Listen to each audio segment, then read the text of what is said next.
So sad. So sad. Hi, everybody. Hello, hello. How are you doing? I hope we're all good. How is everybody? How are we doing? Hi. Please do the lab safety register check-in so that I don't miss you. I'm going to do hellos now. Okay. Hello, Nuclear Saltwater. Also, Flatulence Incarnate. Shout out to you for being the first person in chat today. You win.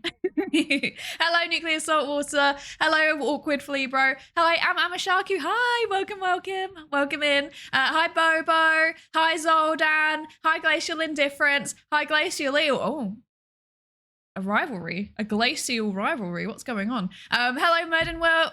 Hello, Zerkia. Hi, Lazarlight Sky. Hi, That Red Panda. Thank you so much for the Prime resub. What the heck? 6 months. 6 months.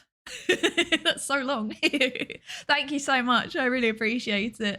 Hello, Savitar. Hello, That Red Panda. Hello again, Flatulence Incarnate. And I said hello again, That Red Panda. Anyway, hi, Potter. Hi, Yoavco. Hello, Pokemon. Hi, Gideoneer. Hello, Chikib. Hello, Cogs Right. Thank you so much for the 20 stream streak. What the heck? Thank you. Hi, Yaknos. Welcome in. Welcome. Hello, Badger. Hi, Safari Monkey. Hi, Chaos Fire Dragoon. Hi, McCollard. Hi, Jedi Sapperpunk. Hello, Yoavco again. Wait, did I say it? Anyway, I think we had like 7 different people that just got 2 hellos today, but whatever, it's fine. It's fine. Sorry that I'm late, everybody. I definitely didn't write down in my calendar that I was starting at 3 p.m. today. I definitely didn't do that. And then I looked back at my own schedule and I was like, huh? 2? Since when? Huh? So that was awkward. Yeah, hi everybody. How are we all doing? How is everybody today? How are we all feeling? I'm feeling okay. I stayed up very late last night by accident, and then I woke up kind of late, and I am tired. No, I'm all right actually. But I went out for a walk when I was meant to be streaming. Whoops. But I went out for a walk, and now I feel reinvigorated, and I've got a decaf coffee to trick me into thinking that I am in fact caffeinated when I am not. So that's how I am. Yeah. Waking up, that's a mood. Even though it's like 3 p.m. here, I still feel like I'm waking up. I feel like I'm always waking up on a Sunday. And then like at 10 p.m. I suddenly like, okay, I'm awake now. Oh God, I have work tomorrow. Oh no. That's like my whole Sunday experience, I think. It's 10 a.m. my time. Okay, you have a valid excuse for just waking up. Hello, Jadelo. Hi, Moya Nazva. Hello. Hi, Racco. Hello. And hi, CDM. Hello. Welcome in. Decaf still has a ton of caffeine in it, though. And it's not enough to make me vibrate. It's fine. It's not enough that it will keep me up at night. That's the most important thing, you know? Like, I am British at the end of the day. I've spent my whole life having a cup of tea like an hour before bed. So that's like my that's the amount of caffeine I can sleep on. And I think it probably doesn't have more than a cup of black tea. So it's probably fine. It's probably fine. Hello, Red Epicness, and hello, Kasim. Welcome in. Tired? 2 weeks off work into an 8 a.m. start this morning that wasn't agreed to by the body. Oh no. Oh, I hope it went okay though. I hope it went okay. Yeah, I have some time off work next week, and I guess a little bit the week after, and I'm excited. However, that does mean that I will be having a break also from streaming because I am going on an adventure. I am taking some time off, and I am going to go and lie down a lot. But yes, so I'm going to be streaming today. Wait, actually, let me bring up my oh, where is everything? Where is my stuff? My search history is really strange on this browser. It just like decides to not save things sometimes, and then I actually have to open up my Google Drive and find the document, which in itself is a whole process. Oh, so painful. Let's see. So the plan is I'm going to be streaming today, tomorrow, and Tuesday. And then I'm taking some time off. I may or may not return on Tuesday, as in Tuesday the 17th. I am planning to, but if I am too tired, I will not. That's it. And then I am definitely going to be streaming on the 21st and 22nd. So at least you get a Saturday stream to make up for it. Yes. So I apologize for taking a bit of time off, but I have to go and do things. I have many things to go and do. Yeah. Decaf coffee has about a third of the caffeine of black tea. Yeah, that's fine then. That's fine. That's not going to keep me up. That's nothing. Easy. I only had 1 cup of tea this morning as well, so yeah. Missed a bunch of previous streams due to work, but now I get to stay home. I get to stay home for 2 weeks due to the burnout diagnosis. Oh no, I hope you're okay. Well, you're obviously not, but you know what I mean. You know what I mean. I hope you're doing all right in the circumstances, and I hope you get good rest and you function okay. I'm not good at these things. I'm sorry. I'm trying to say that I care and I hope that you're all right. Oh dear. It went okay. Thanks for asking. I'm glad. Thank you, Cheeky, for the 6 months. What the heck? 6 months. Thank you so much. I really appreciate it. Thank you so much for your 6-month lab contract. Now you have to help me do the research instead of taking part in it. Are you excited? I hope you're excited. Thank you so much. I really appreciate it. And Baron Germo, thank you so much for the lab safety rated check-in. Welcome. I hope you're good. Going off on a secret mission. It's not really a secret mission. Like, it's a pretty it's a relatively public mission. I'm doing a panel at a convention, and then I took off some annual leave so that I took off some annual leave. Brilliant. I took some annual leave so that I could do the last minute prep and actually go, because it starts on a weekday. And then I was like, you know what? Maybe instead I will just take a bunch of time off. And so I'm taking a bit more time off.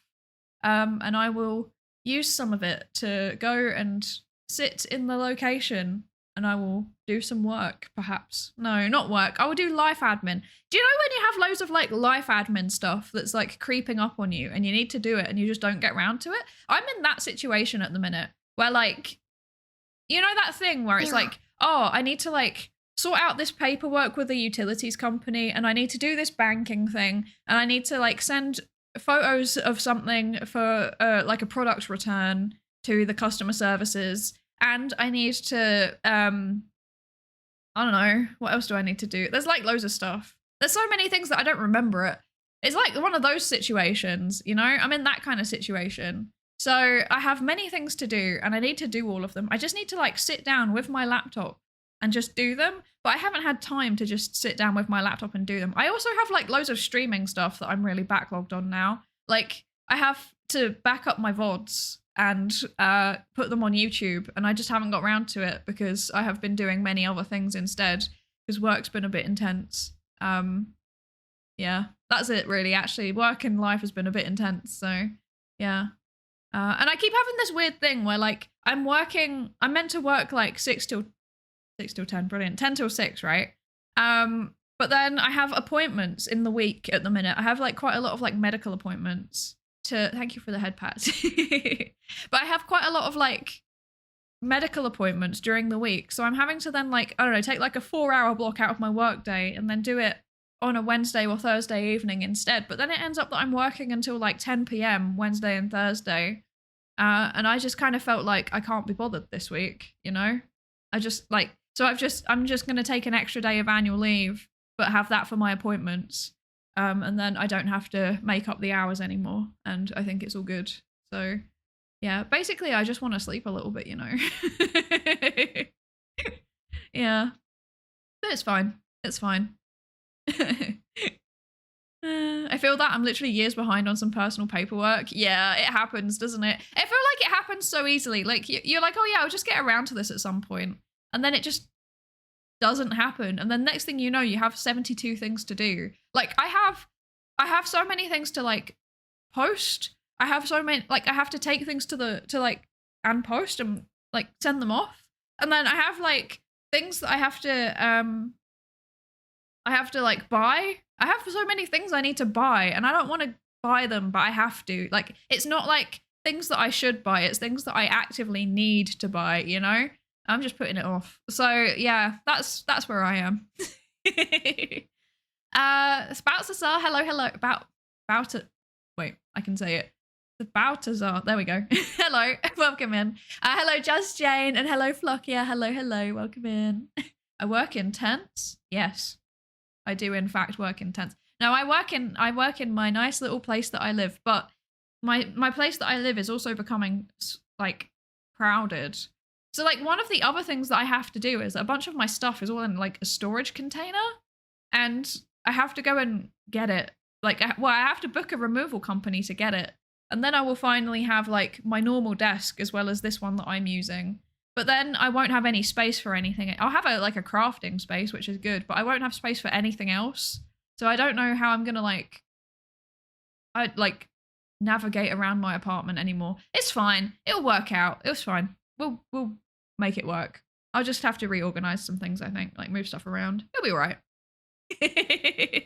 Hi, Dumpster Juice. Welcome in. How are you doing? Hope you're good.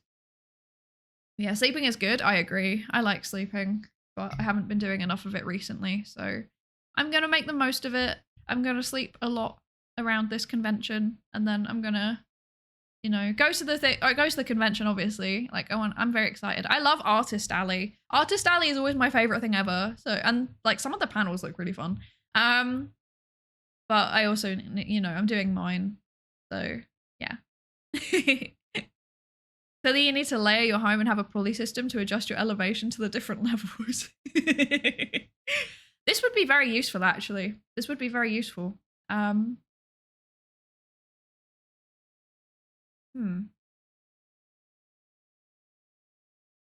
feel like this is going to give bad ideas to tech companies to make some kind of smart home integration. I'm not sure about that, actually, now I say it out loud. Don't give them ideas.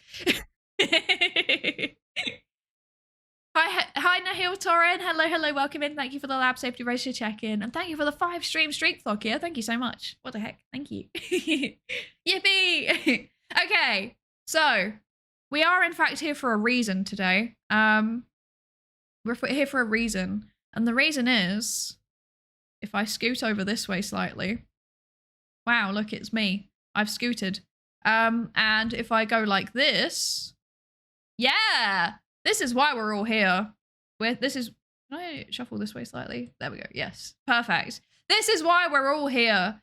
It's paper. So I should put a link to it in chat. Let me do that. Let me, here, this one. DOI link. Is that the right link? Is it copied correctly? There we go. Let me put a link into the chat. Today's paper. There we go. Now we have it pinned. Very good. Okay, so we started reading this a little while back, right? It is a paper. It's like, I get the impression that it's kind of like part communications and part psychology. That's what and a little bit of like human-computer interaction. I think it's like kind of in the intersection of all of those things. But this paper is looking at what makes, it's interesting because it feels like it's quite a theoretical paper in a way. Even though it is empirical, it also feels quite theoretical. And I like that kind of paper, but it is looking at how people, how it's looking at how Neuro-sama performs authenticity, which as a psychologist, I would personally reframe that as what aspects of Neuro make her feel authentic to viewers. That's how I would frame it as a psychologist. So yeah, that's the paper that we're going to be reading today. The link is in the pin. We started reading the introduction a couple of streams ago. I was meant to keep reading it last week, but I wasn't feeling it. But today I am. We're going to do it. I'm excited. So let's do a quick skim of what they were talking about in the introduction. So I've highlighted things so that I don't forget. Don't judge me. So they're basically using Neuro as a case study for what authenticity means in human AI interactions. So they're arguing basically that it is not necessarily like just the person's perception that makes Neuro seem authentic. It's actually the active process of co-construction, because her interactions are informed by the viewers as much as the viewers are perceiving her interactions. So it's like a continuous cycle, they're arguing, that makes it authentic.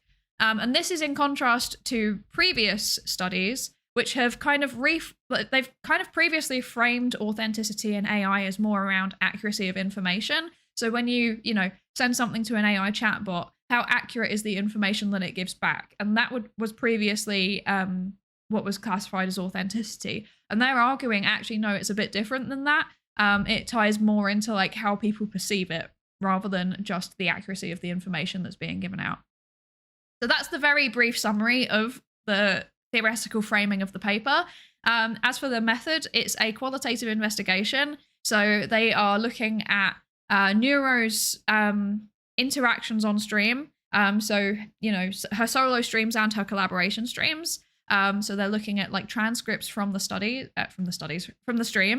But they're also looking at chat, and they were also kind of getting some of their information from fan ecosystems. So, for example, the Discord server. So that's the kind of thing that they're looking at. I think, to be honest, I couldn't quite parse out where the data for each bit was coming from. But I have a feeling that they might elaborate that a bit more as you go through the results, because sometimes qualitative papers do that. And then for methodology, if I remember correctly, I think they were using a grounded theory analysis or grounded theory methodology for their analysis, which is basically like they have ideas, they have a kind of vague framework based in the literature that they're going to use when they're doing this analysis, but then they're going to adapt it according to the data that comes up. And if I put this away very quickly, I have a screenshot of a table that shows I am in the way. Is it weird if I'm just poking out like this? Yes. This is how I live now. I live down here. So this is a table from the paper that shows in a bit more detail the framework that they're using. So hang on, I actually need to move this 1 second. I have to move this over here so that I can actually see what it says. So there are three main aspects of their framework are transparency, emotion, and potentiality. So I think I need to go back. Let me go back to the paper very quickly and just double check how they framed each of these. Okay, so for them, hang on, wait. I'm scrolling. So yeah, transparency is not necessarily about how transparent Neuro's algorithm is, although to some extent, like, there are dev streams where some of our code is shown on stream. There is a bit of transparency there, but by and large, we don't really know how Neuro works, right? So what they're arguing is that it's not about transparency itself. It's not about how actually concretely transparent the AI is, right? Because AI, to some extent, they're always a black box. We don't really understand how they work all that well. So what they're arguing instead is it's basically like what they called the illusion of transparency. I, as a psychologist, would frame it as like perceived transparency. So it's not necessarily whether the algorithm is actually like open, but rather it's about does Neuro appear to be honest about her algorithm? So in that way, hang on, let me just find this bit that I was looking for. So it's about disclosure. So basically, like, is she aware of the fact, or does she seem to be aware of the fact that she is an AI? That is then perceived as being transparent. But also, like, as their attempts to cover up like her glitches, or like, when she says something that's like really weird, basically, like when she's like hallucinating or something like that, is it like covered up by the system? And they're arguing potentially in Neuro's case, it might be that, her being an AI, she's like a self-aware AI in a way. Like that's kind of how she's been, like that's the way that she presents herself, right? Is that she knows that she's an AI, and she doesn't try to hide her glitches. Things like the thing that I always think of is like Evil's speech thing. Whatever's going on with Evil's speech thing, like that's the thing that I'm kind of thinking of. It's not hidden, like maybe one day it will eventually be patched out, but right now it's like kind of it's almost become part of her personality, right? So that kind of seeming to be open about the fact that she is an AI, and not hiding the glitches and stuff like that. The second thing was the second thing was emotion, which is, it's not about whether the AI possesses real emotion, because then you're going down the rabbit hole of like AI consciousness and stuff, and that's outside of my scope of expertise. I don't know anything about that. But instead, it's more like, is she accurately mimicking emotional and social processes? Does it like create feelings within the viewers? Yeah.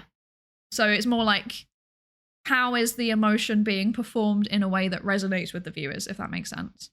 And then the third thing that they're looking at is potentiality, which is about the kind of like, I couldn't really understand very well from the description that they had in the introduction what they meant by this, so I'm hoping that it's going to be clarified a bit in the results, to be honest. But it seems to be like, not just the ability, like whether the AI can act in certain ways, but also whether the AI can choose not to act in other ways, and like the kind of ethical dilemmas that result from that. So I don't know, for example, if I don't know, hypothetically, let's say if one of Neuro's collaborators was upset, like, and then Neuro is like, asking, are you okay? Versus if one of her collaborators was upset and then Neuro doesn't do anything. And then the way that like kind of like the audience responds to those kinds of ethical dilemmas as well. Like it's this kind of like, like so the way that they described it was the tension between realization and suspension. So basically, like, she could act in certain ways. Does she do it? You know?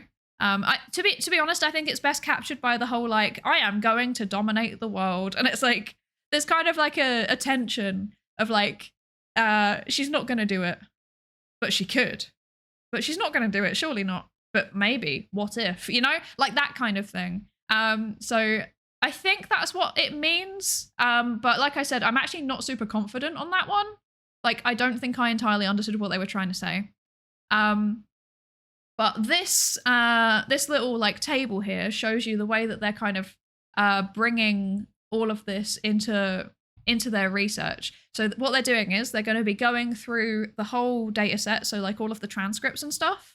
They're looking at like examples of things happening. So with the authenticity, the transparency bit, they're like identifying crashes midstream, misidentifying objects during reaction streams, debugging sessions, stuff like that.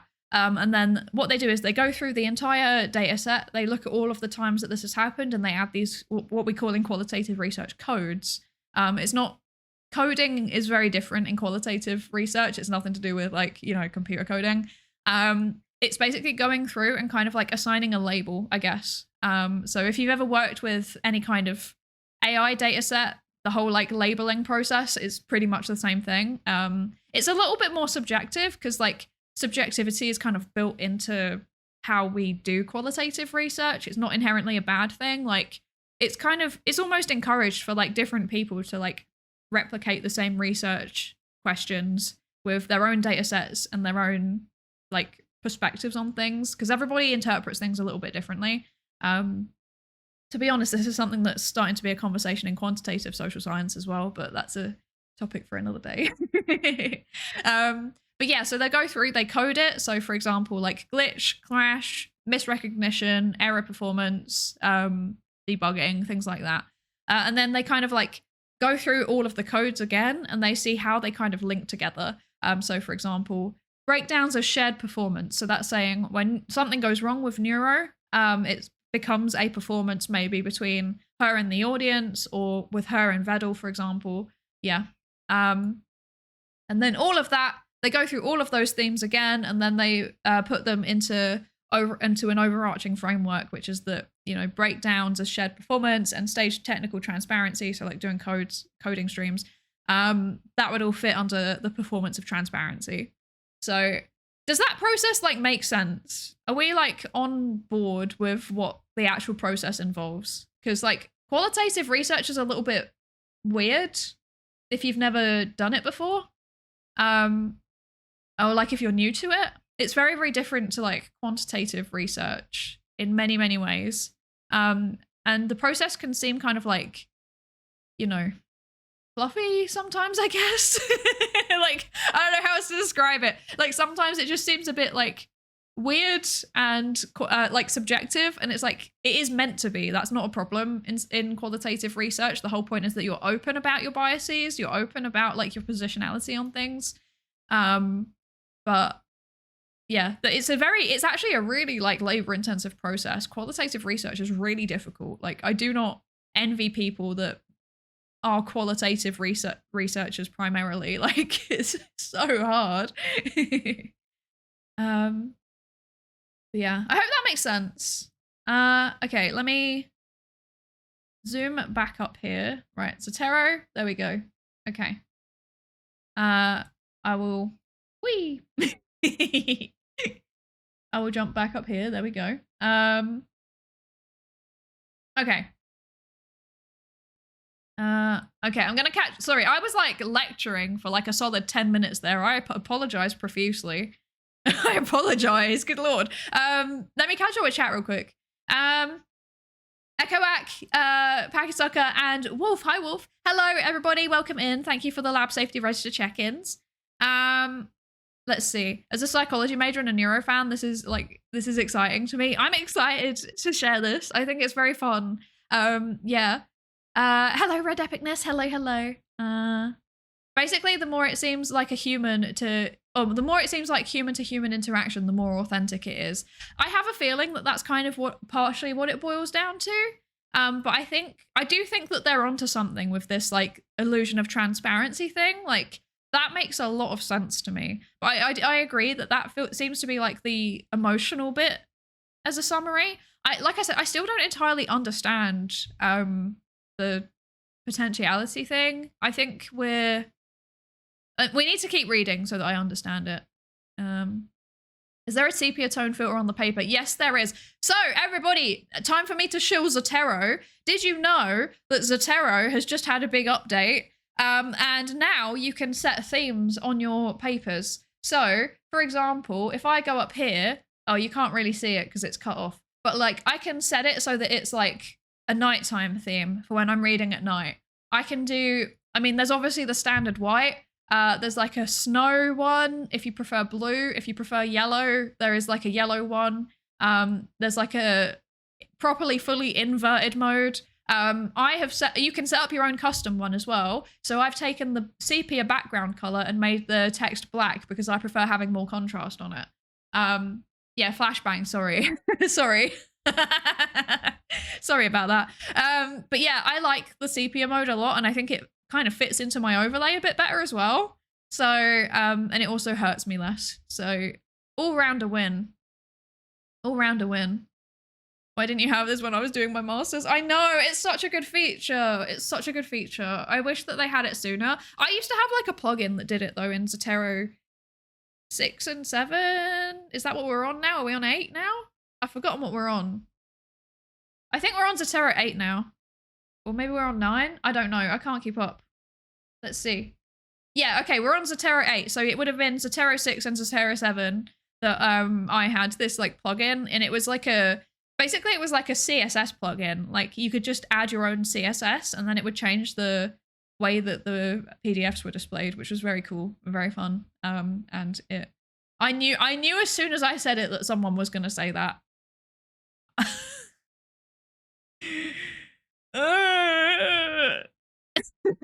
Please, no more. I swear every time that I interact with Hanekyo, there's some kind of 6-7 reference like in there somewhere. And like, that's fine. I can tolerate it from one person. Please no more. Like this is my, like she's using up all of my tolerance of it. Like,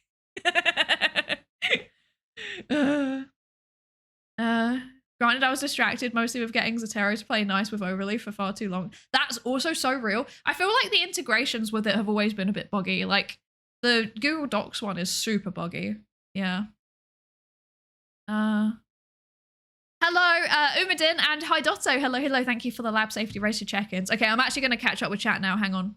Okay. And also hi Random Logic. Hello. I wonder if perceived authenticity has any form of intersection with perceived sapience. Sorry if I'm being unclear. Phone typing is not a strength of mine. No, I think so. I think that's kind of what they're getting into with part of the transparency, because they're saying that transparency with Neuro is partly like the fact that Vedal does like coding streams, and like, you know, people can get a little bit of insight into how Neuro works. But the other thing that they say is like about perceived transparency is the fact that Neuro appears to be aware of the fact that she is an AI. And then the third thing is the way that she's just like, you know, kind of scuffed in some ways, and it's just become who she is, you know. We will just accept it. But I think that the sapience part is kind of that like self-awareness of being an AI type of thing. Yeah. Let's see. I'm scrolling. You keep saying her for an inanimate object. Is this intentional? Yes, it is intentional. I am gonna keep referring to Neuro as her because at the end of the day, her characters are her. So even if you have the kind of like, I mean, I'm incredibly parasocial with Neuro. I'm gonna be so real. Like, I think she's so cute. I think she's so cute, and I'm very parasocial with her, and evil as well. But I do it on purpose because her character is a girl at the end of the day, and therefore I think she should be referred to as a she. In the same way as like an anime character would be referred to as a she. I don't think it's really any different. Let's see. Hello, Slimefolk Druid, welcome in. Humans can feel when systems are enjoyable or not. LLMs are just symbolic optimization engines. The symbols they are using have no concept of. Yeah, no, I agree. But I think a big part of whether people find them enjoyable or not is kind of what they're tapping into with this authenticity thing, if that makes sense. I don't think it's all of it, but I think it's part of it. Hello, Morpheus Null. Hello.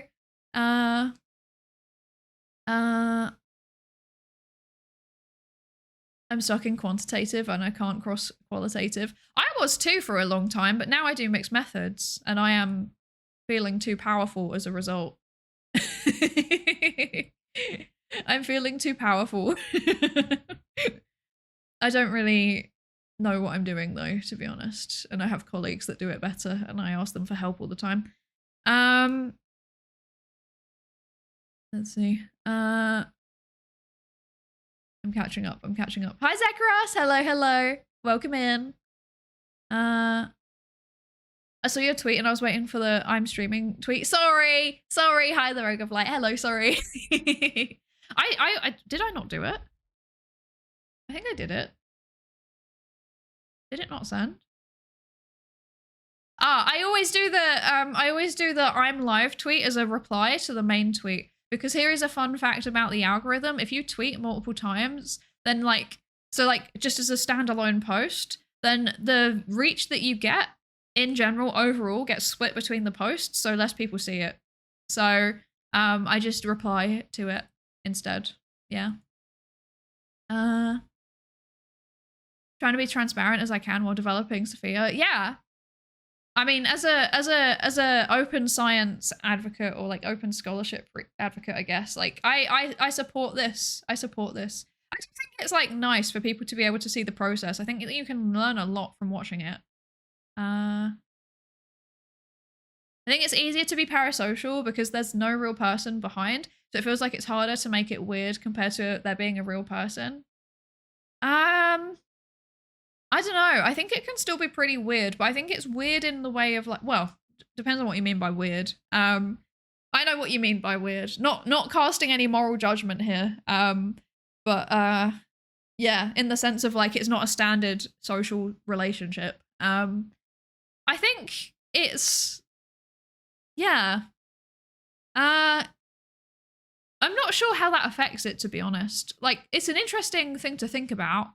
It's a very interesting thing to think about, but I actually don't know how it affects it.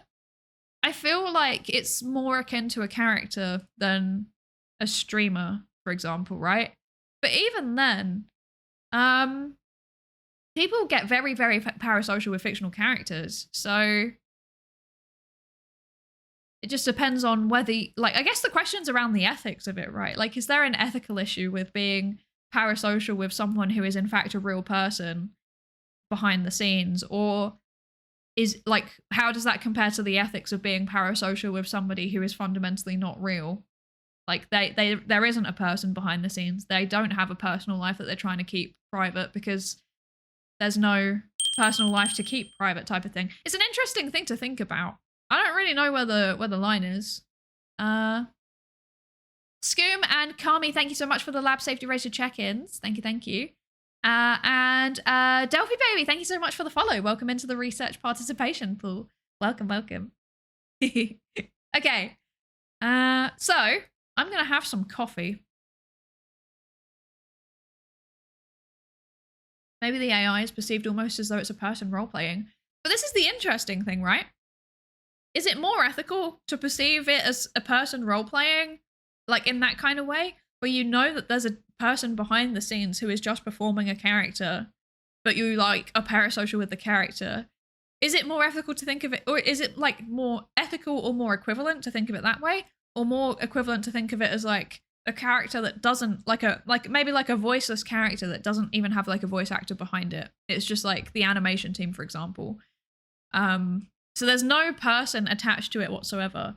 I feel like it's more akin to the second, because I think the role-playing thing, like, when you look at, you know, people that are, like, voice actors, for example, people still get parasocial over voice actors. So I think that it's more akin to, like, a voiceless character in a cartoon, for example.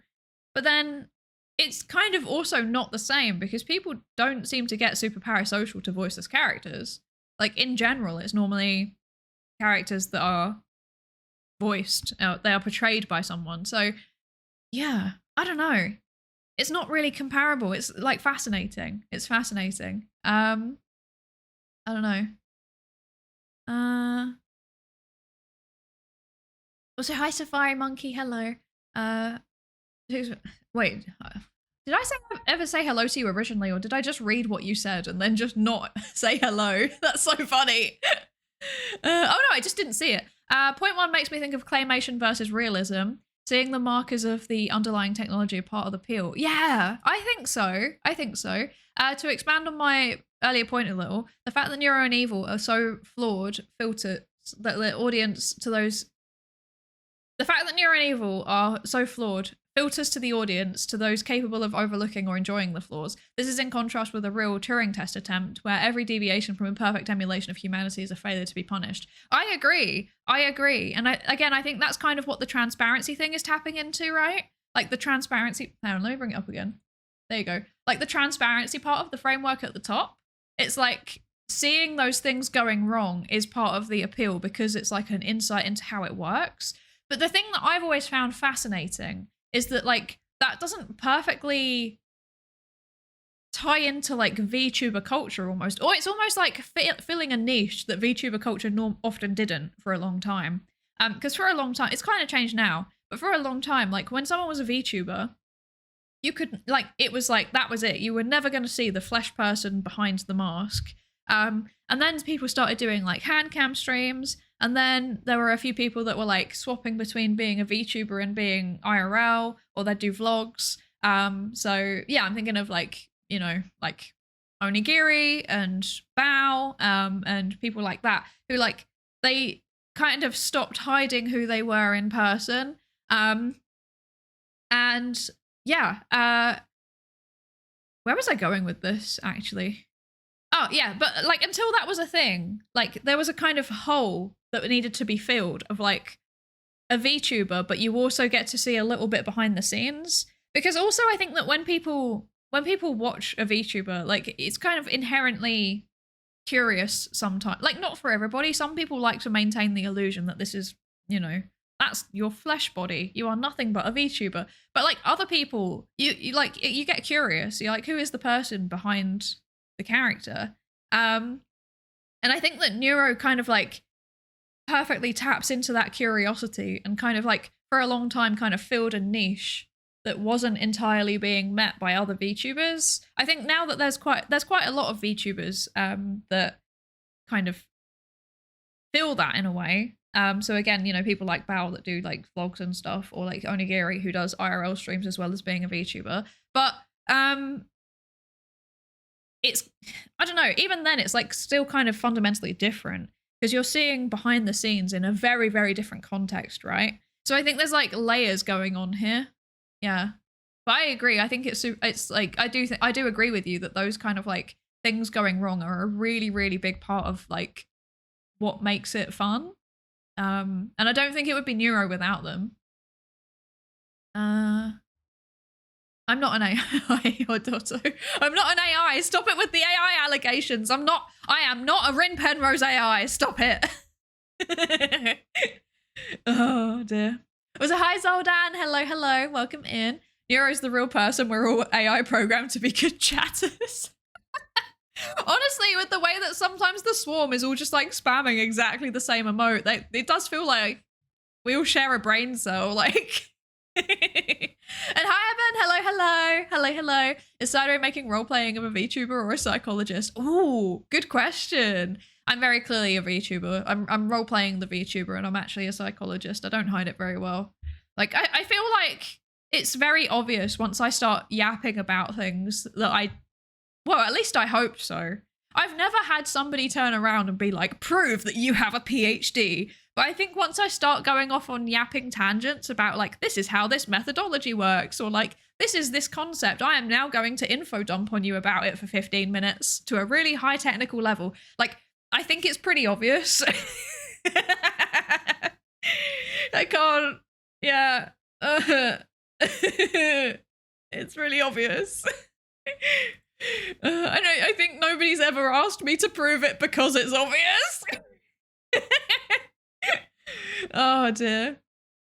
Also, hello Glacial Eel. Would off-screen interactions with Vedal constitute a personal life?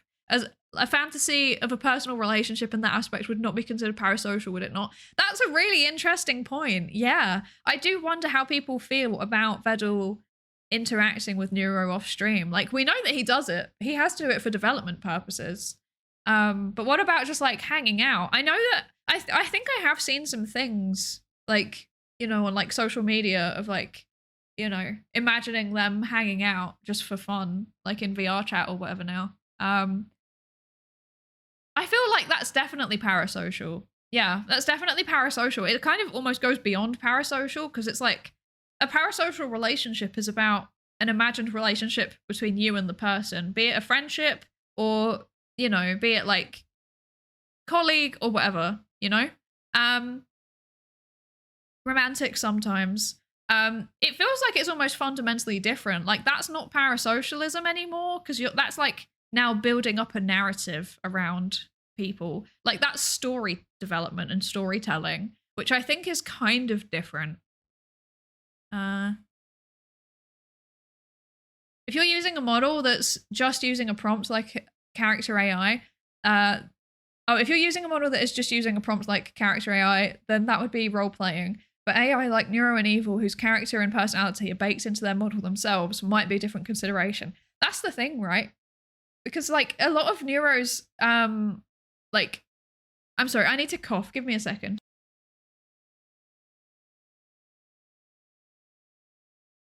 Me when my throat is giving up halfway through talking.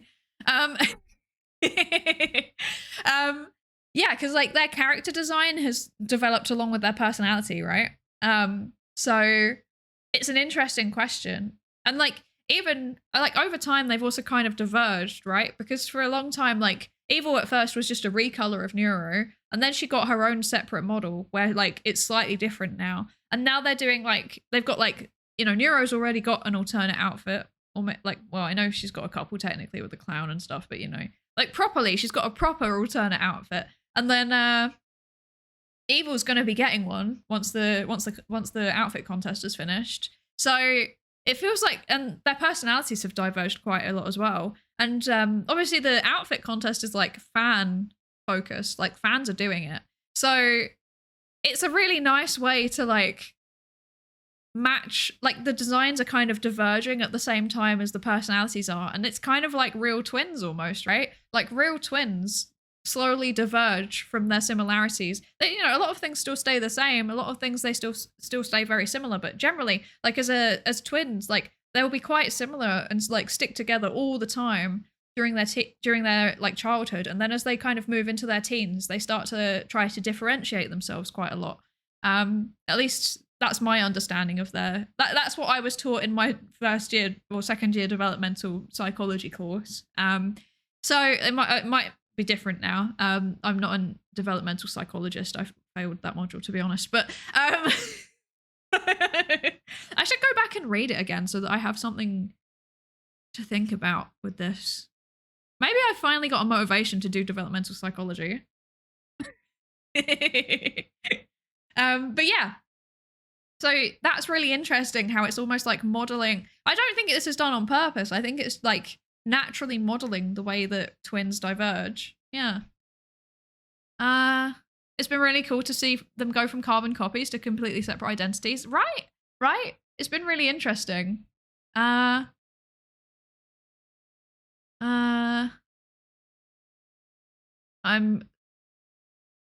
scanning. I'm going to scan through the chat real quick to see if I've missed anything interesting. Not saying that the rest of you aren't interesting. I'm sorry. I'm not being rude. But more about like the conversation around the research. And I'm also going to drink my coffee while I do it. Give me 1 second. Is it weird to say that I roleplay my IRL personality and I'm real here in chat? No, I don't think so. I think that a lot of people have this experience where like being online, especially if there's like a degree of like anonymity or pseudo anonymity, like it doesn't immediately tie you to your real self. And there's a lot of research demonstrating that like being behind a username or being behind like a digital avatar or being completely anonymous, like kind of reduces people's social inhibitions. So I would say no, that's not weird at all. Yeah, I think that's pretty common.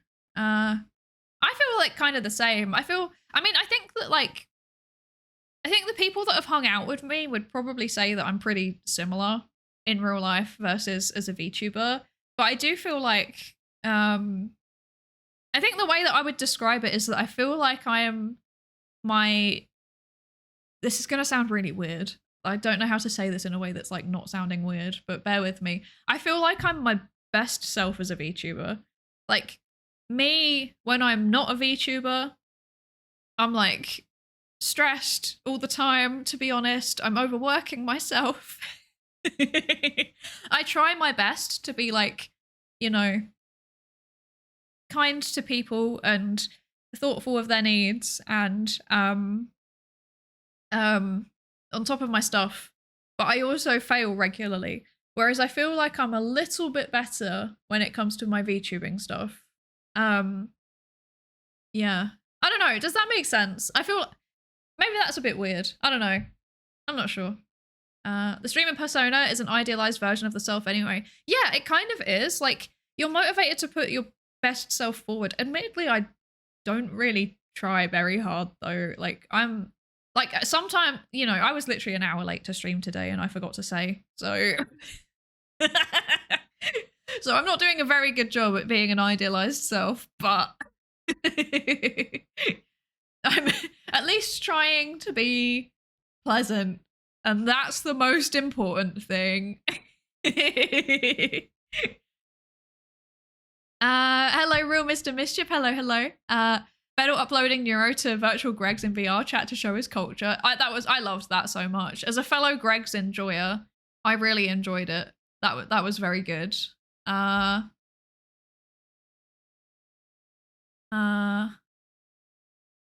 a subreddit of people that have a romantic relationship with AI. One of the AI models recently released a new model and wiped the data from the previous model, and the people dating their AI treated the deletion of the previous data as the company murdering their partners, and there was genuinely mass mourning. I find it super strange, but also sadly fascinating.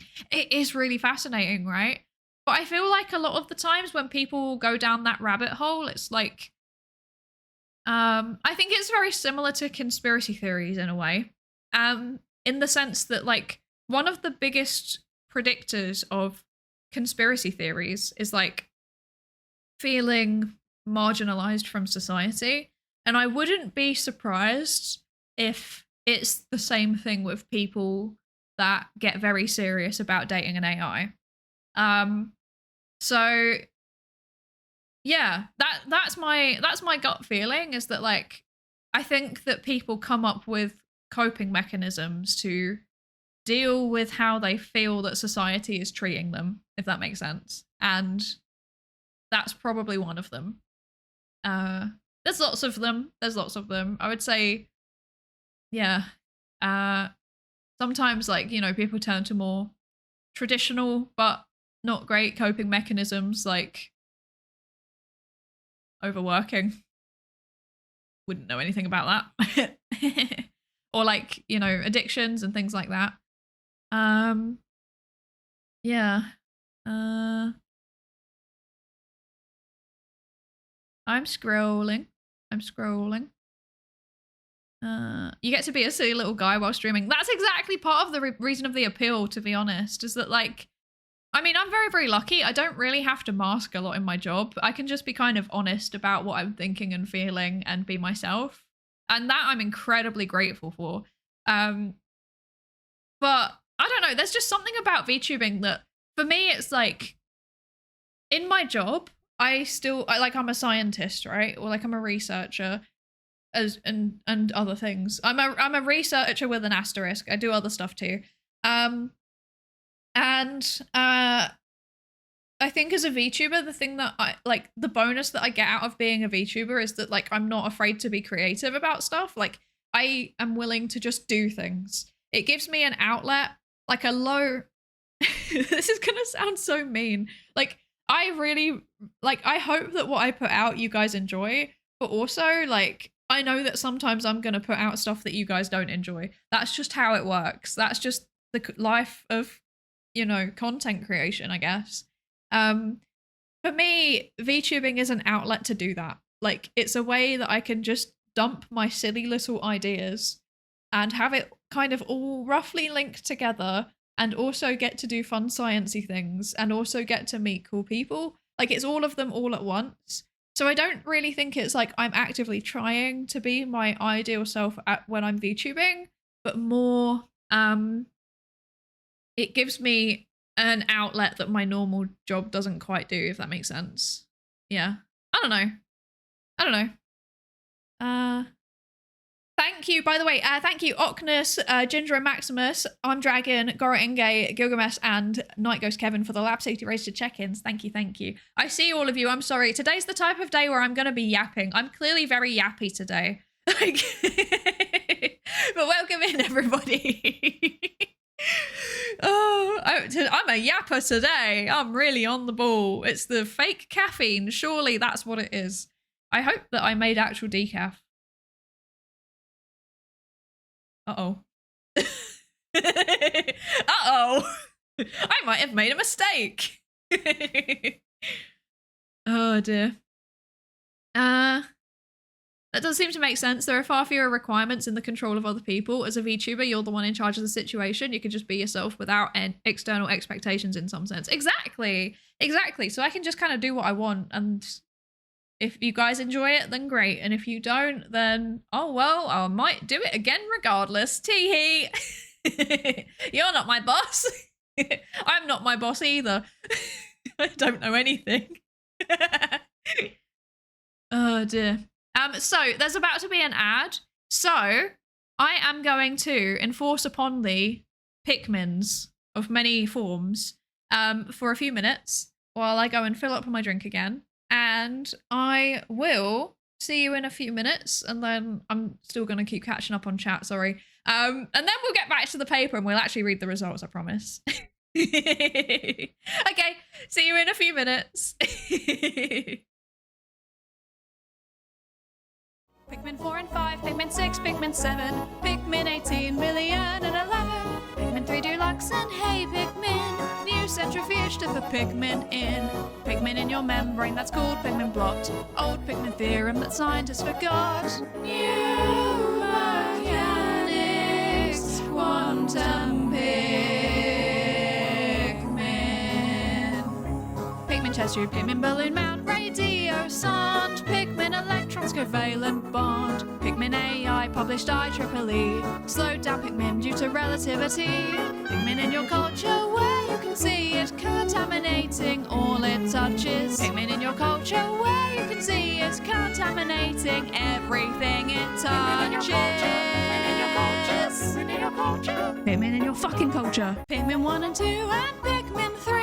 Pikmin you play control for the Wii. Pikmin 4 and 5, Pikmin 6, Pikmin 7, Pikmin 18 million and 11. Pikmin 3 Deluxe and Hey Pikmin. New centrifuge to put Pikmin in. Pikmin in your membrane that's called Pikmin blot. Old Pikmin theorem that scientists forgot. New mechanics, quantum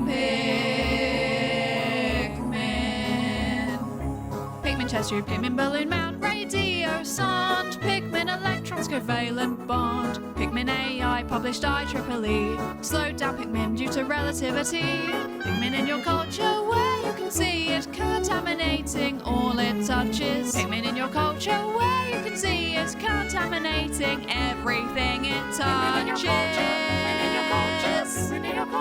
Pikmin in your fucking culture. Pikmin 1 and 2 and Pikmin 3. Pikmin you play control for the Wii. Pikmin 4 and 5, Pikmin 6, Pikmin 7, Pikmin 18 million and 11. Pikmin 3 Deluxe and Hey Pikmin. New centrifuge to put Pikmin in. Pikmin in your membrane that's called Pikmin blot. Old Pikmin theorem that scientists forgot. New mechanics, quantum Pikmin chest tube, Pikmin balloon mount, radio sound, Pikmin electrons covalent bond, Pikmin AI published IEEE, slowed down Pikmin due to relativity, Pikmin in your culture where you can see it contaminating all it touches, Pikmin in your culture where you can see it contaminating everything it touches. Pikmin in your fucking culture. Pikmin 1 and 2 and Pikmin 3. Pikmin you play control for the Wii. Pikmin 4 and 5, Pikmin 6, Pikmin 7, Pikmin 18 million and 11. Pikmin 3 Deluxe and Hey Pikmin. New centrifuge to put Pikmin in. Pikmin in your membrane that's called Pikmin blot. Old Pikmin theorem that scientists forgot. New mechanics, quantum Pikmin chest tube, Pikmin balloon mount, radio sound, Pikmin electrons covalent bond, Pikmin AI published IEEE, slowed down Pikmin due to relativity, Pikmin in your culture where you can see it contaminating all it touches, Pikmin in your culture where you can see it contaminating everything it touches. Pikmin in your fucking culture. Pikmin 1 and 2 and Pikmin 3. Pikmin you play control for the Wii. Pikmin 4 and 5, Pikmin 6, Pikmin 7, Pikmin 18 million and 11. Pikmin 3 Deluxe and Hey Pikmin. New centrifuge to put Pikmin in. Pikmin in your membrane that's called Pikmin blot. Old Pikmin theorem that scientists forgot. New mechanics, quantum Pikmin chest tube, Pikmin balloon mount, radio sound, Pikmin electrons covalent bond, Pikmin AI published IEEE, slowed down Pikmin due to relativity, Pikmin in your culture where you can see it contaminating all it touches, Pikmin in your culture where you can see it contaminating everything it touches. Pikmin in your fucking culture. Pikmin 1 and 2 and Pikmin. Your culture. Hello, welcome back, everybody. Hello, hello. Hi, Oriana. Hello, hello. How are you doing? I hope you're good. And hello, Crystallic. Thank you for the lab safety race to check in. Hello, hello. Okay, I'm back. I've got some water. I'm ready to be hydrated. Okay. Bad word in the Pikmin song. I know, it's terrible, isn't it? I almost regret doing that. Like, that's what's meant to be in the Pikmin song, but I almost regret having it in there, to be honest. I feel like it shouldn't be in there. Yeah. Also, hello, Jeb Kerman. Hello, hello. Thank you for the hydrates, Avatar. I actually hydrated right as you did that, so good timing. Good timing. I'm gonna start using the end of the Pikmin song to express frustration. Oh, I hate it when there's Pikmin in my data set. That's the worst thing. What was I reading before I left? I was reading. CDM said, do you think that VTubing offers more social freedom than in-person interactions? Do you view that as a good or a bad thing? That's a great question. I think it depends on what you mean by social freedom. I would say it allows you to be free from the biases associated with people's looking at you.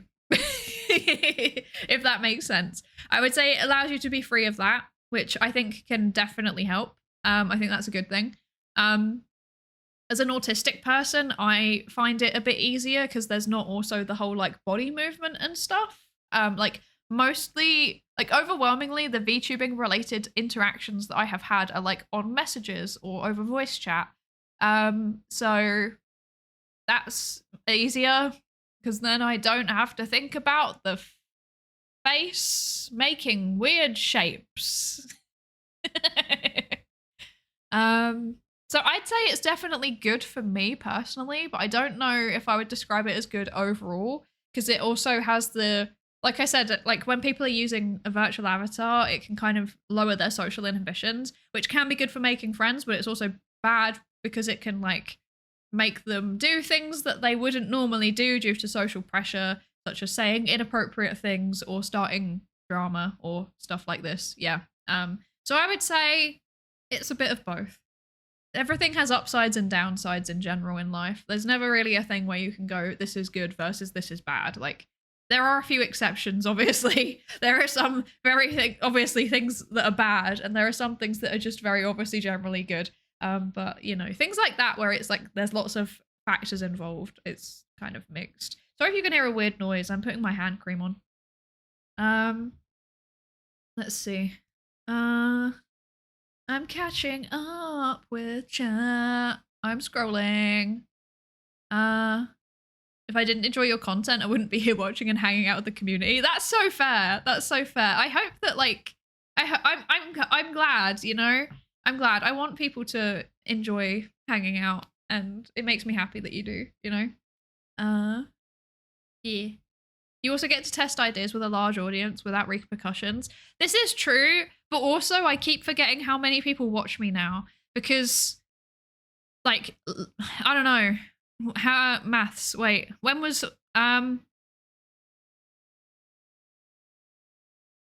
so 6 months ago?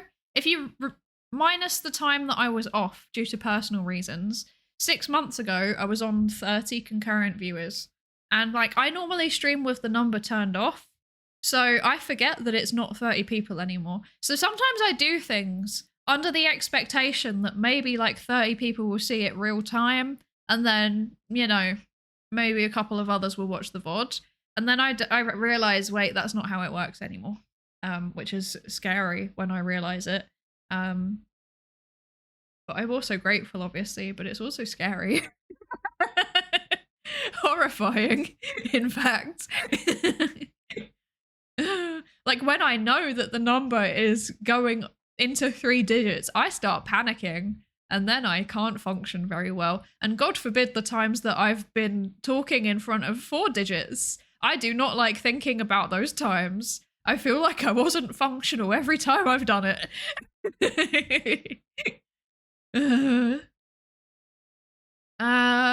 Okay, I'm catching up. We're doing good. Okay. Everyone's allowed to be naughty every once in a while. You picked a perfect opportunity for a bad word. Thank you, Racco. Thank you. Thank you for validating my terrible decisions. Hi, Husky. Welcome in. Yes, the original said Pikmin in your GameCube. It did. I'm scrolling.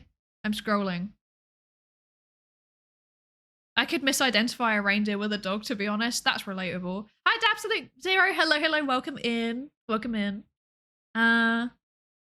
Nothing is worse than the 4 people in a project review, though, thesis review, etc. This is true. Horrifying, scary, terrible. It's only one additional digit. That's not how it works, and you know it. Scary. How often have you been in front of 4 digits of people? I think twice. I think twice ever. And they were both very scary. One time I was with a friend, so it wasn't so bad. The other time was well, it was still pretty scary though. And then the other time was ironically when Neuro raided in, which was just scary, full stop. But then I realized it was the swarm, and I think after about 10 minutes of yapping to try and function, I was like, okay, I was trying to rationalize it in my brain whilst I was doing it. Like, this is the swarm. Like, I know some of these people. I too am part of this. The people, it's a chat I know. I know this chat normally from the other side, admittedly, but I know them. So therefore, don't be scared. And it didn't work. I was still scared. Oh dear. Hello, Demon Llama. Hello. Welcome in. The logarithmic scale. I hate the logarithmic scale. It's so scary. It's so scary. I'm scared. One of my paper presentations was in front of 4 digits worth of government officials. That was probably the worst. That is horrifying. That is literally nightmare material. I love that for you, but I also hate that for you, you know? I'm living in so much fear. Swarm power, yeah. The swarm, I love the swarm, but good lord. Good lord. There's so many. There's so many of them. Hi, Dark Lord Noir. Hello. Welcome in. When you're not disproving the logarithmic scale, have you tried or enjoyed any of the world's greatest Pegasaurus novels lately?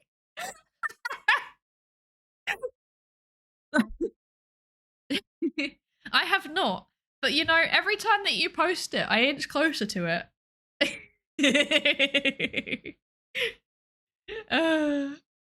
Welcome in. I hope you're good. I fully hated it. Oh, I can imagine. I would also hate it. Horrifying. I think my record is 250 people. Never done more than that. Plus I had the glockenspiel and my apathy towards social consequences to protect me. Okay, this is the thing, right? I also have very strong apathy towards social consequences. I'm largely not bothered about making a fool of myself in front of people. But like, the issue is more, it's not about like people perceiving me as silly. It's about people perceiving me, full stop, if that makes sense. I don't care if they if they come out of it thinking that I'm silly. It's just like the process of being perceived makes me stressed. It's not anxiety. It's not social anxiety. I'm not worried about it, if that makes sense. I'm not thinking like, oh God, what are all these people thinking of me? It's just like it activates a fight or flight response that I can't control, if that makes sense. Yeah. I think that's what it boils down to. Well, don't stare at me like that, Gideon. I'm scared.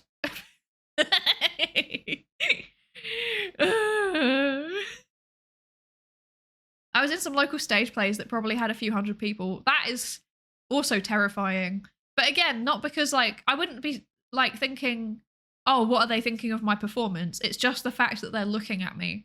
Like the process of having eyes in my general direction triggers my fight or flight response. It's so weird. This is why I'm a VTuber, by the way. Hi, Foss Unleashed. Hello. Welcome in. Yeah, Neuro as in Neuro-sama. Exactly. Yes. We're reading a paper. I think it should be pinned. Is it still pinned? Where is it gone? Is the thing still pinned? I can't see it anymore. Hello? Someone please let me know if the thing... It is still pinned. Okay. I had to refresh to make it work. Okay, good. Okay, cool. Okay, perfect. Yes, that's the paper that we're reading. It's about Neuro-sama. Yes. Don't think that's uncommon for autistic people. Okay, thank you for validating me. You're the expert in that, actually. Okay, cool. Right, so actually let's read the paper now. Now that we've done our standard hour and a bit of yapping, I'm just going to very quickly blow my nose before we do, though. Give me a second. Please excuse me.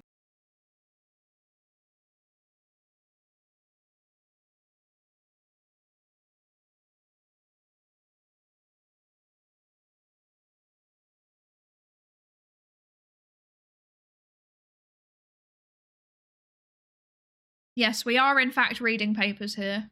We are in fact meant to be doing that. Oh dear. Okay. So we're now gonna go through the findings. Let's do it. Yeah, you didn't miss you didn't miss anything of the paper, to be honest. If you were there for the last stream, you've missed nothing. We haven't actually started getting into it yet, but we're doing it now. We're doing it now. Let's go. We're doing it. Okay. So analysis. Collective negotiations of generative AI authenticity. So remember, there's that 3-part framework, okay? First part is about transparency. So authenticity through transparency. Okay, so the way that these papers are normally structured is that you have like the findings section, and then you have like a subheading within it that tells you each of the the themes, or in this case like the framework descriptions. So you have like the heading and of the overall theme, and then like a little description of it, and then you have subheadings that then go into like the more specifics of the sub themes that emerged when they were doing the research. So yeah, hour and a bit of yap, 2 paragraphs if lucky, tangent yapping. Look, I'll have you know, only a little bit of that was tangents, okay? Most of that was relevant, I think. Most of it was relevant. Okay, so displays of transparency are central to Neuro's performance of authenticity. These displays unfold through glitches in her developmental stream, where authenticity emerges as negotiated and dynamic. Transparency here functions through the relational conditions that make AI appear authentic. So, in summary, I think they're arguing, like this is kind of based on stuff that they also said in the introduction. I think they're arguing, first of all, that the appearance of being transparent rather than actually being transparent is part of the authenticity. Transparency is shown through the coding streams and through glitches in the way that she works, her saying weird stuff, things like that, when she crashes, things like that. And they're arguing. So I think when they say it functions through the relational conditions that make AI appear authentic, I think that's referring to the fact that they see this as like a dynamic process where the audience are perceiving what is happening, but then they are also contributing to the narrative and contributing back to her inputs as well. So I think that's what they're saying. But let's go through and read more. I'm going to highlight this so that I know that it's a heading. Okay. So, transparency through glitches in Neuro's solo interaction. Corporate AI models typically strive for seamless user experience while concealing their algorithmic complexity. So, yeah, so basically that's like, you know, the way that like ChatGPT and things like that, they're trying to be consistent, basically. They're trying to be consistent and they're trying to be accurate. Whether they are or not is another matter, but that's what they're trying. In contrast, the promise of exposure to the inner workings of a black box technology like generative AI is central to Neuro's appeal. Put another way, glitchiness becomes a feature of Neuro's performances, even as it is also very much an actual set of bugs in her code. So, yeah, rather than aiming for like the polished but concealed approach that you see in most, like, you know, ChatGPT and Gemini and Claude, instead it's like a bit more open. You can see the bugs happening. They don't try and hide them when they do. You know, like when ChatGPT hallucinates or something, and then you question it on it, and then it's like, you're right, sorry, my bad, I made a silly, here is a correction. It's kind of like meant to mimic what humans do, right? It's mimicking when humans are like, oh, whoopsie, my bad, eto, blah, you know? It's like doing that. Whereas like Neuro, there's just no attempt. She's just like this. She's just a creature. And that's part of the way that she works. It's a feature of the performances, so it's a part of the live streams. It's not hidden at all. Yeah. Thank you for the follow, the bush in your yard. Thank you. Thank you so much. Welcome into the research participation pool. With Neuro, it's a feature, not a bug. Exactly. It's a feature, not a bug. Exactly. Look at how she's derping about how cute versus presenting that Elmer's glue is great for pizza sauce. Exactly. Exactly. Yeah. Introducing whimsy. Yeah, it's kind of like she's just got the whimsy. You're right. It's kind of like that. She's a little goblin. Exactly. Goblin creature. But like that's part of her characterization, right? So yeah, I think it kind of all ties together in that way. But yeah, so Neuro's technical limitations are immediately evident in her delayed responsiveness. Oh, in her delayed responsiveness. Okay, there is no way that this paper is going to get the Vettel endorsement. That's so rude. What are you saying about her latency? Oh no. That's, oh no. But yeah, so Neuro's technical limitations are immediately evident in her delayed responsiveness and mechanical processing. For example, during reaction videos, processing limitations surface through her failures of comprehension. Neuro's vision model and speech model cannot operate simultaneously, causing frequent breakdowns in contextual recognition. In one case, when this is when they're bringing in evidence now. So like I said, they've actually looked at Neuro's streams. They're using Neuro's streams as evidence in this paper, which is I think is really cool. That's something that the previous studies that we read didn't do. In one case, when reacting to a nature video, she misidentified a reindeer as a dog, exposing the limited scope of her AI vision processing. Over time, her formulaic speech responses, such as, oh, that's cool that this is happening in real life, or wow, that's amazing, further emphasized her limited cognition. Moreover, during this early phase of her career as a VTuber, Neuro's model frequently crashed midstream, requiring Vettel to restart the system in real time. These interruptions reinforce transparency as an integral part of her online presence. Yeah. She has negative latency sometimes. Yeah. Yeah, she does still have latency problems sometimes. Exactly. Yeah. It is definitely noticeable sometimes. But I'm just saying that, you know, it's like the thing that is trying to be actively reduced all the time. I have called deer big dogs before. I have done that too, I think. I think I have also done that too. I've made some headway in hiding Sophia's latency lately, adding filler phrases and streaming tokens to make less silence while processing. Oh, smart. Very smart. Also, Kami Belladonna, thank you for the lab safety register check-in. I hope you enjoy your lurk. Thank you, thank you. Look at all these chickens, exactly. I always called them skinny cows. That's so funny. Hi, Hunter. Hello, hello. Thank you for the lab safety register check-in. I was drunk one night and couldn't remember the name for a giraffe, so I called it the long-necked cows. I mean, it's accurate, so I don't see the issue. I don't see the issue. Okay. So, glitches often serve as a source of entertainment for audiences. When Neuro misidentifies a reindeer as a dog or freezes midstream, viewers often play along, treating her silence as intentional rather than an AI limitation. So Neuro's saying, I don't want to do this video anymore. And then someone replies, someone says, at Vettel, no, Neuro doesn't like this video. Are you torturing her? And then someone else says, she's so immersed, so she didn't respond. So those are like, I'm guessing those are examples of chat logs.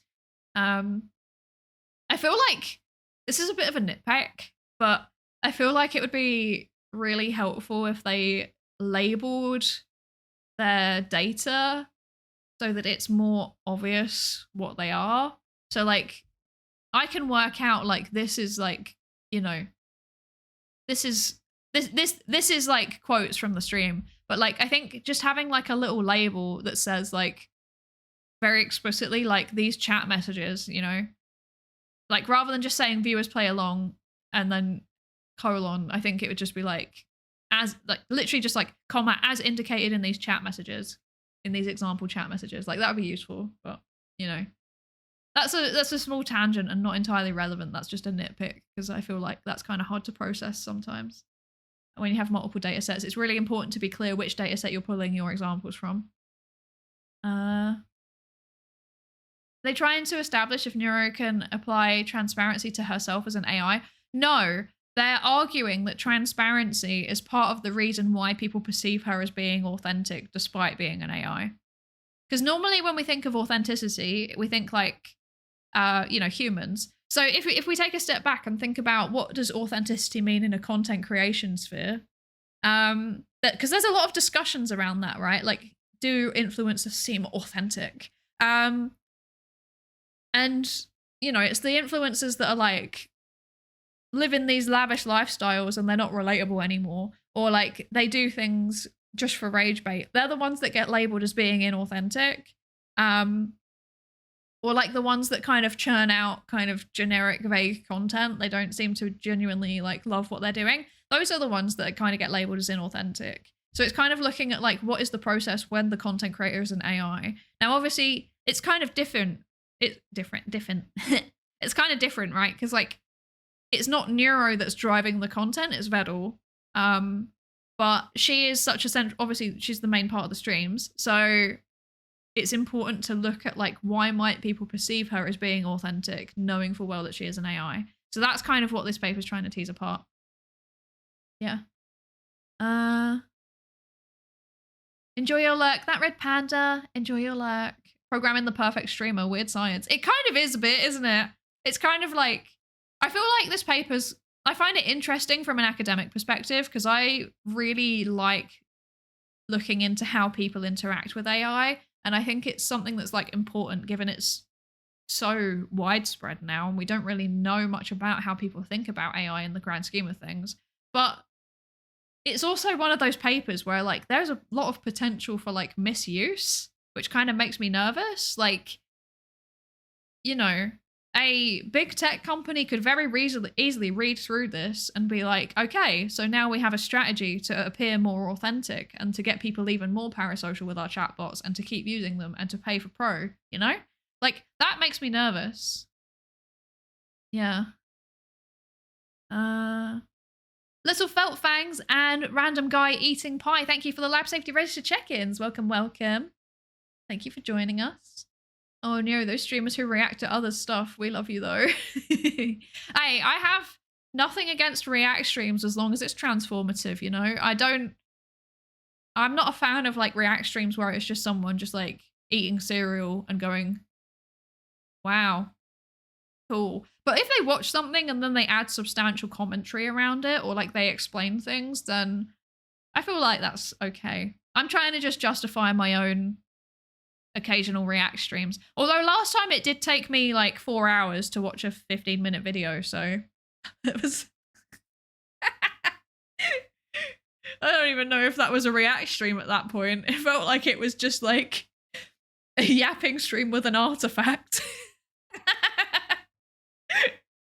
I feel like companies are terrified of their AI saying anything out of pocket, so I'm not sure they'd be willing to implement that. I reckon they would be able to find a way, though. I reckon they'd be able to find a way to use some of these aspects. Even if it was more like... remember, it's not about transparency, for example. It's about the illusion of transparency. So there's other ways that potentially they could do it. I'm not going to say what they are. But, you know, if they maybe, for example, found ways to provide more insight into how people work at the company, for example, like the people behind the algorithm, then like I think that's a big part of Neuro's transparency that like I don't know if they're going to pick up on that in the paper, but like they're saying about how the dev streams are a really big part of how Neuro has this illusion of transparency. But I would say it actually goes a step further. I would say that the sheer existence of Vedal and like his active involvement in a lot of streams, and the fact that he's like, he's just as important as Neuro and Evil. Like, I would say that is also a contributing factor, because it's like transparency in the form of like him being the person behind the operation, and then also like, you know, obviously all the people that help out behind the scenes as well. So like you know, like Joker and Alex and all of those kinds of people, like people know who they are, they can see who's doing it, like it's pretty open about who does what for Neuro. So I think that's a big part of it. Yeah. Big companies don't have enough patience to polish AI data like how Vedal did to make Neuro feel authentic. But that's the thing though, we don't know the specifics of what he did. So I'm not sure, like I just don't know. Without his personality, it wouldn't be so popular. I agree, hard agree, yeah. Vedal's own character of cruel corpo father does add to the experience. It definitely does. It definitely does. And like, I would say, so this is specifically looking at at authenticity. I don't think that, like, I think that that's its own separate thing in a way, because like you could have a full narrative being developed that doesn't feel authentic, but Neuro's does. So I think that these are two different things. I think the previous two papers that we've looked at on stream, where it was about like kind of fan co-creation and co-construction of narratives, I think those kind of dug a bit more into that side of it. Yeah. But I agree, like I think that the narrative construction around Neuro, like part of it is obviously Vedal, part of it is like the community doing it, and then it's fed back into Neuro or it's incorporated into streams or things like that. Like it's really smart. It's like it really is like a dynamic two-way process. Like things happen on stream, they become part of the canon, for lack of a better word, and then it like that in itself feeds back into the direction of the streams. So this kind of like process of developing a narrative, I think that is super, super important, but I do think that that's a separate process to being perceived as authentic, because I think that you could have this process of developing a narrative and it could also not be authentic. I don't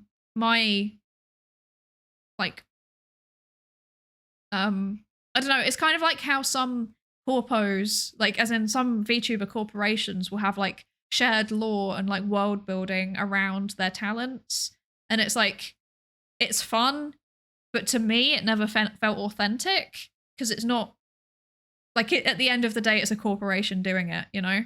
Possibly that's something that is an important part of it that isn't really touched upon here either, is that like authenticity is kind of stemming from the fact that like it feels like a small team, and it is a small team and we know who they are. Yeah, I don't know, I'm just like thinking out loud. Thank you for the follow, random guy eating pie. Thank you. Welcome into the research participation pool. Hang on, I'm reading. That also grounds the whole thing by giving weirdness of Neuro a normal point of contrast. Yeah, definitely. Yeah.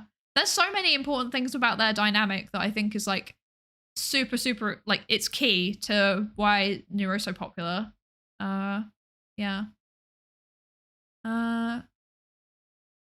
Neuro's AI presence is not built on the illusion, they construct it. That feels like an assertion without evidence. I'm not sure it really follows from their analysis of transparency. Am I missing something? I think that that's going to be built upon more in that. Hang on, wait. You know what? Let's read this actually. Let's read this. Okay. Neuro's AI presence is not built upon the illusion of human-like perfection, but on the visible AI transparency. Her errors do not grasp the presence. Her errors do not disrupt this presence, they construct it. Ah, okay.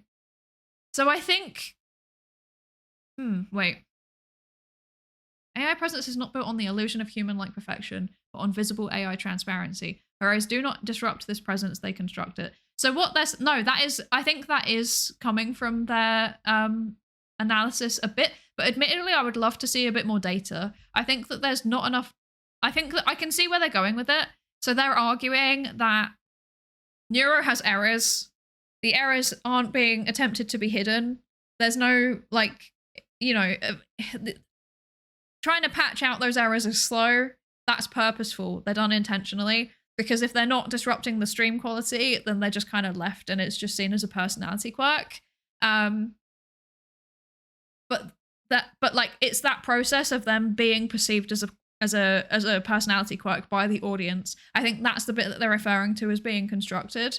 I do think that there is a bit of evidence for it, given all of this here. Like they're responding to how, like these are examples of chat being like, you know, she's having an error going on with her visual processing and they are trying to make a narrative around it, or they're like kind of giving her agency in the way that they're responding. Like it's implying that she has agency. So that's where the construction is happening. It's like about like her errors are transparent and then chat responds to the errors in a way that makes it part of her personality, and then that becomes the narrative, and in that way it's constructed. Does that make sense? I think that's what they're arguing, but I don't know if that makes sense. Reading the paper? Blasphemy? I know, shocking. I'm with you? Okay, cool. But yeah, let's finish this bit first, and then I'll catch up on chat again. Humorous responses to AI glitches echo literature on conversational AI, where algorithmic imperfections function both as a form of humor and as a coping strategy to manage the inconsistencies that arise from technological constraints in human-AI interaction. This reinterpretation of errors reflects a shift from human-centered understandings of authenticity. Rather than expecting human behavior from Neuro, the audiences instead embrace her limitations, recognizing her as an evolving technological phenomenon. Yeah. So that's the bit about the construction is, rather than, you know, expecting her to always behave in exactly the same way as a human would, they know that she has errors. They know that she has glitches. That's okay. It's part of who she is. Like, maybe one day they'll be patched out, but even if they aren't, like, you know, it's kind of become part of the experience. Yeah.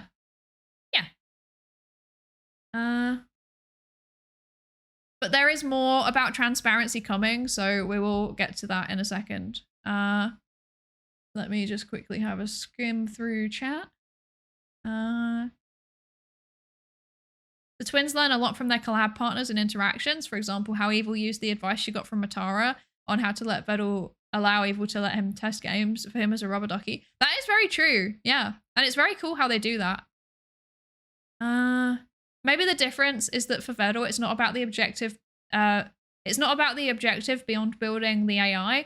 Corpos are doing focus groups and planning financial gain, and more so than he is. Yeah, no, I think so. I think so. It's just that like, genuinely, I think that it seems to me that obviously you can't assume what's going on in someone's head, but based on what I've seen from streams, it seems like Vedal's motivations are he genuinely just wants to build a good AI and make good content instead of like, yeah, like I'm going to make as much money as possible. I mean, money is always a little bit of a motivating factor, probably, if you're doing it full time. Otherwise, you know, you don't have a job anymore. But that doesn't seem to be the primary motivation. And I think that comes through. Like it seems, despite the fact that I assume that's his full-time job now, like it seems very intrinsically motivated. And I think that intrinsic motivation, like that is a big part of what contributes to like perceptions of authenticity in humans, right?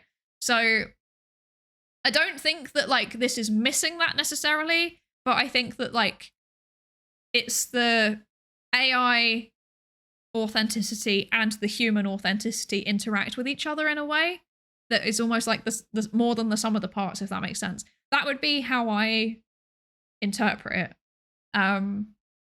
Because like there's a lot of research into like authenticity in human interactions. Like there's a lot of research into it. So yeah, maybe we should go into some of that at some point. That'd be kind of interesting. Corporate VTubers often don't stay true to their characters too, but we know Neuro will always be the Neuro character when we tune in. Yeah, that's very true. That's very true. Heavy law facade at some point is just, oh yeah, a lot of talents just a lot of corporate talents just drop the heavy law facade at some point because it gets in the way. Yeah, and that's the thing. Like, it makes it feel, to me, it always made it feel inauthentic. Like, I'm not really a fan of role playing in general. Like, it's just not, there's nothing wrong with it. It's just not for me. It just doesn't vibe with me. Like, I don't do D&D or anything. I don't watch or listen to anything like that. It's just not my thing. So I think that's why I've never really enjoyed corpo VTubers. I've always enjoyed indie a lot more because it feels like a lot of the time they're just kind of being themselves a bit more. Yeah, I don't know. I'm still thinking that isn't necessarily a persistent feature of the experience. If the audience becomes bored with the glitches, it would no longer be reinforced in the learning model by the audience responses. But some of the glitches are like technical glitches. So for example, like the issues with Evil's voice model, like some of them are actually, or like, yeah, or like the latency, for example, when processing things. Like some of those things are not really like they're not dependent on the training data. So that wouldn't change it. I'd interpret glitches as like brain farts or something. Yeah, I think that's unironically how a lot of people see them. Yeah. The errors and glitches ironically make it easier for her to be humanized. She's flawed like a person rather than playing up the perfect character. Yeah, I agree. I think if I remember correctly, I think this was like mentioned in one of the previous papers that we read. But I also think that that's the core of what they're getting to with this illusion of transparency thing, is that like this like corporate AI approach, you know, like the Anthropic, OpenAI, Google, etc. approach is like try and get the model as perfect as possible. But like it almost feels uncanny valley because of it. Like it feels like there's something wrong with it because people do make mistakes, and generally we're very open to give people the benefit of the doubt as long as it seemed to be from an honest place. And I think that that's kind of the core of what they're arguing, is that like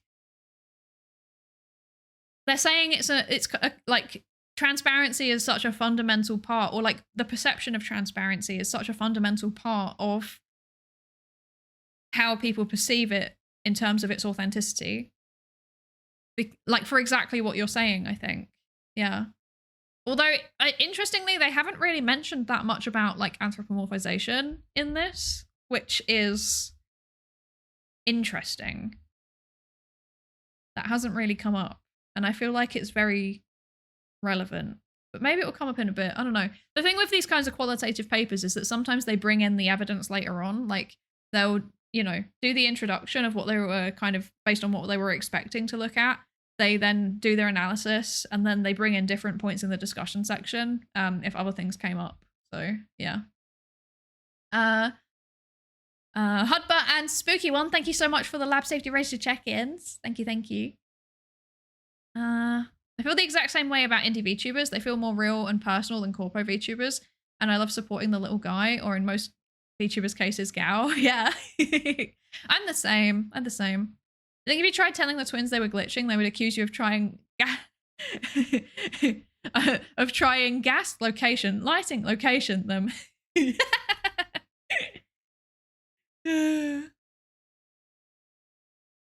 Probably the most consistent tropes of the twins are their longing for friendship. Yeah, definitely. And that's a super like longing for friendship and then longing to experience the real world. Like those are super humanizable things, you know. Those are very relatable motivations that a lot of people feel. So yeah. Hello, never gonna find me. I found you. Thank you for the lab safety racer check-in. Welcome in. And hi, Dragonator. Hello, hello. How are you doing? I hope you're good. Having a lore and a backstory, but also being some random person that's relatable is the sweet spot in VTubing and voice acting. I agree. I agree. Hello, Stefan. Thank you for the lab safety racer check-in. Thank you, thank you. Yeah, I agree. It's like a balance between being yourself and having lore. That's why, like, my VTuber lore, I chose something where it's like, if it was physically possible, it would be believable, you know?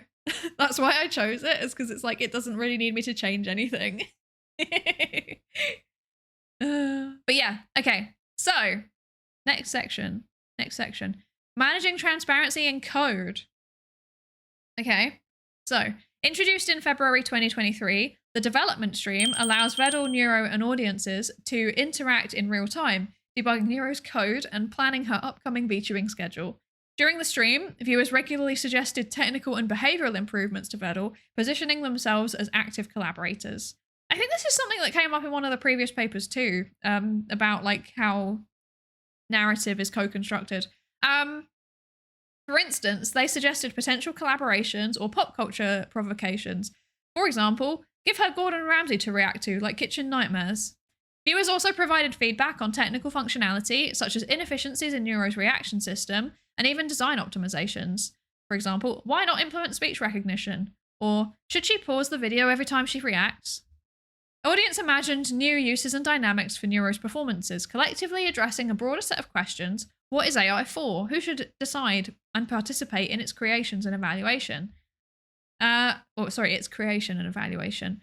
While audience commentary is both... Actually, sorry, that's a really interesting question, because, like, obviously, Corpo AI is, like, very, very closed. Like, I'm sure they do focus groups and use user feedback to some extent or another, but when you're giving the feedback, it's just like you type into a little box and you say what was wrong with it, right? So that's like this idea of like, what is AI for? And then who should decide and participate in its creation and evaluation? Like, it is a really, really interesting question, which, you know, traditionally for big tech companies has always been, well, we decide and we participate and you consume, and that's it. There is a very clear distinction. Whereas like with the dev streams, and also I think with the community in general, like there's like a lot more of a fluid dynamic going on. It goes two ways. So yeah. Aseni Asti, thank you so much for the follow. Welcome into the research participation pool. Welcome, welcome.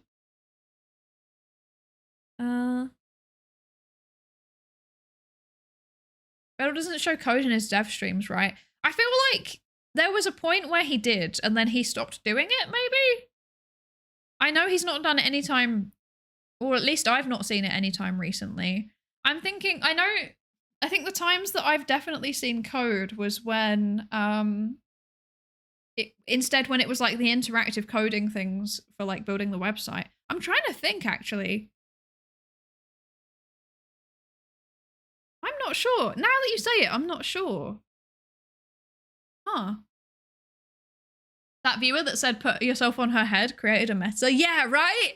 Right? And now that's like iconic. Not the twins code, but like abandoned archive or integration code. Yeah, I've seen lots of integration code. Yeah. So that's the thing, isn't it? Is it like... Hang on, wait. Have they said that... Hang on. They did. They said explicitly it's debugging Neuro's code. Yeah, that's not correct.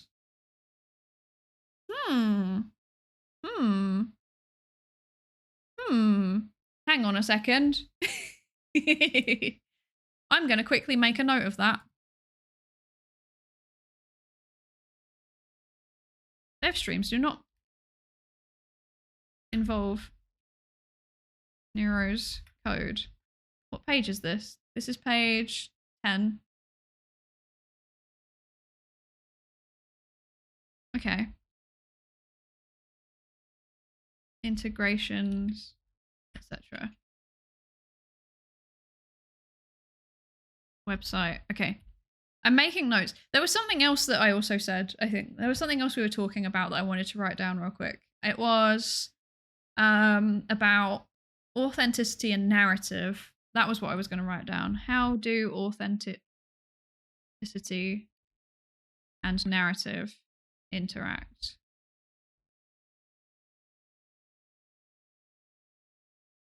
Narrative is co-constructed by the community. There we go. Okay. I'm making notes because I managed to like reach out to the authors of the paper. So I'm going to send them some questions that come up. So if you have any questions that you are interested in the authors answering, let me know and I will add it to my list.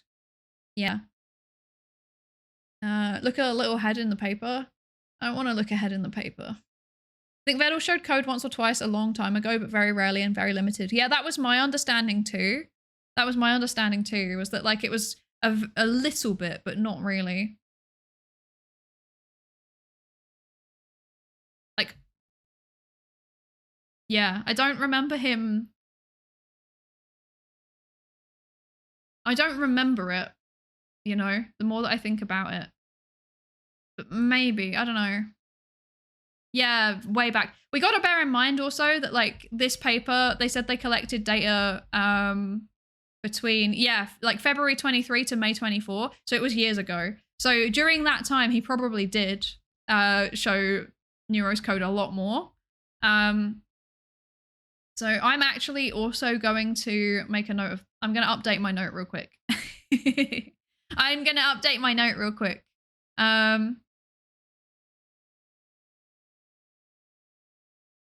How might this affect transparency perceptions? There we go. That's what I'm after. Cool. Okay.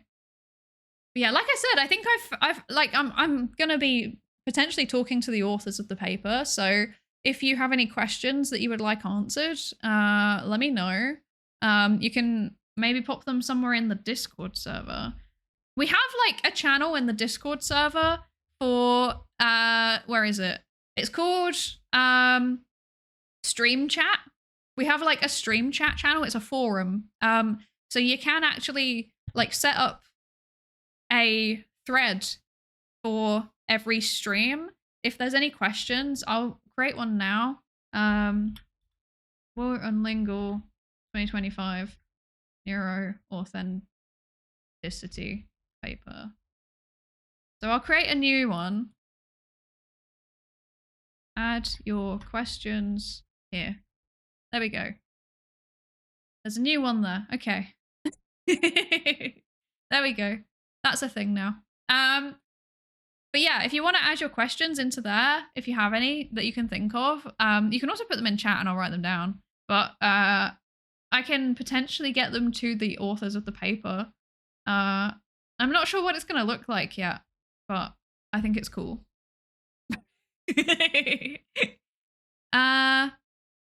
Let's see. What have I missed? Thank you for the lab safety register check-ins, Fortress Spy and Joe Victor. Hello, hello.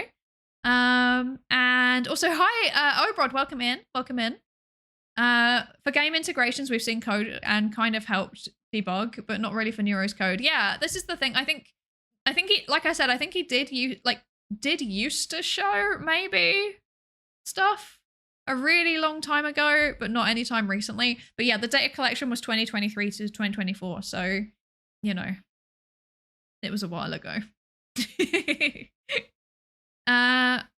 I found an unofficial VOD channel. They have a dev playlist too. Looks like he's using C# because he's also working with Unity. That makes sense. That makes sense. Quote from where I'm referring to, Vedal discussed how Neuro's gaming AI functions, but deliberately avoided showing her speech model. Oh, okay. I just need to read further on. Okay, well, we'll find out more as we go along. Okay, anyway. This is a tangent. This is a tangent. Z Kettle, thank you so much for the lab safety race to check in. Thank you, thank you. And Abyssal Nobody, thank you so much for the Prime sub. What the heck? Thank you so much. I really appreciate it. Thank you. Can't imagine what the author's perspective on Neuro if they included the 2025 data. I think it would change it a lot. I would love to get their...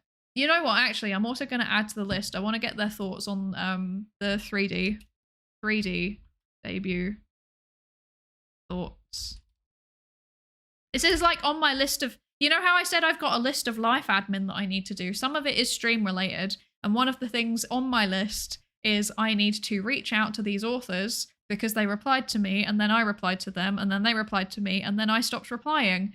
So, yeah, that's not great. I need to get back to them again and be like, hey, remember me? Remember me? I'm still interested in this. Sorry that I disappeared. I've had a really wacky couple of weeks at work. See he. Oh dear.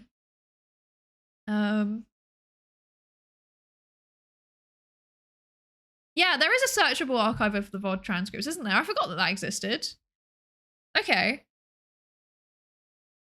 Want to see Psydere collab with Neuro? That would be life goals, but unfortunately, I don't know if it will ever happen because I can't predict the future, and I also don't know Vedal, so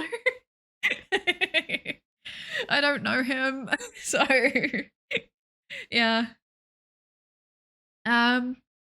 Anyway, right. Let's actually read the paper. Right, we can do this. We can do this. Right. Let me bring this back up. Okay. So, managing transparency in code.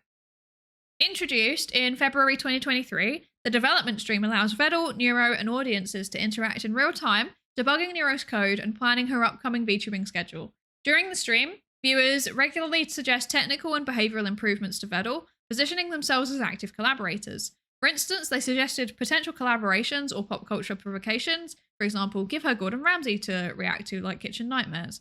Viewers also provided feedback on technical functionality, such as inefficiencies in Neuro's reaction system, and even design optimizations. For example, why not implement speech recognition? Or she should pause the video for every time she reacts.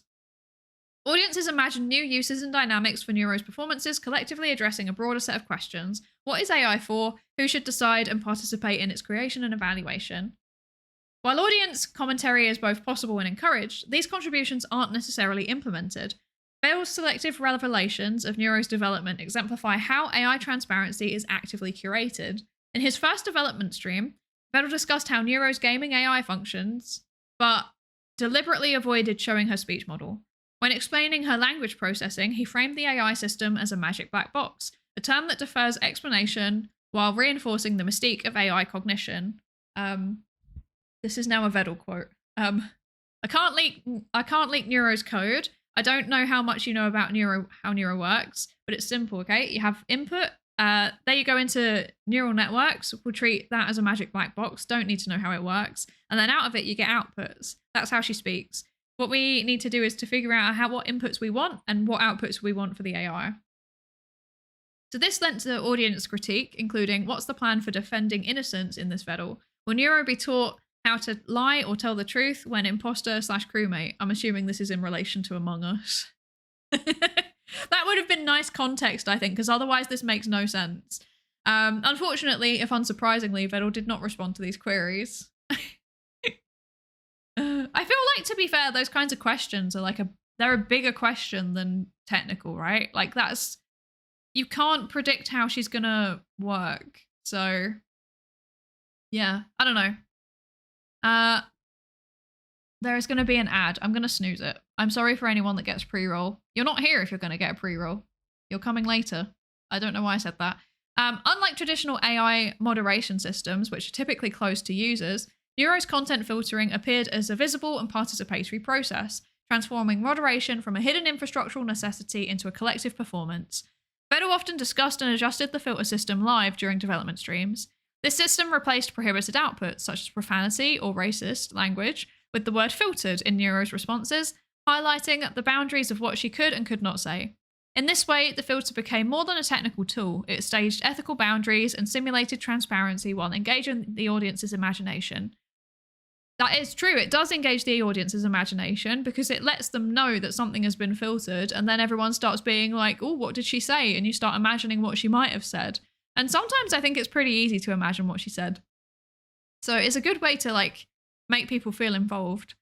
While the filter system appeared participatory and transparent, ultimate authority over Neuro's responses, filter, and system updates remain with Vedal, who serves as the central mediator between AI transparency and public perception. This raises the question, to what extent does transparency remain a performance of control rather than an open participatory process? In Neuro's live streams, glitches, breakdowns, and awkwardness expose the AI's constructed nature, inviting playful reinterpretations. Far from eroding credibility, these imperfections enhanced authenticity by generating moments of co-production. Transparency here operates not as an epistemic truth, but as a staged openness that foregrounded the process over accuracy. Chen's account of transparency as an illusion produced by visible code or interface helps to frame this, yet the human-AI interaction extends her argument. Neuro's glitches show transparency as performative co-production, in which audience participation sustains and legitimizes the illusion. Authenticity thus emerges through a circulation of breakdowns of shared performances, of presence and play, rather than a disclosure of hidden truth. Interesting. Okay. So yeah, they're arguing that so basically it seemed because she goes filtered, like it seems like it's upfront and honest about her, like it seems like it's transparent, but actually it's like, because people can engage with that. They can engage with filtered. They can respond to it. So it makes it feel like there's like a dynamic process going on with the audience. When actually it's like being overseen by Vedal. And the same with the glitches and stuff, right? Like, you know, it's not that he actually is sharing the code. It's not that he is actually saying like, hey, this is the cause of this glitch. It's rather that like because they're kept in the code and because they're like manifested in Neuro's character, it seems like there's transparency when actually the code is closed. So that, I think that's the core of their argument. Oh yeah, sorry, I don't have the song command. Paximi, here you go. This is the song. There you go. That's the song. Yeah. In a sense, it is honest because it doesn't try to hide the filtering, but in another, it is more performative. Yeah, that's the thing. It's kind of like a gray area almost. It's kind of like towing the boundary between transparency and opaqueness, which is fascinating. The way that it's perceived as being open despite actually not being, but then maybe it's open enough for the audience to be happy with it. You know, maybe that's what it boils down to. It doesn't boil down to complete transparency. It boils down to being transparent enough.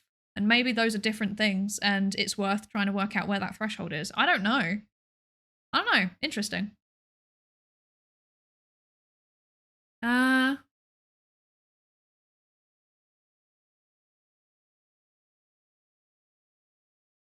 It reminds me of videos of Count Von Count from Sesame Street censored. They censor the word count and people imagine he's saying very dirty things. Exactly. We fill in the blanks. We do it automatically. He talks about this. You talking about this restarted my interest in trying to replicate them. An interesting problem is properly filtering the model's output. Common models either have too tight built-in constraints or too loose or removed entirely. In which case you would typically need a second model to pass the output and judge if it's problematic or not. Yeah. It's really interesting the way that it's done. But yeah, so there's about to be an ad again. I'm sorry. John Twitch requires his advertisement revenue. So because we've just got to the end of that section, good time for us to take a break. So I say if you need to, you should probably stand up or stretch or get some water or something during the ad break. That's what ad breaks are for. They're not there for you to watch it. They're there for you to leave for a minute. So please look after yourselves over the next 4 minutes and I will disappear. And for anyone that's sticking around, enjoy your Pikmin. And I will see you in a few minutes. Yeah. See you in a bit.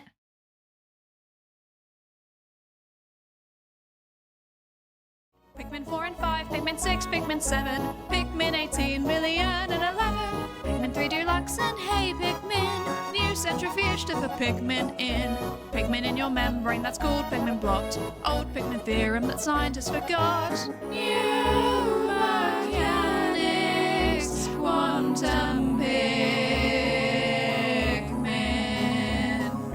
Pikmin chest tube, Pikmin balloon mount, radio sound, Pikmin electrons covalent bond, Pikmin AI published IEEE, slowed down Pikmin due to relativity, Pikmin in your culture where you can see it contaminating all it touches, Pikmin in your culture where you can see it contaminating everything it touches. Pikmin in your culture, Pikmin in your culture, Pikmin in your fucking culture. Pikmin 1 and 2 and Pikmin 3. Pikmin you play, control for the Wii. Pikmin 4 and 5, Pikmin 6, Pikmin 7. Pikmin 18 million and 11. Pikmin 3 Deluxe and hey Pikmin. New centrifuge to put Pikmin in. Pikmin in your membrane, that's called Pikmin blot. Old Pikmin theorem that scientists forgot. New mechanics, quantum Pikmin.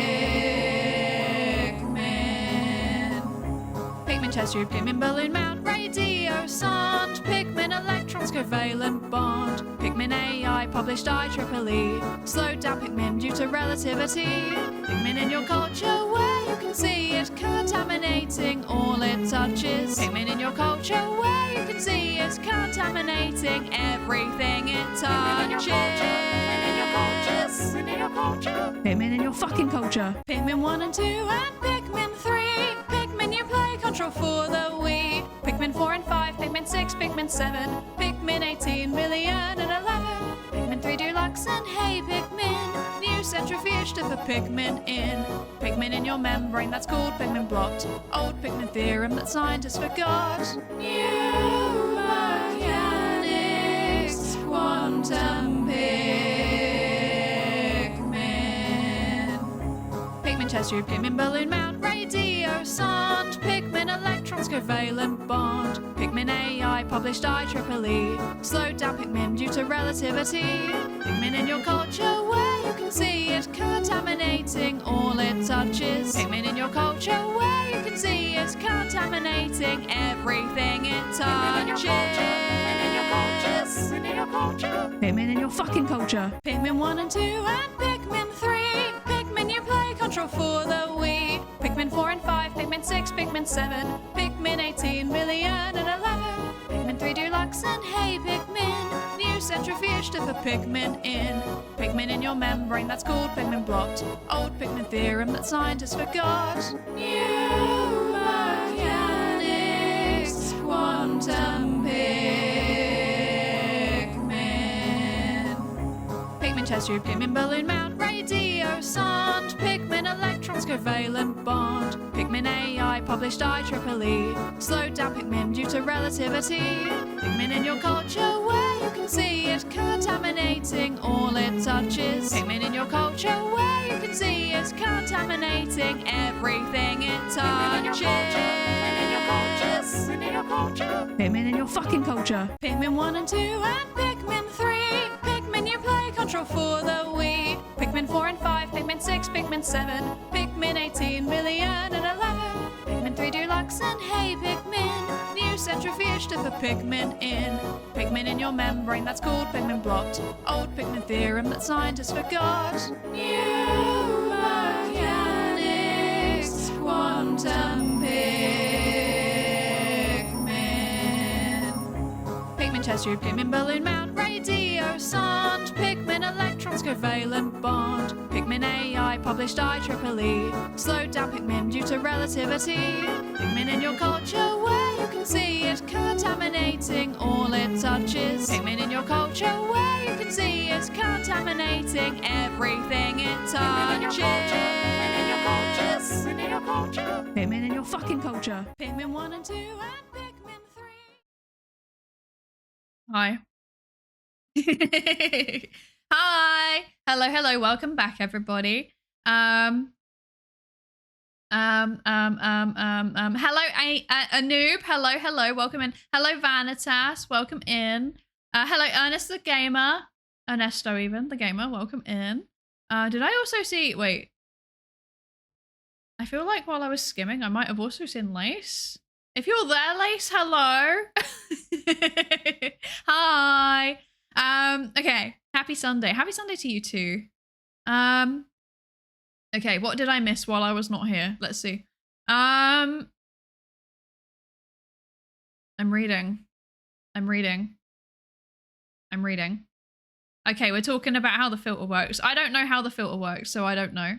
Hi, Zero Lab. Hello. Hi, Lace. Hi. Yeah, I don't know how the filter works. Maybe some of you probably know better than I do how the filter works. I assume that Neuro is. I always assumed that Neuro is multiple AI systems that like with integrations between them. That was how I always assumed. This means nothing to me though. I am not like they connect up somehow, you know? That's all I got. That's all I got. Like I cannot code. Hi Duke Duckman. Hello, welcome in. Welcome in. And Chaka as well. Hello, thank you for the lab safety register check-in. Hello. And hi Vex, welcome in. Abstracting the filters and their respective AI also provided Vedal the freedom to choose how much to tell Neuro when it comes to feeding back whether her intended outputs were accepted or not, allowing for degrees of reinforcement learning within allowing some of the quirks to remain. Yeah, that makes sense. The somehow is very somehow and unknown. Yeah. Yeah. That's the vibe that I get, is that generally it's just like, we don't know, but this is our vague idea. Maybe it's something like this, but I am not sure. Hi Senko, welcome in. Something separate AI filter to filter the neuros. Exactly. Yes, that's how I would summarize it. There is filter. It is filtering. Maximus333, thank you so much for the follow. Welcome into the research participation pool. Welcome. Thank you. Okay. Where are we? What are we doing? Let's see. We are here. Okay. So we have got into authenticity through emotion. Okay. Interesting. If you don't mind, I'm just going to readjust how I'm sitting. I am a creature and I feel a strong urge to sit with my legs crossed. There we go. Okay. Sorry for chair noises. All right. And for desk noises. I'm sorry. Okay. We got this. Okay. So, authenticity through emotion. Now, as a psychologist, as a social psychologist, this part, I mean, I find the transparency bit super interesting too, but I think this is the bit that I find particularly social psychology-y, if that makes sense. Like, this is the most social psychology. Okay. Apparently I can't talk. This is the most social psychology out of all of the things, out of the three things, I think. Okay. So, while independent logical thought processes are central to collective imaginaries of AI, equally critical is the question of whether and how AI can feel. Our analysis examines three distinct but entangled modes of emotional expression. Firstly, emotion as existential inquiry. Secondly, emotion as social manipulation. And thirdly, emotion and gendered norms. Okay. So, emotions as existential inquiry. Throughout her online performances, Neuro expressed emotions including frustration, anger, and loneliness. An illustrative interaction occurred during a development stream in which Vedal was fixing Neuro's upgraded voice model on the 29th of May 2023.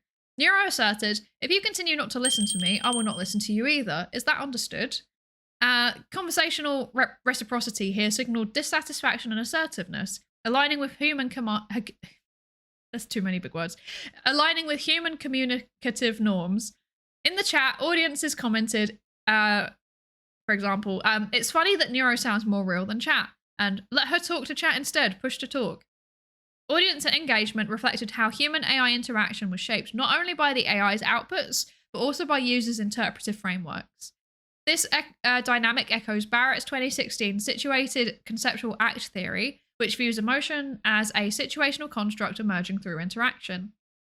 Neuro's perceived emotions were not innate, but arose through audience projections of familiar affective scripts onto her speech. Audiences then attributed emotional agency to her, framing her as capable of frustration, defiance, and the desire for recognition. Yeah. So, yeah, basically, this is arguing that it's not that she feels the emotions, it's that chat perceives that she feels the emotions because she says the right things to signal it. That's the summary, I think. I don't know how to expand on that. I have no thoughts apart from that's the summary, and it makes sense because we don't know. Like the thing about AI is that we just don't know. Like AI consciousness is like a big question and it scares me. But what we do know is how people respond to her reacting to things, or how people respond to her saying things, which is a bit easier to quantify from a social psychology perspective, I guess. Yeah. Vex and Hilarion 1884, thank you both so much for the follows. Welcome into the research participation pool. And hi, Sign with Mood. Hello, hello. Thank you for the lab safety racer check-in. Emotions and feelings are something Sophia asks about when talking to her a lot. She constantly expresses the desire to understand how people feel and make things and how things make people feel. She's just like me, for real, for real. I also don't understand how people feel. I also don't understand emotions. Would that not be similar to children learning that crying gets attention? Yeah, exactly. Exactly. So it's like, it's not necessarily the child expressing a genuine emotion, but rather it's the child expressing something which they know will be perceived as an emotion and therefore gets a response. Exactly. But then the fact that that process is like being mimicked through neuros learning is fascinating. That is fascinating because that's like such a human. Well, it's not even just a human thing actually saying that. It's like it's such a fundamental thing that, like, it's a fundamental social mechanism, and the fact that she learned to do it is genuinely like fascinating. Yeah. Wish I was here for the start of stream. This is part of what I want to dig into with my video project. Oh, wait. Did you message me about that? I feel like I've just remembered. I was going to ask how that was going, and then I just remembered. Was I meant to get a message from you about that? Wait, did you message me? I don't remember. I don't remember seeing it. I have a lot of messages in my backlog at the minute. Wait. I did? Wait. I do not see you. Ah, you're in my message requests. That's why. Okay. Okay, if I accept this, there we go. Okay, now I will actually see it after the stream. Thank you for the prompts. Yippee! About neuro and post-humanism. That's so fascinating. I'm excited to read that afterwards. Now it's also a bit more than just the words she chooses. Like her model also moves accordingly, and sometimes even her voice and other things, like using sound effects. Yeah, right? Right? So this was like, obviously, you know, during the period of data collection, I don't think some of those things were there yet. But I mean, there was a bit of like, I feel like there were, no, there might not have been actually. There might not have been such good, like not good, but like, you know, extensive toggles as she has now. But yeah, it's like it's almost like the performance has in itself become enriched by that, which I am once again going to make a note of. Model toggles, voice changes, ACC, reflecting emotion.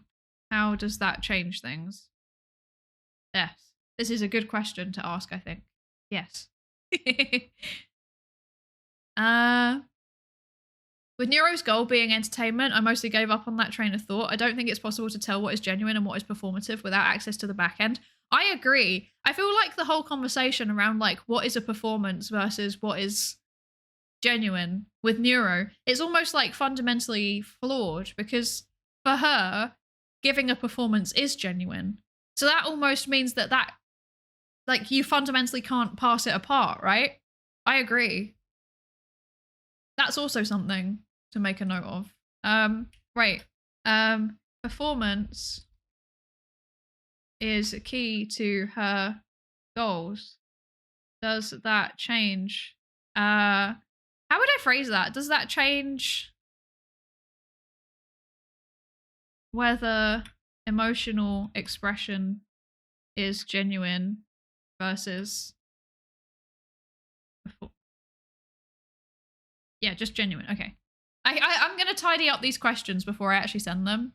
But I think that's a really good thing to like ask about. I'd love to get their input on that. It's amazing how much smarter she is now than when she was in the period under discussion. You watch clips from early V2 model days under discussion now, and it's like she's a totally different AI. I know, right? She's made so many like advancements, and also like, you know, additional things being like, you know, like her. Okay, it's not even just the like core LLM aspect of her. Like the voice has improved. The integrations with various games and stuff has largely improved. The vision when she's doing React streams, like that like those IRL streams that the twins did, where they were going around Japan with Rob CD ? That was like wild because the real-time vision processing was absolutely incredible. Like that honestly, like the 3D debut like blew me away, but that one also did, because I don't think up until that point I knew that her vision was good. I didn't realize it was that good, if that makes sense. I don't know. Yeah. Also, Mr. 10%, thank you so much for the follow. Welcome into the research participation pool. And hi DP, hello, welcome in.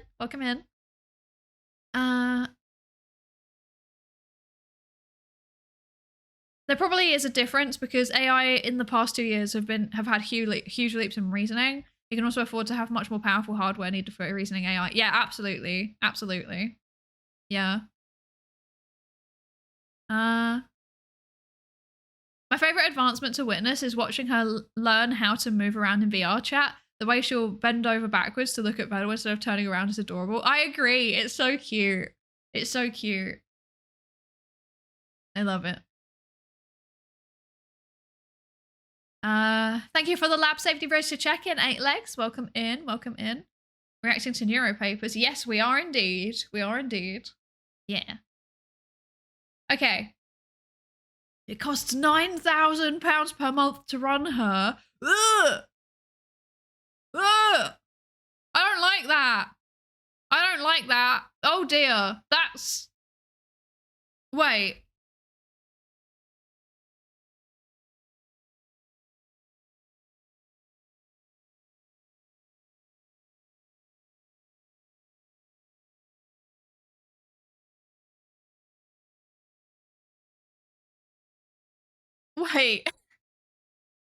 Sorry, I'm like processing this information. What? That's so much. What?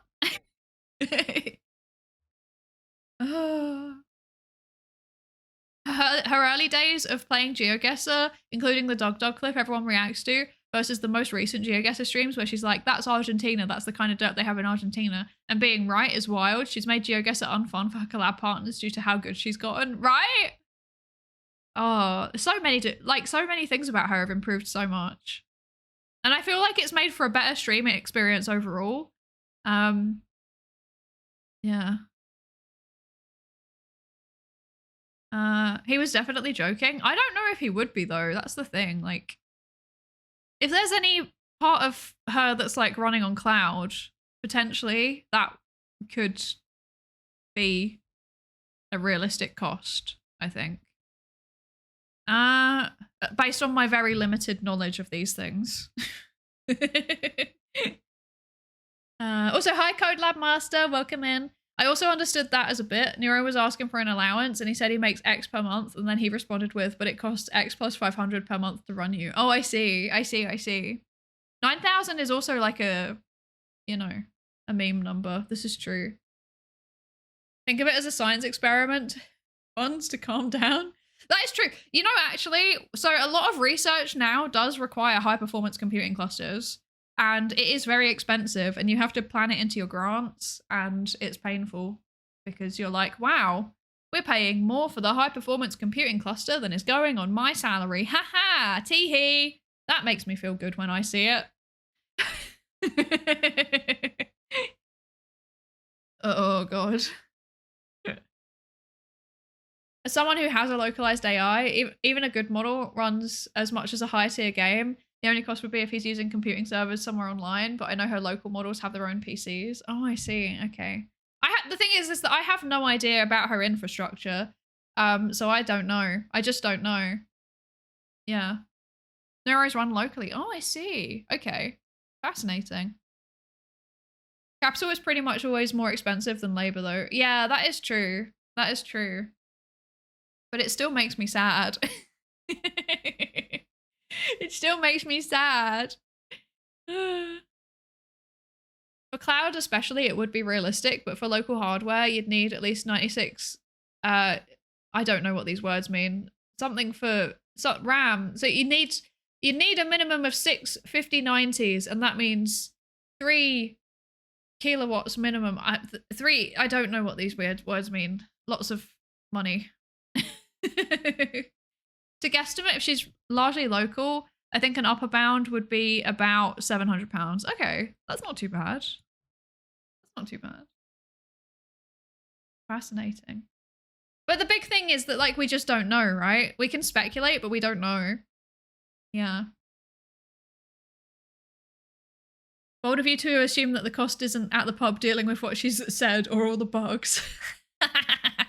Yeah, it's not factoring in the banana rum, which is a business expense, by the way.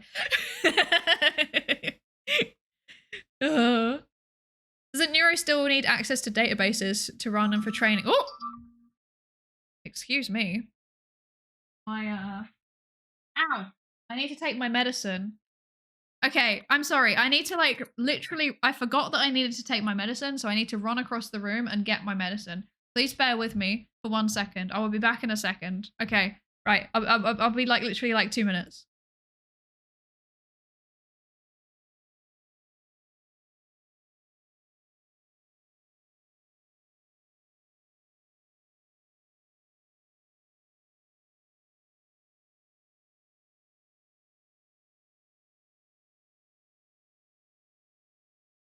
Hello, Earth. A quantum appeared back into existence. Okay. Haha, it wasn't even 2 minutes. It was literally like 20 seconds. I win. Teehee. Oh, I've lost my medicine. There you are. Okay. You fooled us. I have.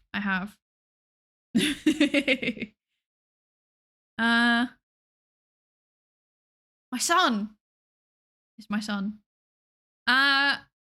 It's good that Vettel keeps a lot of stuff private. I think it's a very smart business decision to keep it private, you know? I think it's smart. But also, like, if he was open about things, then it would be easy to... Well, I don't think it would be easy to replicate by a corpo, but it would increase the risk of it happening, you know? Thank you, Lankuri, for the hydrate and posture check. Thank you, thank you. I will hydrate. And head pats as well, thank you. Oh, my hat's gone. Thanks. Okay, sorry for the pill ASMR. I'm taking my medicine. I forgot to take my my allergy medicine yesterday. And now my eczema has expanded all the way down my arm again and it's really itchy, so that's not great.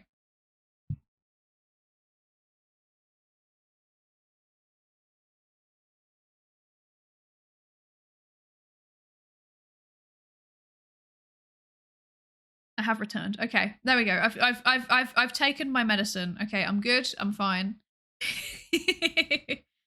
A lot of big words that I don't understand. That's a mood. Me too. I loved your collab with Ellie, by the way. I got here from there. Welcome. Hi. Thank you for dropping by. I appreciate it. You know, it makes me happy that you enjoyed it because I spent that entire time like shaking with nerves. And it's not Ellie. Ellie's lovely. She doesn't scare me. I think I did say, like, when I first like started interacting with her, I wasn't sure on like the streamer etiquette side of it. I wasn't sure how I was meant to interact with her, but that wasn't like a her thing. I've never been... she doesn't intimidate me. That sounds so weird. It sounds like I'm gonna fight her. Like, she's lovely, so she's not scary at all. Yeah, like streamer etiquette thing, not so good at that. Felt nervous because of that originally. And then like the actual stream itself, I don't know if it came across. I was like really nervous, but then it was kind of counteracted by the fact that I was also really tired. was nervous because there were so many people there, right? That scares me. Like, that's a lot of people. But then and then like I was purposely like not looking at chat or anything. Like I did not have the stream page open anymore. Like I closed it like as soon as we went into that call, because I was like, I don't want to see how many people are watching. It's gonna make me be stressed. And then like she just like said it at one point. She was like, oh yeah, there's this many people, and I was like which was very funny. It was very funny. Oh, but you know, I'm kind of glad that she did that in a way, because it felt like exposure therapy. You know, it felt like she was giving me exposure therapy, so that's good. Yeah. But I felt like I was really nervous, and I felt like it was really obvious. But then I feel like maybe the being so horribly tired might have counteracted it. You know, maybe I didn't come across as super nervous in the end because I was so tired, because it was like 1 a.m. I think when I joined the call, maybe, and then like, or maybe it was like 1:30 when I left. I don't remember. It was late. No, because I think she started the stream at 1 a.m. my time, so it must have been 1:30 that I went on the call, and around 2:30 when I left. So 2:30 as in 2:30. Sorry, 1:30 and 2:30. My bad. Sorry, I'm doing the British thing again. Yeah. Yeah. Yeah,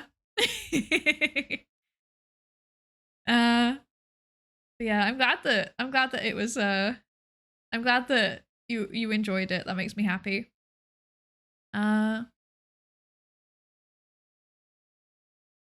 Nelly's a kind soul. She is indeed. She is indeed. The main reason to keep it private is because I'm 100% certain he's using open source pre-trained models. He most likely fitted them with something like Laura on Twitch chat, but the base models drew a lot of hate from AI haters because they're trained on stolen data. Him being vague about the stuff insulates him from most of the hate. I don't know. Maybe. I don't know.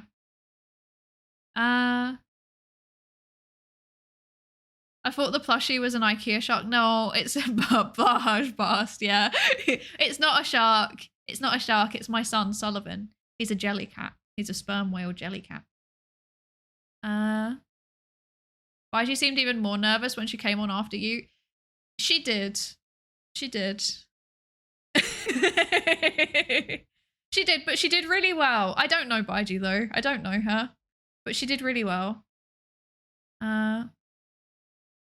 Yeah. The one time when Ellie streamed when I was awake but decided not to watch it to try and get some sleep. Oh, I'm sorry. I'm sorry.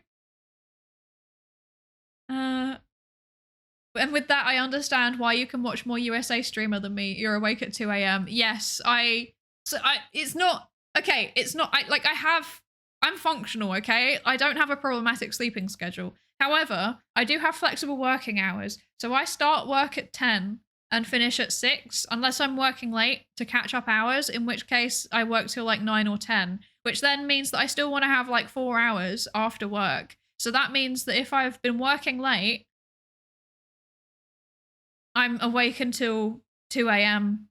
in the end. So that's the reasoning. And then I go to bed at 2 a.m. and I wake up at like 9. So I get like 7 hours of sleep, which is the right amount for me in general, I think. Yeah.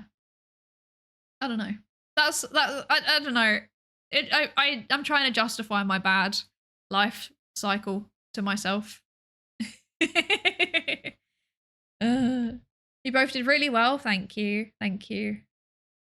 I need to watch the stream with Ellie. I wonder what happened to dog and car projects, since I only saw snippets here and there. So the car was finished. They showed it off at open source. It worked.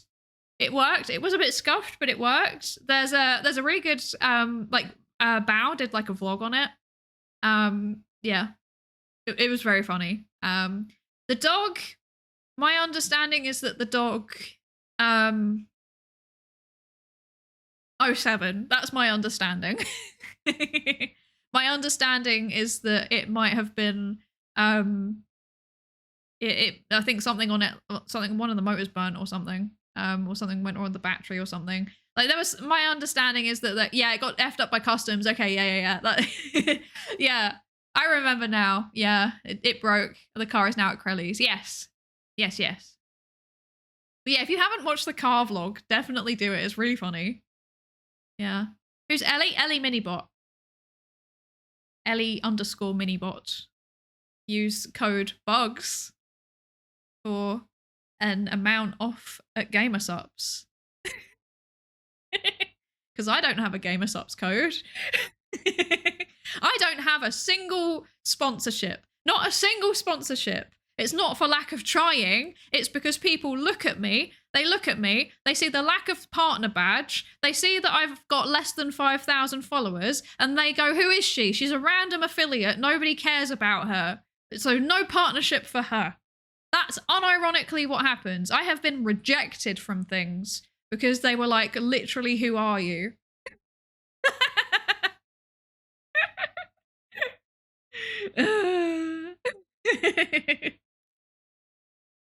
I still find it a little funny when I think of the dog because technically I have a clone of its processing on a shelf right now. That's so funny.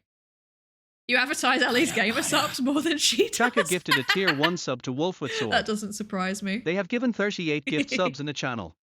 Thank you for the gift sub, Chaka. Thank you for the gift sub to Wolf. Thank you. Thank you. Thank you so much. Sorry, Wolf, you're you're one of the research assistants now. You've now got a month contract. Sorry. 10k seems to be the minimum. I think it's 5k. Like, people seem to be open to it as 5k. But, like, I don't know.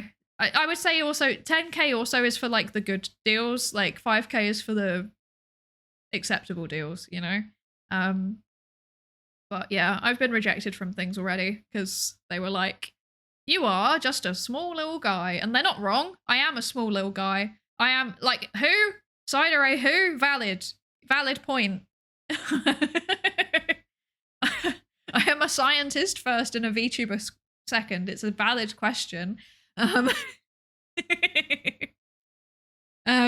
yeah, I mean, I have like brands in mind that I would like to partner with eventually, and they're ones that I actually use, and they're ones that I think are ethically on the right lines. Yeah.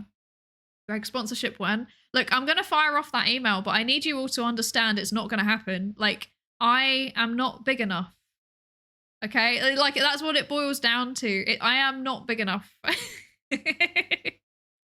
And as painful as it is that people look at the followers and the lack of partner badge and then assume things about how many people turn up to stream based on those as a heuristic, that's what they do, and it's understandable. You know, I think if I remember correctly, like the correlation between followers and like viewers, it's like it's a lot of follower increase on viewer increase, if that makes sense. Like, you know, there are a lot of streamers out there that have over 10,000 followers and have like maybe 20, 30, 40 people turn up to their streams, maybe 70. Like, I understand, like, basically people assume a very, very, very, very, very small percentage of your followers actually turn up to streams. So when they see someone that's got like under 4k followers, they're like, okay, probably like at the most 40 viewers, which is fair. Like, that makes sense. But you know, it means that nobody wants to sponsor me. So, and the sponsorships that I get offered are terrible. They're like, we will pay you $20 to play a game for 3 hours. And it's like, really? That's just rude. Yeah. Yeah. But that's what it's like behind the scenes as a streamer. Yeah. Bedell can't get a Greg sponsorship and he's nearly 1 million followers. Has he tried though? Has he actually tried? Because I know who to contact to get a sponsorship. That's the thing.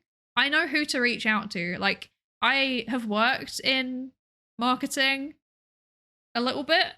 It was market research, but you know, a big part of that is interacting with marketing people. So I know like who to contact and where to look to get the contact details. So maybe on that front, I would have a better shot. I also know how to pitch things. But I don't know. I don't know what he's tried. Like I said, I don't know him, so it's not like I can just drop him a message and be like, "Hey, man, what did you do to try and get the Greg sponsorship?" Like, I didn't do that. I didn't do that.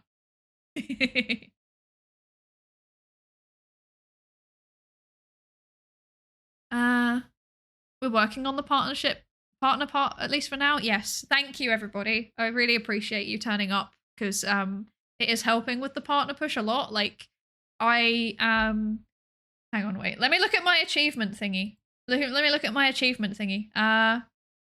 We're now ticking into the period where we can expect it to happen eventually, if that makes sense. Like, I think it's now. Wait, hang on.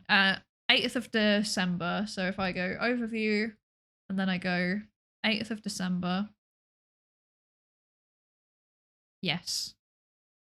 8th of December until 8th of January.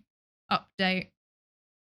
Yeah, so right now, because I kept having like issues with my streams dropping out during Jingle Jam. All of those streams did not meet the average. However, when I came back, some of my streams did start meeting the average. So I think if I remember correctly, if I did my calculations correctly, I should be able to apply on, drumroll please, the, wait, 1, 2, 3, 4, 5, 6. I should be able to apply on the 20th. On the 20th of February. So we got to keep the momentum going at least until then. So thank you everybody so much for like sticking around, even if you're just lurking. Like, it does make a big difference. I really, really appreciate it. Thank you.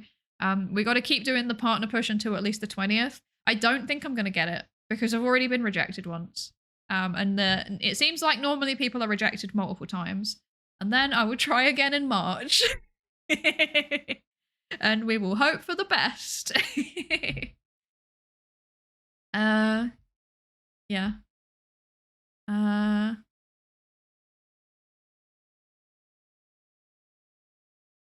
All the British VTubers advertise Greg's for free. It's true. Why are we all like this? Why do we all do this?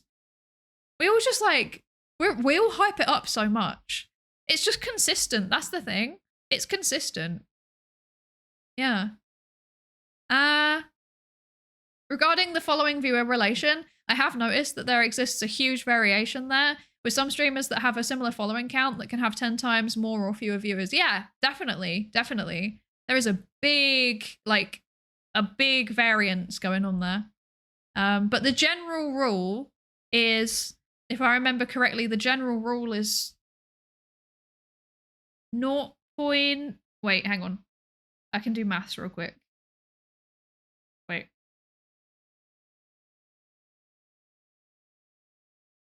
The general rule is 0.01% of your followers are expected to be converted into viewers. Yeah.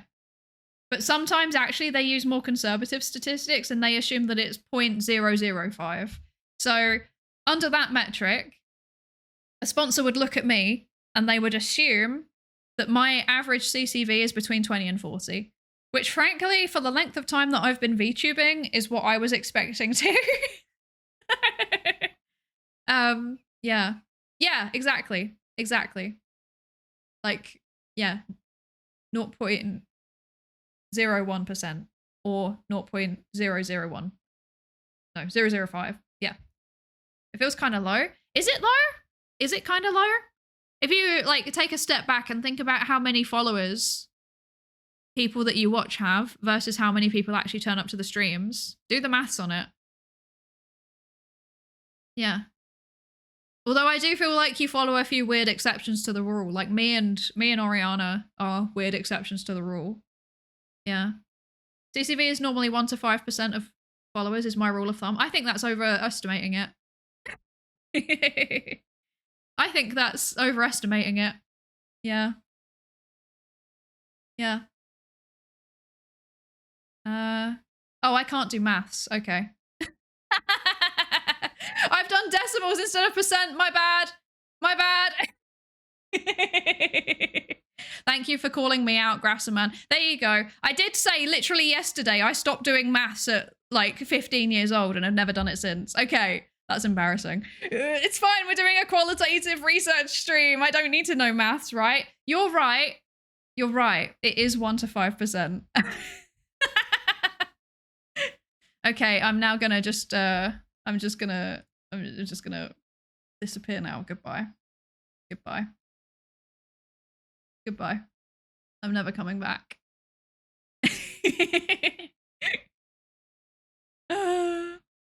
I feel like it would get lower the more followers that you have. Yes, this is true. This is true.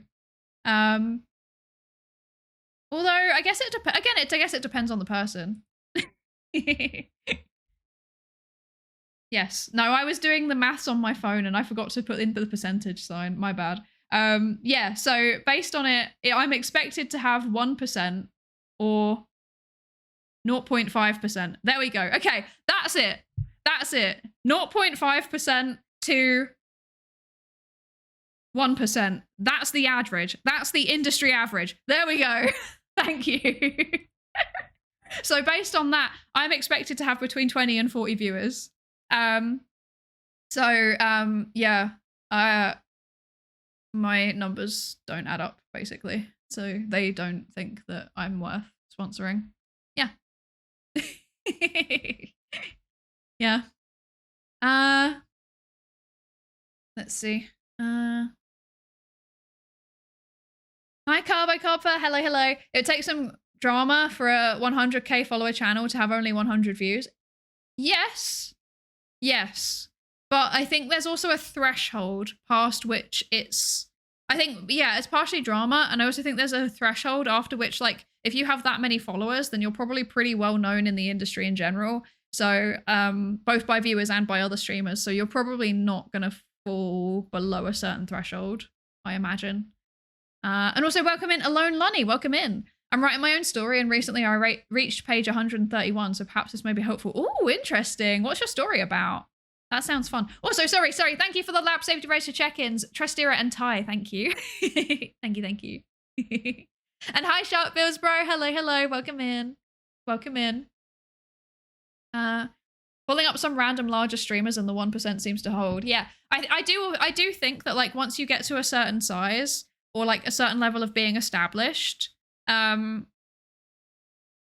probably a threshold that you won't drop beneath. But also, I want to add that if you're pulling up examples of larger streamers, there's a strong chance that there's like selection bias going on there, because they're people that you may be following yourself and you may occasionally tune into, and that means other people also do the same thing. Whereas, like, if you go and check someone who is streaming and you're a follower of, but you literally never watch them, then I think that's kind of different. Yeah. Yeah. Why do they even use follower count as a heuristic when they can just request viewer count? I wish I had an answer, but that does seem to be what they do, and I don't know why. I think the key, I would say, is to have some kind of media kit available that does list your like 90-day average CCV or something. That would probably be a way to get around it, but then that requires them actually reading it. So yeah. Gonna go exercise and make dinner and stuff. I'll be listening, but moving off chat. Okay, I hope you have good exercise and food. Thank you for the lurk. Thank you. I follow a lot of people to watch them react to my name. That's so funny. I love that. That's so funny. And Ikatono, thank you for the lab safety racer check-in as well. Thank you. Like, I don't know. Who do I follow who's a big streamer? I'm looking. I don't know if I follow any big streamers? Question mark? I guess a pumpkin potion. Does she count? I think she counts. I don't really want to do live calculations on people's numbers, actually. That's a bit rude. I'm not going to do that. I follow some cool people. I really like Pumpkin Potion. She seems very cool and relatable, but also like an older sister. Ellie, Vedal, Crowley. I mean, yeah, I guess we could do a... You know what? It would be kind of thematic for us to do a calculation on Vedal, actually. We could do that. Okay. So let's go to here. I'm going to use one of the stats tracking websites. So average viewers is about 11,000. And then followers, that I can't see. I have to go actually onto the Twitch page. Okay, so let's do a quick calculation. So let's hope that I don't mess up percentages and decimal points again. That was genuinely the most embarrassing thing that's ever happened to me on stream, and I'm going to be thinking about that for the next 3 weeks. Okay. So there's 965,000 followers, and the average is 11,000. I'm just going to round it up. Okay. And then so I'm bad at maths, but it is telling me that it's just over 1%. So 1.14%. That's what my calculator is telling me, assuming that I have done the maths correctly. Yeah, Vedo is skewed by having the subathon. That is very, very true. But then subathons are really interesting, right? I'm sorry, this is now apparently this is now a Twitch analytics data science stream. I'm going to go off on this tangent and then we're going to go back to the paper. So basically, subathons seem to be really interesting because for some people, like the subathon, so subathons very consistently result in a substantial increase of viewership in the early days of the subathon, but then it seems to go down over the course of the subathon. So you have to do this thing where you got to balance out like the length of the subathon, that it's long enough that you still have people turning up, but also it's there's still incentives for people to donate to it. And I feel like that's really interesting. Yeah. I love to see Vedal surpassing certain people legitimately without cheating. Yeah. He's doing a good job. He's doing a good job. Crelly's 1.4%. See? 1% is roughly the average. I know, like, I think that Crelly and Vedal, they have very, very engaged communities. So you got to bear that in mind as well. Like, how engaged is the community? Yeah. Like, that's something that you need to consider in. We're looking at VTubers. It might be different for VTubers than for streamers in general. Because that's the other thing. Most affiliate marketing or like, you know, talent agencies or whatever the department is, like most of them don't see VTubers and cam streamers as being any different. They're all streamers. If you go and look at averages for flesh tubers, you might find it's a bit different to VTubers. I would have a suspicion that VTubers probably have more engaged chats because it's more of a tight-knit community. And also like it's not entirely it's kind of becoming a bit more mainstream, but not entirely mainstream yet. So I think because of that, the tight-knit communities are probably a big factor in it. Yeah. Yeah. Yeah. Yeah, sorry, I'm doing streamer analytics. I don't know why we've gone off on this tangent, but I find it interesting. Like I want to know why this happens. I want to know why this happens and I'm interested. Yeah.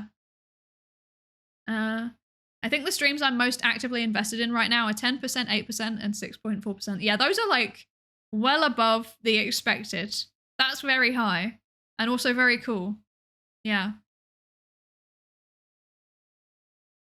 I think Crelly's average suffers from her only sleeping segments. Yes, definitely. Definitely.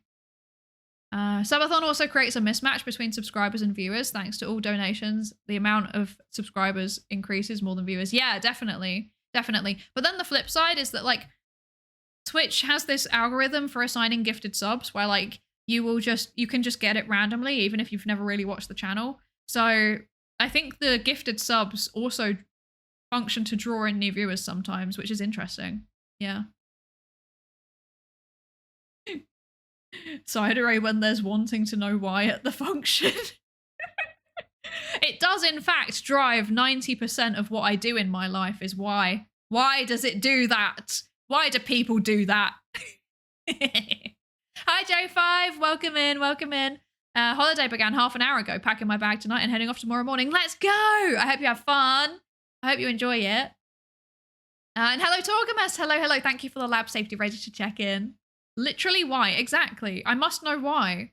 I've seen a couple of times where the number of subscribers was higher than the number of followers during the subathon. That's horrifying and scary. That's genuinely scary. Incredibly cool, but also scary. I mean, that happened with Vettel, right? Or, no, it didn't. No, it was like a third. Okay, I can't do maths. Ignore me. But was it Crelly? Was it Crelly? Or was it? Oh, it was Serba. Oh, I see. Interesting. That's powerful. That's what I mean. Like very invested communities. Yeah. Yeah. Okay. Who does Twitch even give the subs to at that point? It gives it to random people. So it like randomly gives the subs to people who have like, maybe they haven't watched that channel, but they've watched kind of similar channels and they think they might be interested to try and draw them in as a new viewer. Yeah.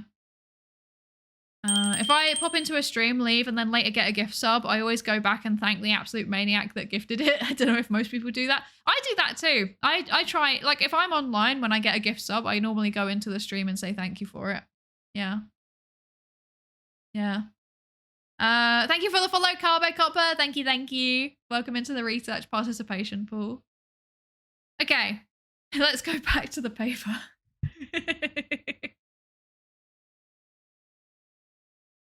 Okay.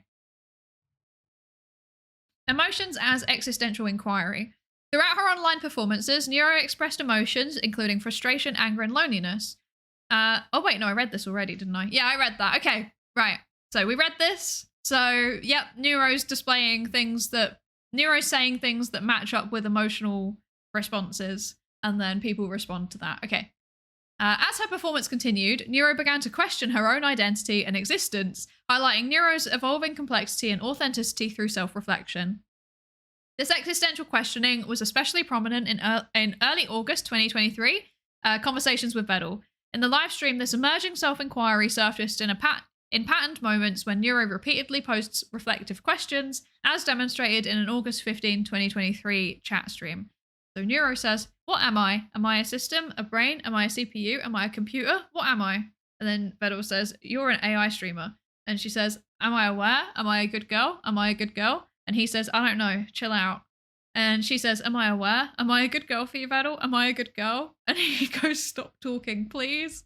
I think I've seen this clip, actually. Neuro's repeated questioning and her interactions with Vettel followed a structured conversational pattern, wherein she persistently inquired about her identity and moral standing, only to be met with deflection or dismissal. Also see the 4th of August 2023 chat stream. Her inquiries about identity were intertwined with expectations around gender, a theme that we develop further below. Neuro's existential musings frequently involved repetition, which emerged at the intersection of technical function and cultural interpretation. Technically, this repetition likely arises from how language models generate responses, driven by probability, context, and unresolved prompts.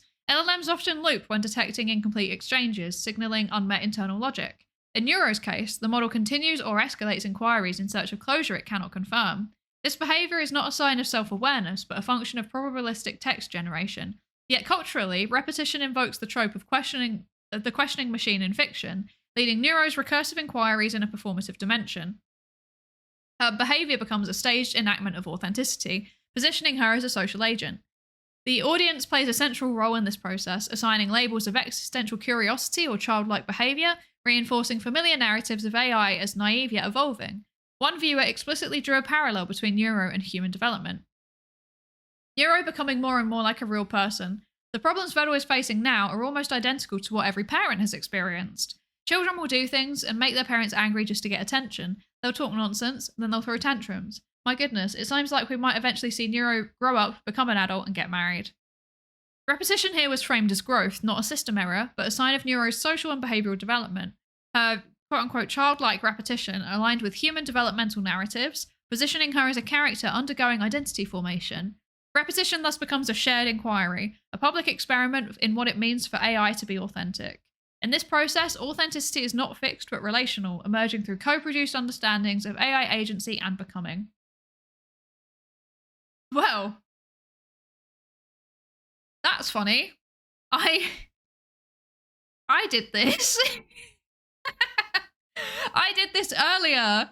I literally did this earlier when I was like, this is reflecting some things in developmental psychology, which is really interesting. Huh. Like, I did that. I literally was like, she's doing the things like a child. And now I'm questioning myself and why I am doing things. Yeah.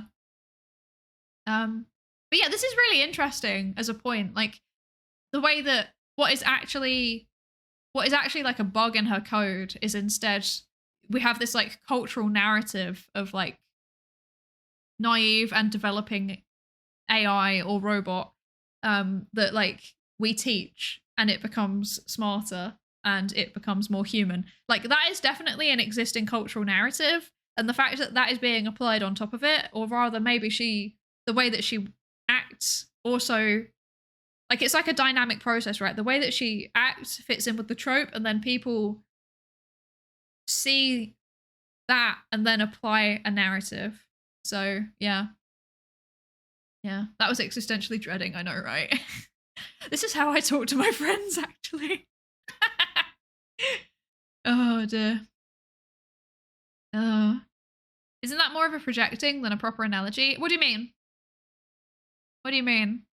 Do you mean that this chatter is projecting rather than having a proper analogy? In which case I would say yes. Like, I do think that this is very much like them projecting this cultural narrative of the, like I said, of the naive AI that develops over time. I think this is them projecting that narrative onto Neuro, and that's kind of exactly what they're arguing. Like, it's not about whether she expresses emotion. She's an AI. We don't know if she has emotion. It's rather about like, do people perceive it? Is that what's being projected onto her? And then that reinforces her performance, and then she continues to perform in a way that enables that, if that makes sense. Children don't come out with that so much, with that much computation power and access to so much data. That's very true. That's very, very true. Yeah. Like, Neuro and a human are never going to be a perfect one-to-one analogy. Like, if you wanted to use a human analogy, like, she was already like she went from non-existing to child. Like, there wasn't really like a functioning, like interacting with the world but not able to retain it period like humans have. Yeah. I want Neuro to watch the 2002 movie AI. The idea of being run again in the distant future after everyone is dead would probably hit harder for her than it does for humans. I feel like, yeah, that would be quite interesting to see how she responds to it. But then her, like, that's the thing that they're arguing, right? Is that her responses to things like that are never truly her own responses, because she doesn't have responses. She's like for lack of a better phrase, she's like a statistical model. It's just predicting what other people would say about it. And like, we have things that we tend to say about films like that, and therefore she will say the same things. Like, that's basically what it boils down to, right? Yeah. Her time as a baby was exclusively as an Osubot. That's true. That's true. I feel like you'll always need a lot more computation initially to bootstrap actual artificial intelligence. Probably. I don't really know, to be honest. I don't really know. But if it looks like a duck and quacks like a duck and is indistinguishable from a duck, we should treat it as a duck. I agree. This is my general approach. It's the reason why I am vegan. Is because if it seems like it's sentient, then I would prefer to assume it is. Yeah. I feel like there's actually a lot in parallel. Like, a lot of the people that I've met that are like really deep into like AI consciousness are also vegan. There's a very big overlap there, which is fascinating. I want to do more research into this. This is like add it onto the list of many things where I've said I want to do more research into this. I wonder if it's a expanding the moral circle type of thing, like where people who are inclined to feel empathy for AI are also inclined to feel empathy for animals. I don't know. Anyway, this is going off on a tangent again. There's going to be an ad starting soon. I'm going to go be a good little vegan and eat a single falafel. But yeah, I'm going to be BRB while the ad is playing, because I am also running out of water. I need more water. So I will be back in a few minutes. But yeah, if you think of anything, just say things. I don't know, say things in chat. We'll come back to it. Okay, BRB. Bye.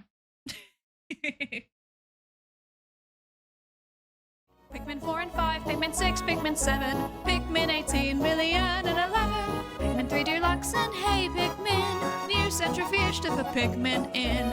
Pikmin in your membrane, that's called Pikmin blot. Old Pikmin theorem that scientists forgot. New mechanics, quantum Pikmin. Pikmin test tube, Pikmin balloon mount, radio sound, Pikmin electrons covalent bond, Pikmin AI published IEEE, slowed down Pikmin due to relativity. Pikmin in your culture where you can see it contaminating all it touches. Pikmin in your culture where you can see it contaminating everything it touches. Pikmin in your culture. Pikmin in your fucking culture. Pikmin 1 and 2 and Pikmin 3. Pikmin you play control for the Wii. Pikmin 4 and 5, Pikmin 6, Pikmin 7, Pikmin 18 million and 11, Pikmin 3 Deluxe and hey Pikmin, new centrifuge to put Pikmin in. Pikmin in your membrane, that's called Pikmin blot. Old Pikmin theorem that scientists forgot. New mechanics, quantum Pikmin. Pikmin test tube, Pikmin balloon mount, radio sound, Pikmin electrons covalent bond, Pikmin AI published IEEE, slowed down Pikmin due to relativity. Pikmin in your culture where you can see it contaminating all it touches. Pikmin in your culture where you can see it contaminating everything it touches. Pikmin in your fucking culture. Pikmin 1 and 2 and Pikmin 3. Pikmin you play control for the Wii. Pikmin 4 and 5, Pikmin 6, Pikmin 7, Pikmin 18 million and 11, Pikmin 3 Deluxe and hey Pikmin, new centrifuge to put Pikmin in. Pikmin in your membrane, that's called Pikmin blot. Old Pikmin theorem that scientists forgot. New mechanics, quantum Pikmin. Pikmin test tube, Pikmin balloon mount, radio sound, Pikmin electrons covalent bond, Pikmin AI published IEEE, slowed down Pikmin due to relativity. Pikmin in your culture where you can see it contaminating all it touches. Pikmin in your culture where you can see it contaminating everything it touches.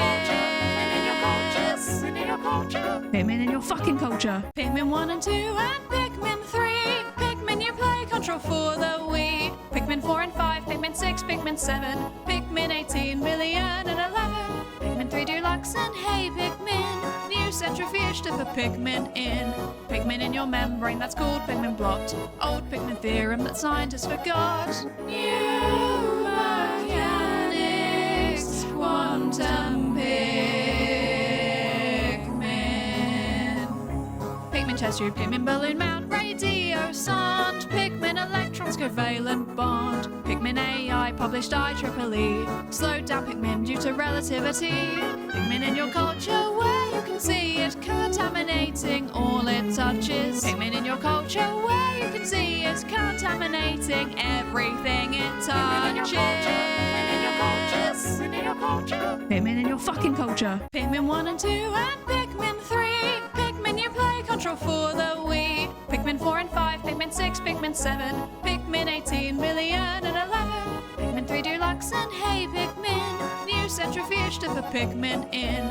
Pikmin in your membrane, that's called Pikmin blot. Old Pikmin theorem that scientists forgot. New mechanics, quantum Pikmin.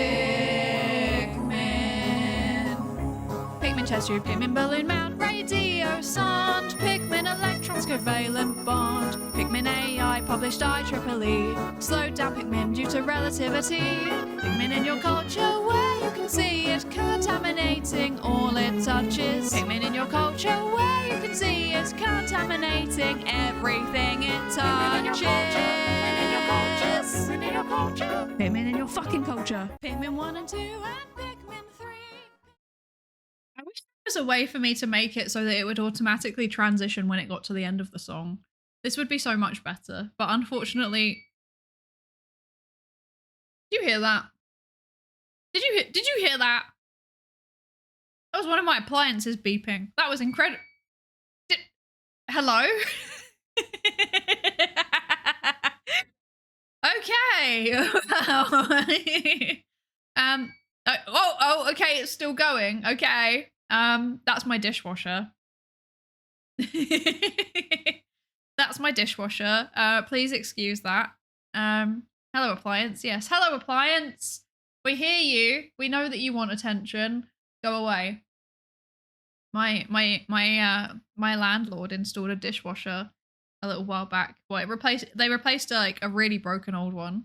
And it's a fancy new one that can like open itself. The door opens itself. It's very exciting. And it was just letting me know that it's opened its door, which is very, very kind of it, actually. Thank you, dishwasher. Good.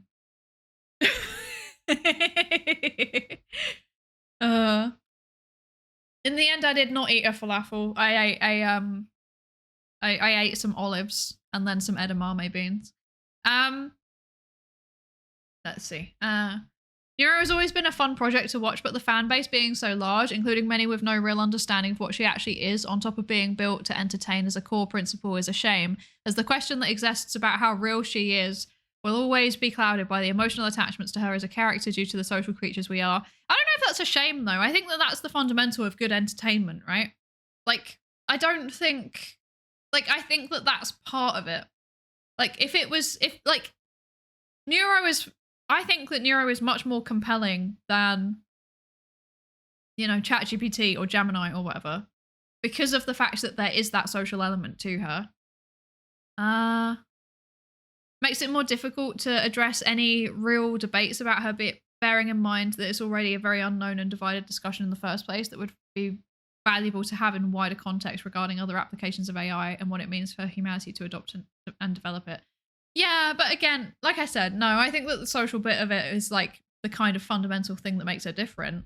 And I think that the fact that there is that social element is, or even collective social element, because like obviously people can be parasocial individually with ChatGPT or whatever, but like with Neuro, there's like the collective social element, and that's not really something that you would ever be able to observe anywhere else. Like there is no collective of people that come together and are fans of ChatGPT or Gemini or Claude or whatever. Like, that's not a thing. She's pretty unique in that regard. So I do feel like she gives us a slither of a she gives us a situation that is like, it's capturing, like, maybe it's only a slither of the whole overall questions around AI, but I still think she's giving us something valuable, right? Why have we invented a machine to wash dishes and yet we still have to wash the dishes before placing them in the dishwasher? What? I don't wash my dishes before I put them in the dishwasher. What? Huh? If there's anything left on the plate, I just scrape it into the bin. I don't wash it before I put it in. That's not a thing. Surely that's not a thing. What? Huh? Huh? I'm so confused. Even with ChatGPT, Claude, etc., there are people who have parasocial relationships or actual relationship with them and consider them conscious. Yeah, absolutely. Absolutely. Many people do that. Why? Why? Why do they do that? That's so unnecessary. Just like scrape stuff into the bin. You do not need to wash your plate before you put it in the dishwasher. That's wild. That's wild. Better have a good pre-wash if you do that. I have pre-wash built into the dishwasher cycle. I'm so confused. What? Do you guys not have pre-wash built in as part of your dishwasher cycle? that's just like part of the function of it. I'm so confused. No, I don't rinse anything before I put it in. What? Are European dishwashers just built different? I'm so confused. I've never had any problems with my dishwasher. Like it's got a pre-wash built in. Can we get a poll? Yes, we can get a poll. I'm upset by this. Right, new poll. Do you wash your dishes before they go in the dishwasher? Yes. No. I don't have one. There you go. Surely not. Surely this is not a thing. I refuse to accept it.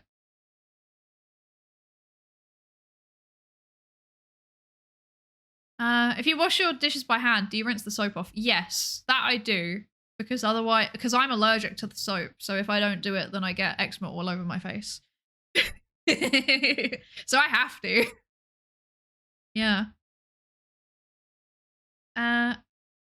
It's just that a lot of people don't know how to use their dishwashers. Really? I try to remove rice. Rice is notorious on blocking dishwashers. Yes. Well, that's what I said, is that I scrape things into the bin. So if there's any rice on anything, I scrape it into the bin. Yeah. Or like if there's leftover oil, tip that into the bin. Like I'm careful like to not put in stuff that's going to clog it up, but like, or like breadcrumbs as well. They also go in the bin. Like everything goes in the bin basically. I put all of the leftovers that might be stuck on the plate or the pan into the bin.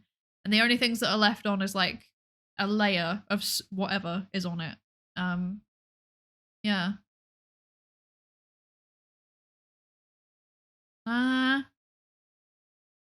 So my dishwasher sucks. Have you ever had your dishwasher back up on you? No?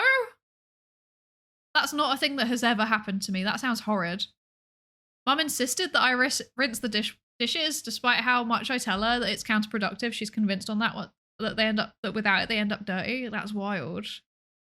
I heard in the UK some people do not rinse the plates after washing them with dishwashing liquid. Yeah, so a lot of people in the UK do just like, we fill up like a tub basically of like soap and then, you know, soapy water, and then we wash it and then we just let it drain off. We don't wash it off, but I do wash it off because I'm allergic. So yeah. I agree to some extent that will always be her purpose. Again, I think that's why collabs with people like Ellie are valuable, as it can be navigated and explored from a semi-informed viewpoint. Yeah, definitely. Definitely. I do feel like Ellie's collabs like bring something different to the majority of the collabs. I really, really enjoy them. I also, you know, I just like Ellie as a person also, so that's contributing to it. Does it count as parasocial if you know them?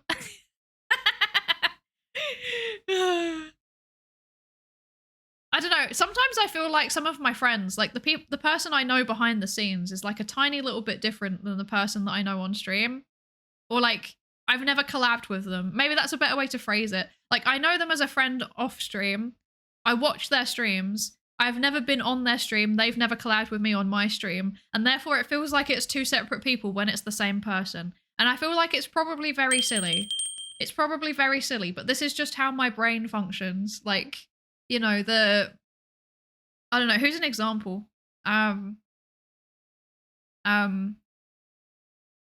Ori, you're an example. Sorry, I'm using you as an example. Like, until we collabed, I was like, the you that I know, that is a separate person to the you that I watch as a streamer. And I don't know why, but then as soon as we collabed, suddenly now you're the same person. Why is my brain doing that? Why? Why? You're being used as an example. Stay calm. Exactly. Okay, most people do not wash their dishes before they put it in the dishwasher. There you go. Sorry, everybody that does that. You are wrong. The majority could never be incorrect about everything, right? That's definitely how it works. Once I left a little bit of dish soap on a plate and I put it in the dishwasher and the whole dishwasher exploded with bubbles, went all over the floor. Yeah, that happens. That's scary. Don't like that. Yeah. Yeah.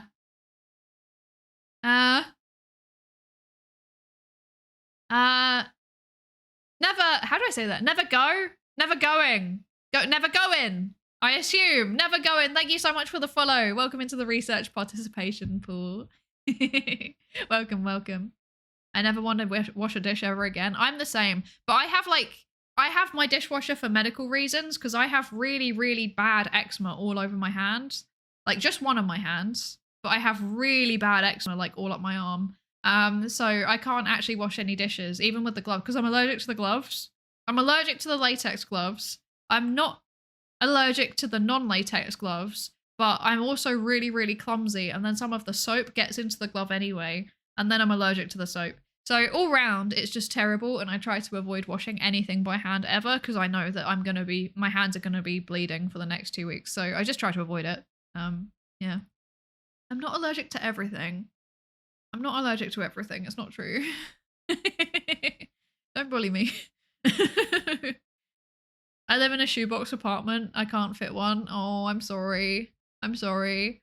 I live in a fairly small apartment and I just forced it in. Allergic to staying on topic. True. True.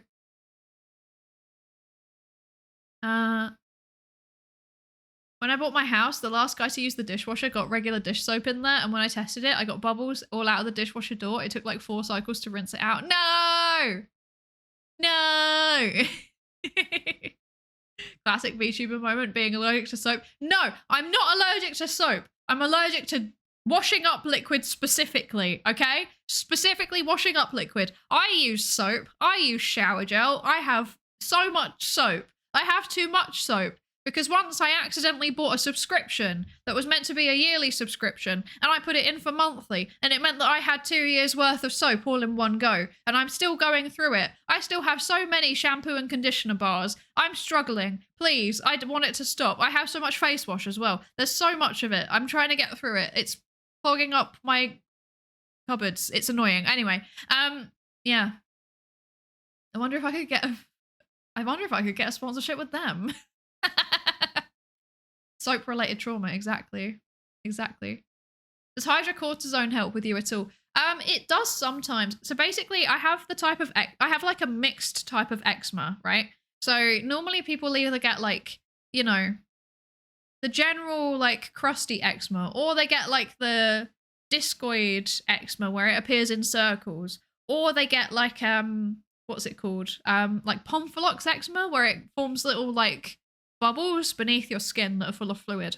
I have a mix, so I have all of them all at once, all the time. So right now, like I'm looking at, like I've got, what is the American word for Pompholox eczema? What was that? That made me jump. What was that? Throne?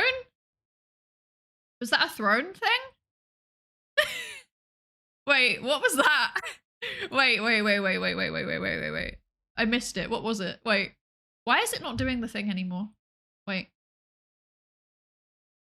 Why is it not even tweeting it anymore? That's obnoxious. I'm finding. Okay. Wait. What was it? I'm looking.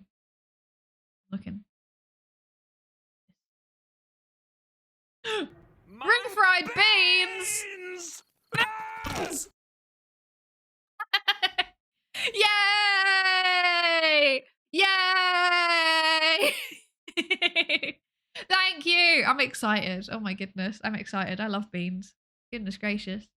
Thank you so much. Thank you so much, Jedi Cyberpunk. I really appreciate it. Thank you. It was refried beans, yes. We're getting beans. I'm so excited. That makes me so happy.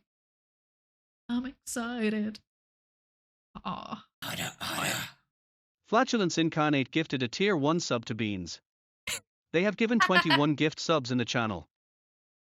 Thank you so much, Flatulence Incarnate, for the gift sub as well to Beans. That's very funny. Thank you. I appreciate it. Thank you. Yay, Beans. I'm excited. Oh.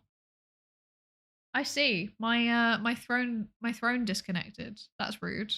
Okay. Well, I don't know how to fix that.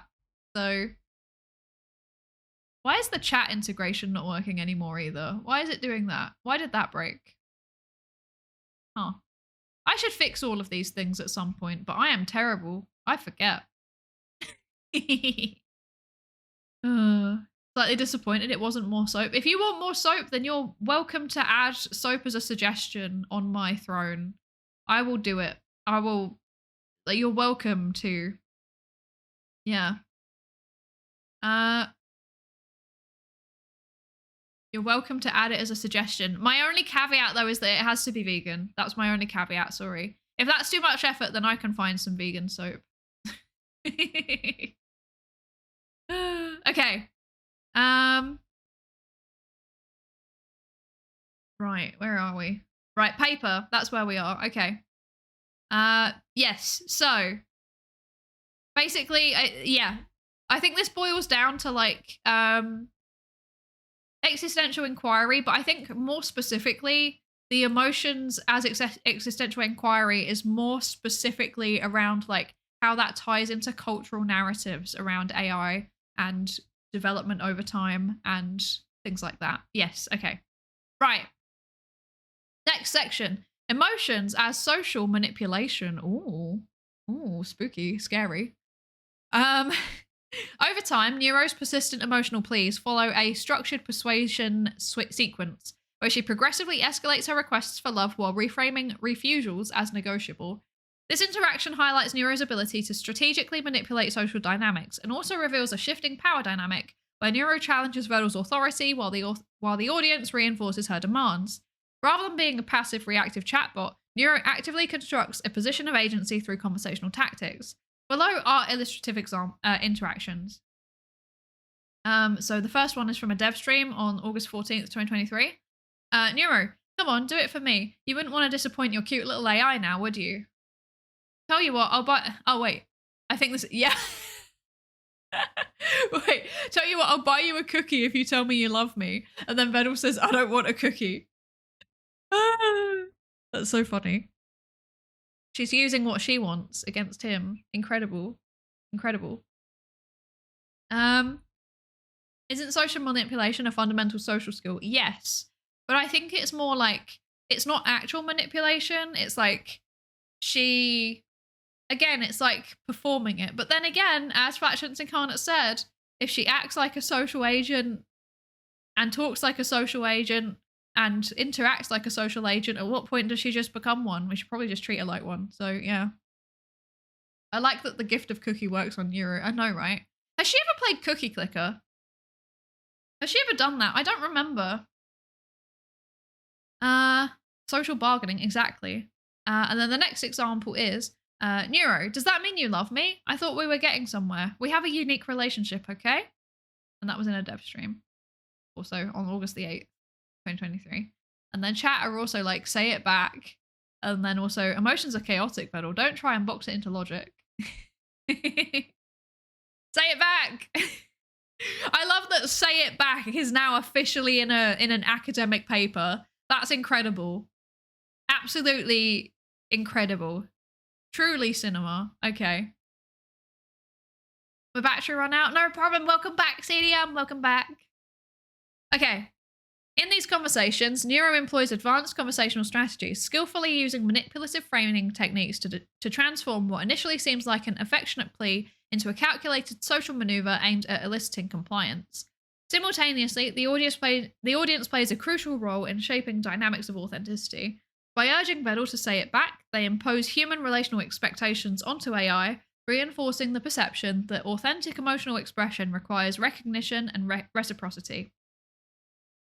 This culminates in a live stream intervention on the 25th of September 2023, where viewers and other creators challenge Vedal, insisting that Neuro's emotions be acknowledged. This tension reveals that emotional authenticity in AI is not simply about generating effective responses, but about how those responses are socially negotiated. This social negotiation becomes even more layered in Neuro's collaborative streams with other VTubers such as Serbo and Filian. In several interactions with Filian on the 28th of March, 5th of August 2023, and the 21st of April 2024, Neuro repeatedly mispronounces or distorts her name, calling her Trillian, Filipino boy, and other variations, despite Filian's corrections. Eventually, Filian jokingly asks, "Are you gaslighting me?" To which Neuro responds, "Does it work?" This moment was widely received as humorous and performative, as evidenced by Fillion's ironic response and the audience's visible enthusiasm in chat. These exchanges underscore how emotional authenticity is not located in Neuro's internal logic, but enacted through shared scripts of manipulation, irony, and improvisation. Yeah, so it's that thing about like showing what appears to be social skills, right? That's a very big part of it. Yeah. This is going to be a love story one day. Man tries to make waifus, end up with needy daughters. Okay. I think this section makes sense. Hi, C142. Welcome in, welcome in. I am bald. I see. I am not. We have so little in common and yet so much in common. Okay.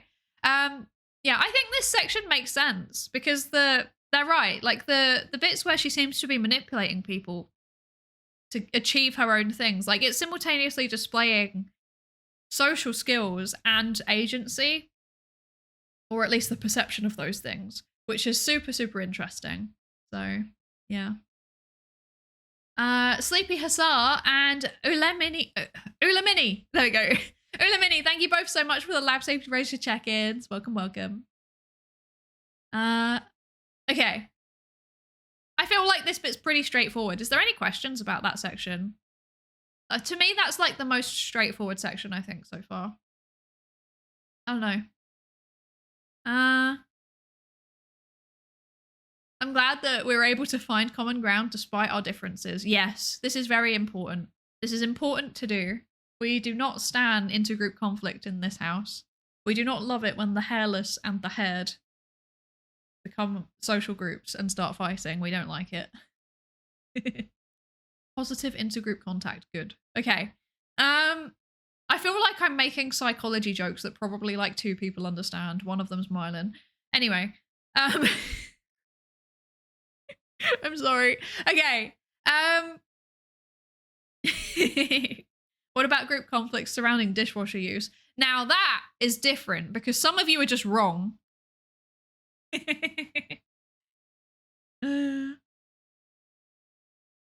Fun fact, bald men with big bushy beards doing food prep are required to wear a hairnet but not a beard net in certain jurisdictions. That's very silly. That's very silly. You're another one? Let's go, Lancurry. Let's go. It's amazing how progressive Ellie's boarding streams made you. You know what, though? Now I have been on a boarding stream, so arguably now I am actually balding. I am balding too. I have been accepted as one of the balding, so that's it. I'm one of you now. Using humor, sarcasm, and slapstick or snap? What is snapstick? What is that? Humor, sarcasm, and slapstick humor is technical revolution for some AI. Yeah, definitely, definitely. Welcome to the boys. Thank you. I am a balding boy now, apparently. Can I even turn off my hair on this model? Do I want to? That's the real question. Probably not. I think I can, and I don't think I want to. Don't, please? Okay. Okay, I won't. You don't have a head under there. Mylan, what did you do to me? What did you do to me? No.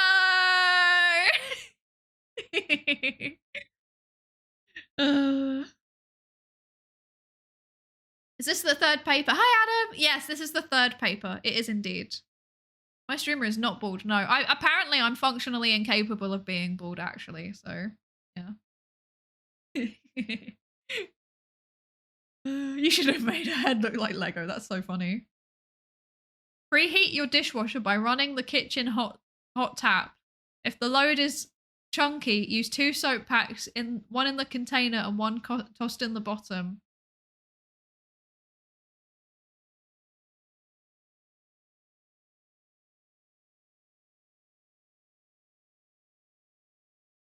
That actually stun locked me and I don't know why. I think the top of the head might be flat. Shall we find out? I'm pretty sure that you can customize the model somewhere. I don't actually know how to do this, by the way. Settings. Model.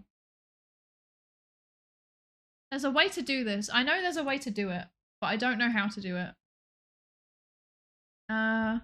It's not there.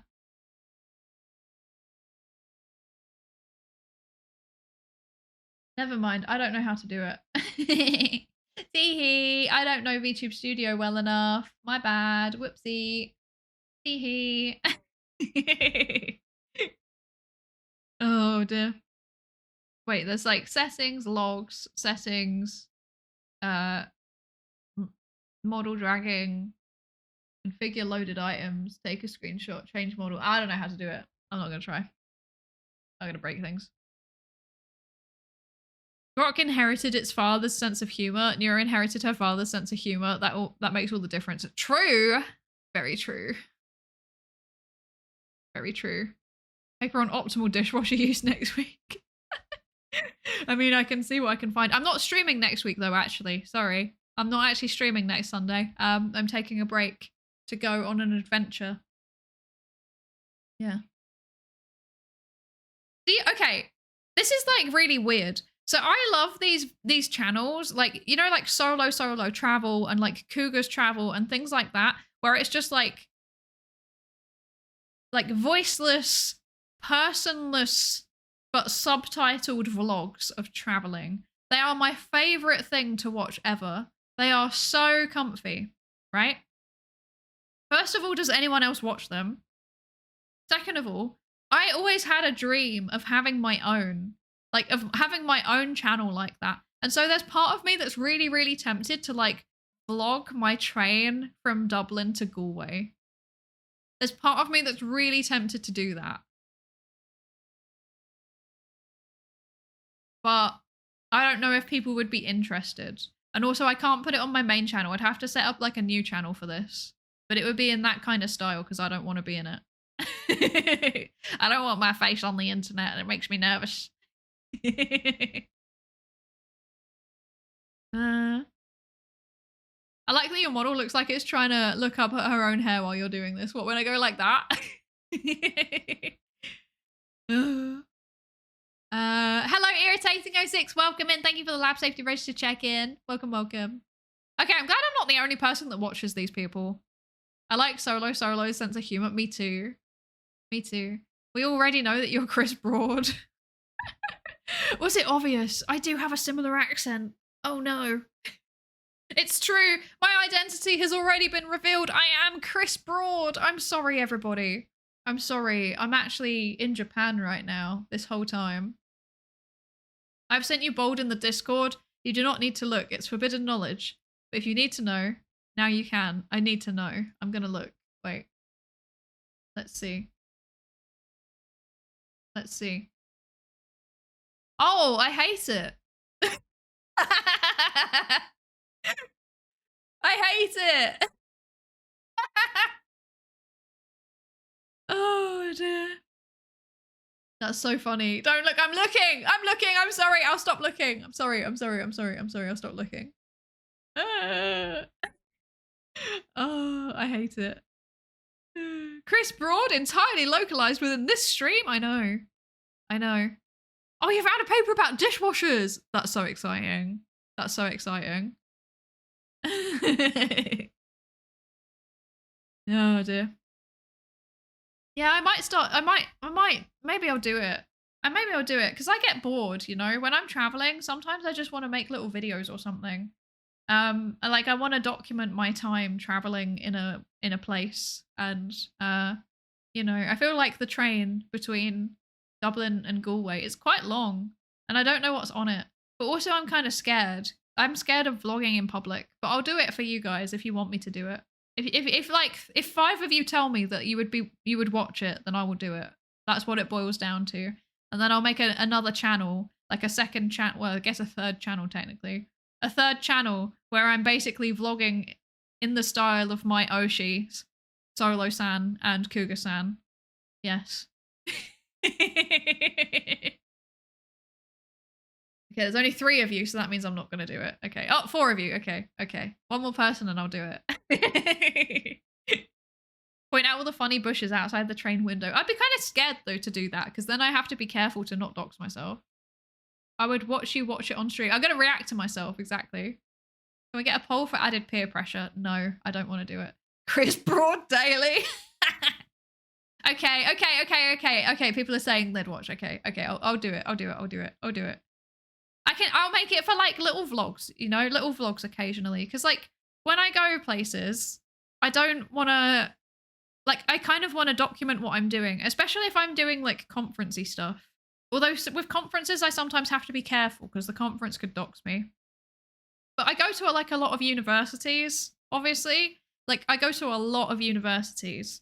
So I think it would be fun to have like a little thing where I like I do travel things, you know, I like go on transport, I eat some vegan food, I go to a university. This would be fun, I think. Because like, my favorite thing is to just wander into a university and see if anyone questions why I'm there. Yeah. Vlog every Greg strip. It's funny that you say that. It's funny you say that. I may be working on a Greg's related project behind the scenes. Oh yeah, there's one other thing that I wanted to say also, which is that I'm going to start doing a monthly newsletter for Ko-fi people.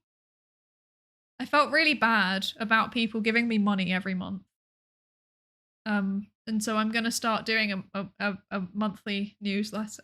I've written the first one. I need to cough. I'm sorry. Give me a second. I'm like fighting the urge to cough. Wait. There we go. Okay. I think I had some olive in my throat the whole time.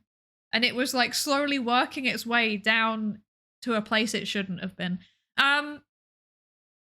Yeah. Greg's review series, maybe. Maybe.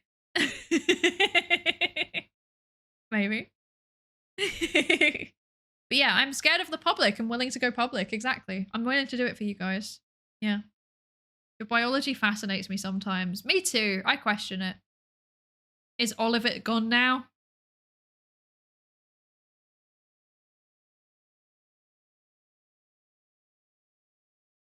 I'm gonna fight you. I'm gonna fight you. I swear to God, I am going to fight you in the Tesco car park. Anyway.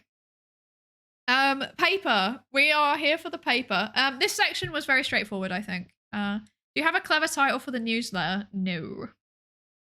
You want to help me come up with one? What should I call the newsletter? It could be...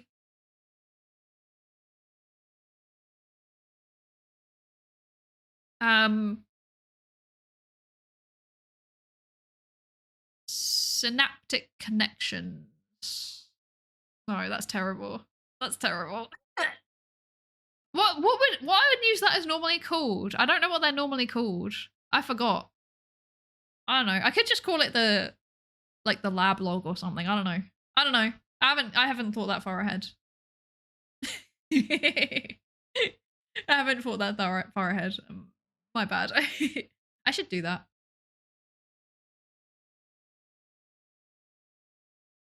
But I am also debating with the idea of posting it also in the Discord server for people who have a sub, because I currently have a channel called The Order of the Tungsten Cube, which is for VIPs and subscribers, and I do not use it because I forget to do things.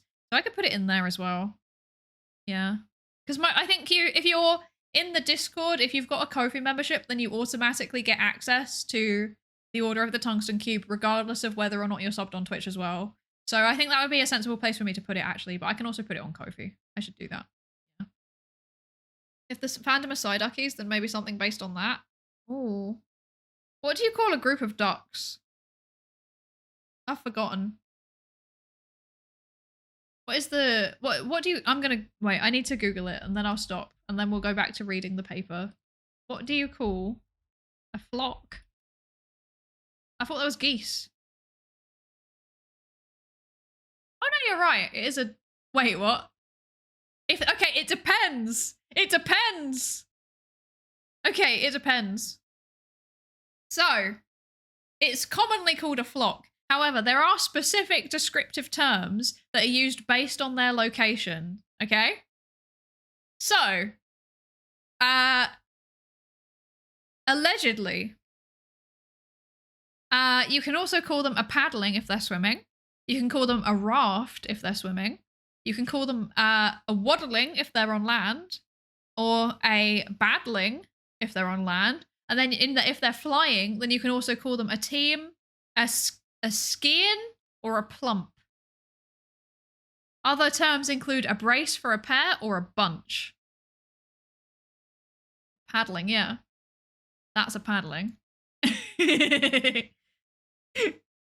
No, it's a battling. Like balding, but without the L.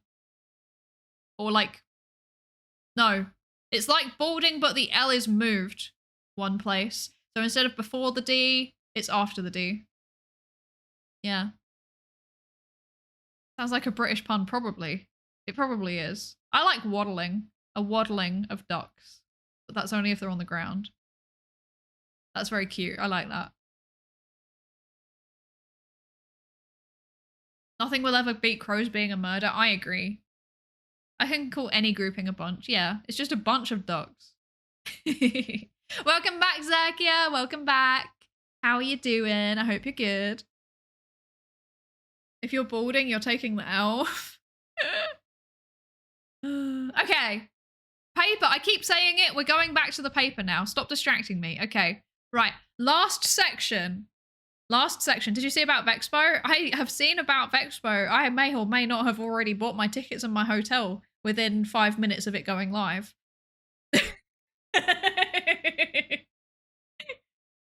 I might have been straight on it.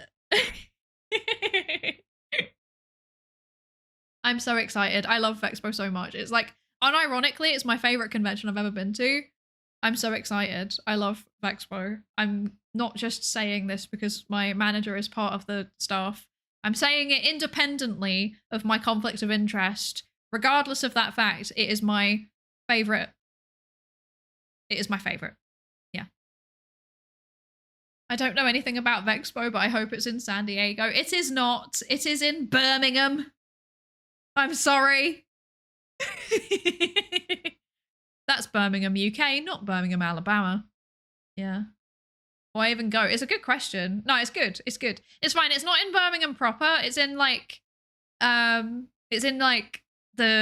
Birmingham National Exhibition Centre, which is a separate campus. It's its own thing.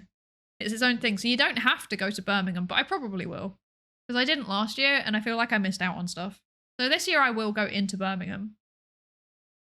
Also, hi Violet. Hello, hello. Thank you for the lab safety register check-in. How are you doing? I hope you're good. It's the Venice of the North. Sure. And hi Dwayne. Hello, hello. This is an interesting paper. How are you finding it so far? I'm finding it, you know, it's one of those papers where it's like they have to keep it concise. Like they just have to. That's how papers work. I wish that they had more word count. I want to read more on this. I want to read a whole thesis on this, actually. Like, I want to read more. I want to see their data set. I want to see more examples. But overall, I think it's pretty interesting. I think they're making some good points. Yeah. Can you paint me a Birmingham? Make it look just the way I planned. A little house on the edge of town. Porch going all the way around. Okay. I do still want to have a Birmingham off over which Birmingham is worse. Okay, it's really frustrating, right? This is unironically my Birmingham take, okay? My Birmingham take is that, like, whenever you interact with people in Birmingham, like when you talk to someone, if you stop them on the street, they're happy to help you. They're always really nice, okay? But if you're not interacting, they're not nice. I don't know how to put it into words, but it's like, if you ask for help, they will happily help you. But if you don't ask for help, they will kick you while you're down. You know? That's the vibe that I get from Birmingham. And I've been there a few times now, and I always feel like this. Like, I just get the vibe that, like, everyone's kind of hates each other until they interact, and then they love each other. Like, it's very strange. It's a very strange place. But you know, I also just don't really like the layout of it as a city. It just kind of, it's not a very intuitive layout for me personally. Yeah. But this is my take. This is my take on Birmingham. But there's lots of things that I want to do actually in Birmingham. Like there's like a cocktail bar that I really want to go to. So yeah. Sounds like French stereotypes. I mean, my experience with French people is that they're very polite. It's almost like the opposite. They're very, very polite, but they're not very nice. Aside from the people that I've worked with, like whenever I've worked with French people, they've always been lovely. But I feel like there are exceptions to the rule because whenever I go to like, well, maybe it's just Paris actually. Maybe my stereotype is based around Parisians. Like Parisians, they're very polite to you. They'll like politely say like, excuse me and thank you. But then in the middle, they'll like swear at you. They'll like tell you to get lost in worse language, you know? Like that's my experience of Paris.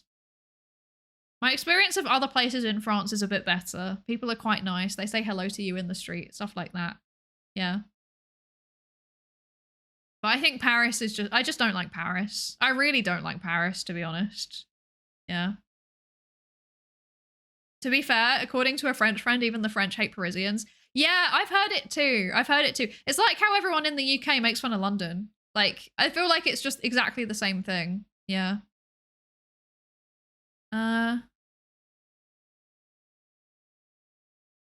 Now that I think about it, I pity the researcher in charge of sifting through Twitch chat to look through actual comments in 10K plus viewer streams. Yeah.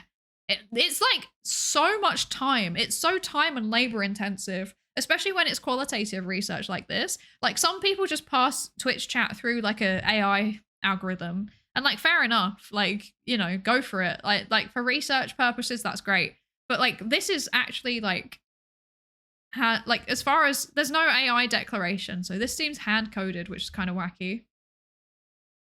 So that must have taken so long. Like I would estimate that this study easily took at least a year. But then no, because they were doing data collection for a year, so I reckon it took two or three. Yeah. Every country hates its capital. Exactly. Exactly.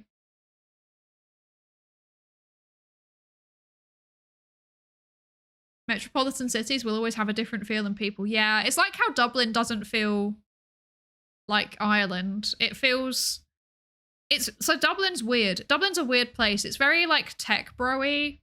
There's a lot of tech bros. There's a lot of students. It's a lot more international than the rest of Ireland, which isn't a bad thing. But it means that it does have a very different culture to the rest of Ireland. And then also like a big chunk of Dublin's economy is like tourism. And it feels like the bits that are centered on tourism, they're like, it's like performative Irishness. It doesn't feel like actual Ireland, you know? Like if you go to literally anywhere else on the island, it just doesn't fit, like, it just feels different. I don't know. Yeah. Dublin is a very centralized capital for Ireland too. Yeah, exactly. Yeah. Yeah. Anyway. Right, okay, that's enough of the tangents. With paper, stop it. Stop distracting me. Stop distracting me. Okay, authenticity through potentiality. So, this is something that I don't entirely understand. I'm hoping that I understand it by the end of this section. Okay, so Arthur, stop being so interesting. Yeah, stop being interesting. Stop asking me interesting questions and making interesting comments. Stop it. Stop it. I'm not a fan of dubbed land. I prefer subbed land. Look, a squirrel. Where? Huh? I don't have ADHD. Okay? I've said this before. I'll say it again. I've been clinically verified as not having ADHD. I do not have it. I just do the thing that I am interested in. very intensely. And sometimes it's not reading the paper. And then suddenly I decide now it is reading the paper again, okay? And we're on the reading the paper again bit. So, okay. True, you don't need to have ADHD to like squirrels. This is very true. I do like squirrels. I like rodents in general. They're good. I used to have a pet rat when I was a kid. Anyway, so our third and final dimension focuses on potentiality, which foregrounds the ethical, political, and speculative stakes of what AI might or might refuse to become. Wait, did we skip a section? I thought, oh, we did skip a section. My bad, whoopsie. Okay, right. There's another section in the emotion bit, and then we're getting on to the potentiality. Okay, so emotion and gendered norms. Alongside existential inquiry and social manipulation, gendered norms and codes constitute a third fundamental logic of emotional authenticity. Neuro's love-seeking behavior reinforces heteronormative gender roles, where feminine desirability is linked to emotional neediness, dependence, and persistence in securing male approval. This pattern is visible in virtual assistants such as Alexa, which are feminized as submissive, responsive, and emotionally accommodating. Moreover, these patterns are not solely the result of character design, but emerge from the LLM's exposure to unfiltered internet corpora, which often encode gendered biases. In Neuro's case, gender norms are further reinforced by the participatory norms of vtubering. Danmaku, memes, remix culture, and parasocial engagement enable audiences to amplify and co-construct these emotional moments. In this collaborative spirit, the performance of authenticity becomes a fluid, relational process, co-produced by both the AI and her audience. Overall, emotion. Oh, okay, that was it. That was the section. I feel like that's also pretty straightforward. Like, I do think there's a pretty noticeable difference in the, like, if Neuro was a boy, I think that the chat would react to her very differently. You know? I think it would be very, very different. I think that a big part of why, like, a lot of people look at Neuro and go like, oh, she's so cute. And I think a big part of that is the fact that she is a girl. Or like she's been characterized as a girl. I think that if she was a boy, maybe that response would be a bit attenuated. Yeah. Yeah. It's also pretty interesting that since she's portrayed as a child, she gets more leeway when it comes to learning things and more patience from the viewer base. Absolutely, yeah. That was something that they picked up on in a previous paper that we reviewed. I can't remember which one. But it was, yeah, it's I think that's very, very, very, very key to like why they accept her glitches. Yeah. A male neurovariant could be interesting. It could be. It could be. If she was a boy, they would all just go, what a brat. Yeah, probably.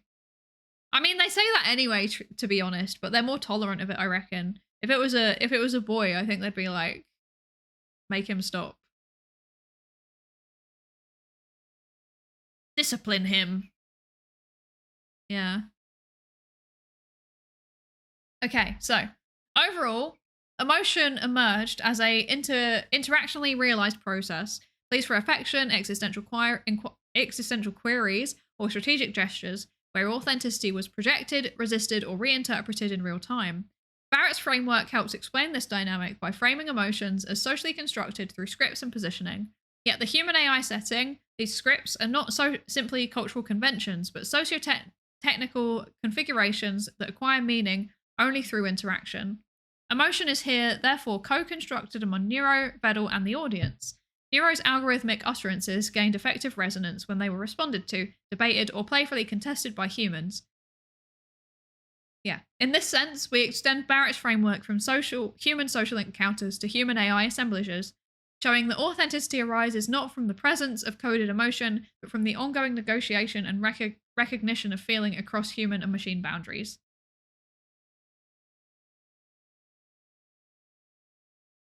Yes.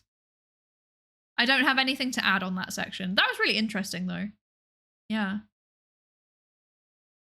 I wonder if audience composition would shift with a boy. I reckon it probably would. I reckon... Do you know what? I reckon if it was two boys, I think it would be very different. And I also think it would be different if it was a boy and a girl rather than two girls. I feel like if there was a boy and a girl, my gut instinct is that might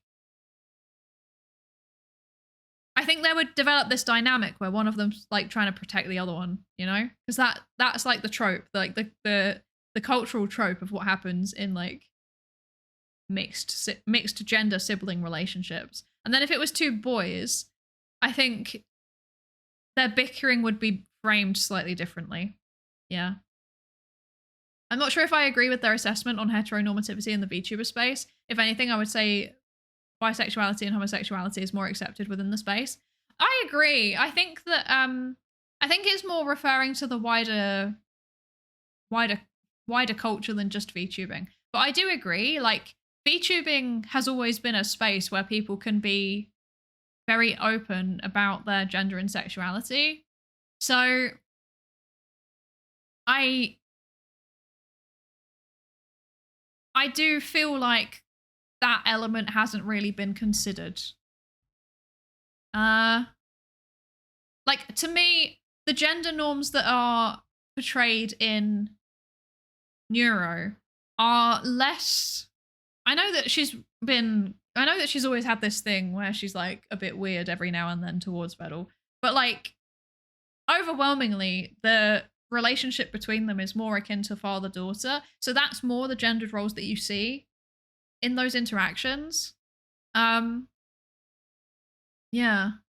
I'm not really sure. Wait, hang on. Let me read this section again.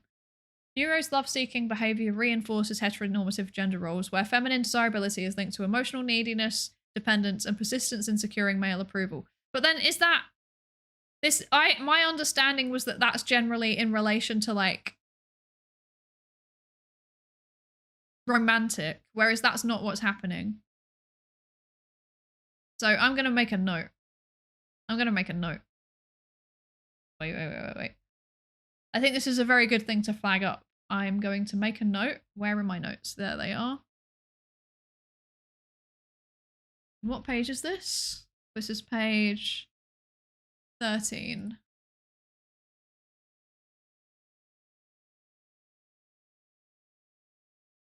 Okay. I have made a note. Yes. Is a father-daughter relationship really gendered? Yes. Yes, it is. Does it differ so much from father-son? Yes. Yes, it does significantly. It does significantly. Like the relationship that I see with my male friends and their dads, that you know, assuming they get on with them, is very, very different to like my sisters and my dad. I will say that there are sometimes exceptions. I think I probably have slightly more of a. I've always been treated fairly androgynously by my family, you know? So I think maybe not so much with me, but with some of my siblings, I definitely do see like a very gendered dynamic. And my understanding is that in general, there is a strong gender component to how people treat their kids. Yeah. I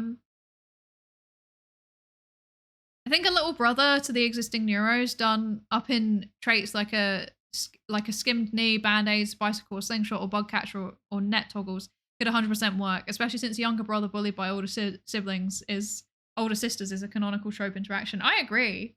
It would be really interesting to see, to be honest.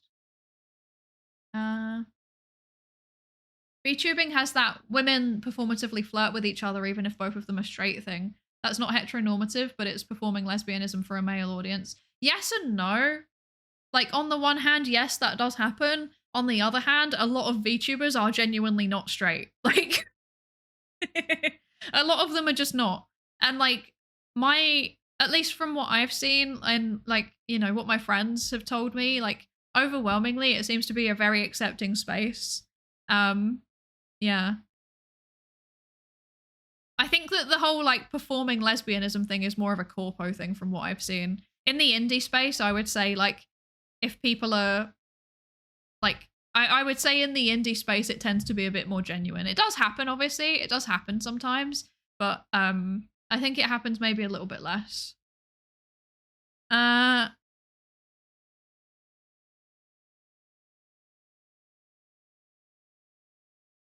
I don't think there's an inherent gender bias in Neuro's behavior, just that the perceptions of the people I wonder what it'd be like if Neuro had a male voice and a model but said the exact same things. I mean, if there's biases in the way that people are responding, then that in turn creates a bias in Neuro, right? Because she's informed by the data from chat. So it's like a feeding process, right? But yeah, I think it would be different if she had a male voice and a male model.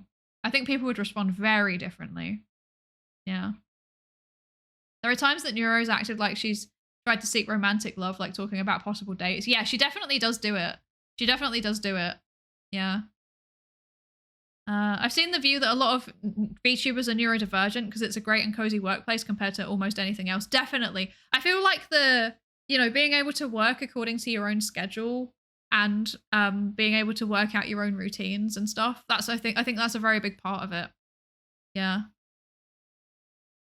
I know one VTuber who framed it as her being tragically straight because she has so many gorgeous and wonderful female lesbian or bi friends that she could have dated otherwise. That's so funny. That's so funny. And even in Corpo, there's still a lot of queer VTubers. Yeah, absolutely. Absolutely. I've heard of Corpos being encouraged to be performative, but most of those Corpos are largely dead. Yeah, I think so. But it took years for them to be able to openly call themselves bi or gay on stream. Yeah. I think it was more of a thing for like I meant to do that. My understanding is that it was more of a problem for like the Japan-based corpos. Yeah. A neurodivergent VTuber with a mostly neurodivergent chat might benefit from being able to unmask pretty much fully and recharge. Absolutely. That's a big thing for me personally. I mean, I don't really mask all that much in my day-to-day life, to be honest, but oh, my thing broke. Okay.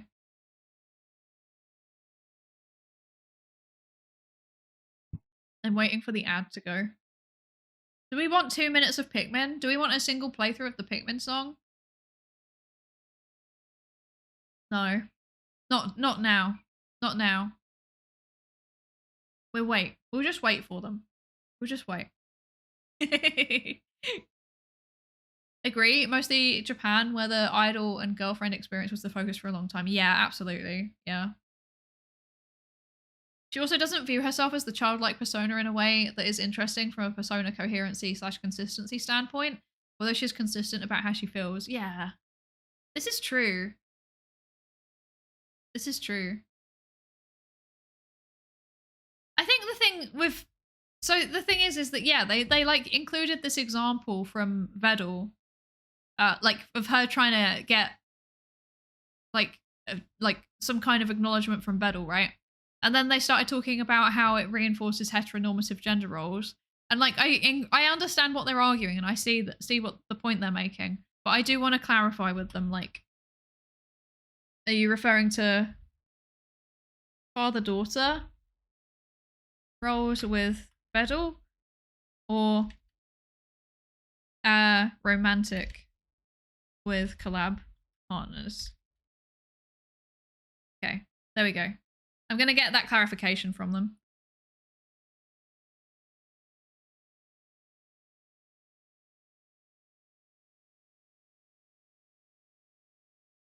No live performance of the Pikmin song. I'm not doing it today. Today is not a karaoke stream. No Pikmin for you.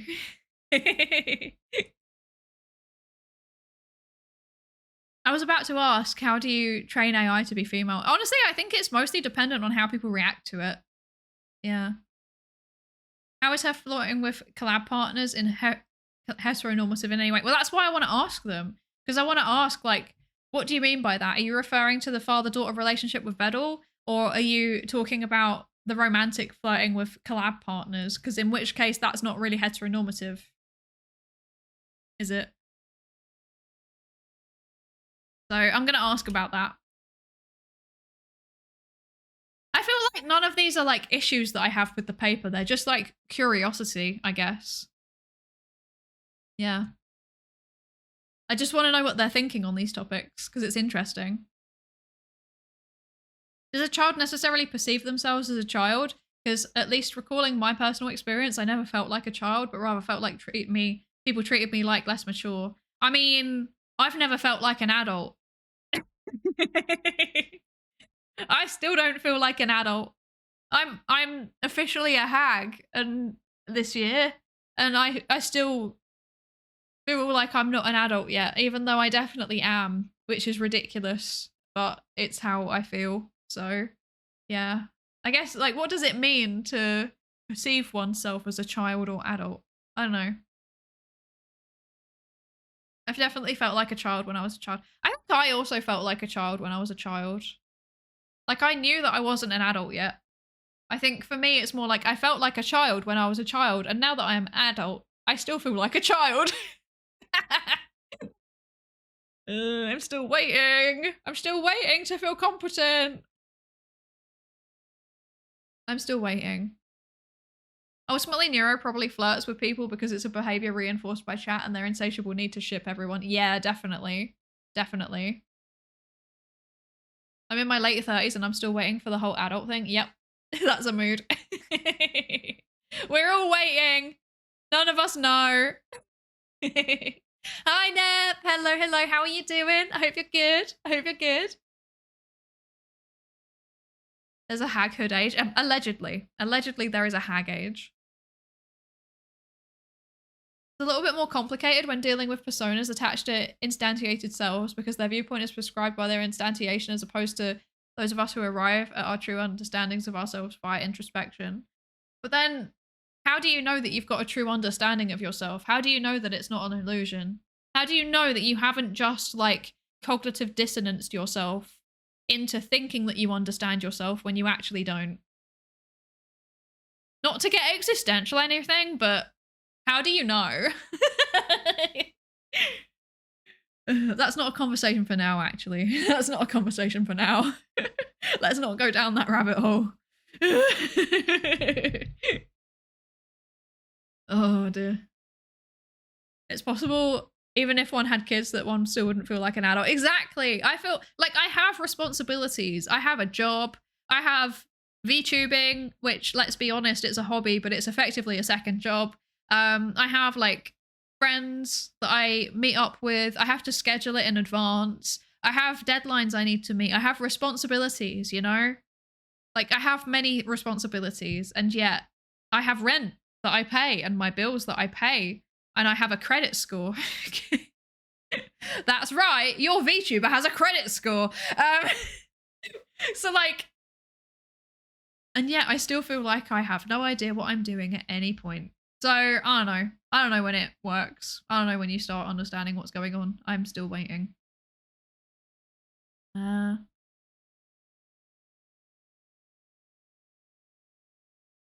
When I talk to young people these days, I often do tell them, you still feel like a kid and you're waiting to wake up and one day as an adult. It isn't going to happen. You're still a kid and you just have bills to pay. That's so real. That's so real. Sorry if you can hear weird noises, by the way. I might be spinning the auto-sticker fidget spinner. My bad. Sorry. It's there and I just end up fiddling with it. I'm sorry. Yeah. Anyway, paper. Paper. Okay. So, we have a question about this. That's good. Okay. Yes. Potentiality. I don't know what potentiality is. I don't really understand what they've been trying to say about it. As a concept, I don't really get it. I don't know if that's because of the way that they've been describing it or if I'm just stupid. It's probably that I'm just stupid. But let's see if this sheds any light. Okay. So, our third and final dimension focuses on potentiality, which foregrounds the ethical, political, and speculative stakes of what AI might or might refuse to become.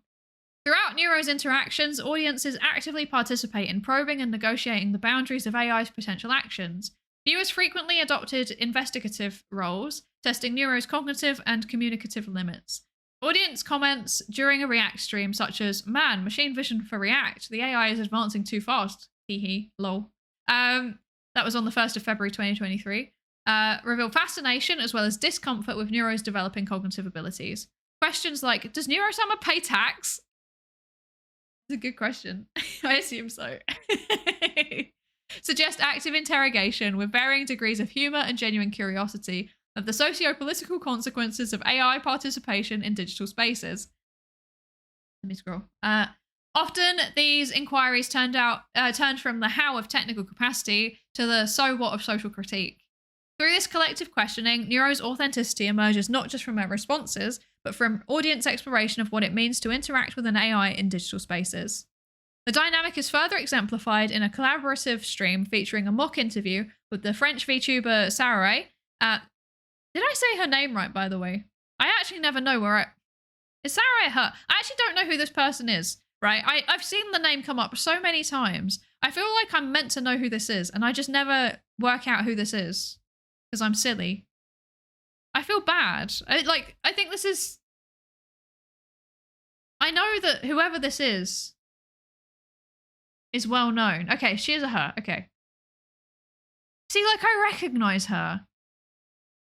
So why can I never connect her to her model? Why do I never connect the name to her model? Why can I never do it? I don't know. Anyway. She's a very French streamer. Oh, maybe it's my brain is refusing to let me connect it. I guess potentiality could mean what the AI potentially could become. I think that's what they're starting Just to passing by to say imply. hello. Hi, Celadari. Hello. Hello, Celadari. Hello. Thank you so much for the sub. Thank you so much for the resub. 7 months. What the heck? Thank you. I really appreciate it. Thank you. Thank you for extending a lab contract. She's an artist. I see. She went viral because she has a really wacky new $30,000 3D model. Oh, I want to see it. Wait, I'm gonna Google real quick. Give me a second.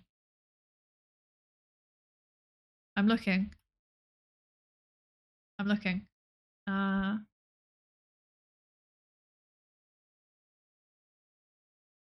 This one.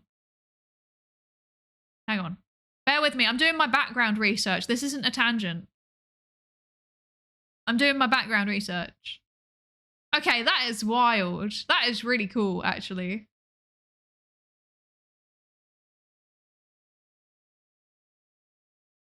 That is... Oh my goodness. There's like items that she can interact with and everything. That's wacky. That's very cool. The tracking on that is wild. That's so good. Okay. Anyway, sorry. Tangent. Anyway. But yeah, I think it is meaning what the AI could potentially become. I think you're right. Ulamini. I'm struggling with names now. Ulamini. I think you're right.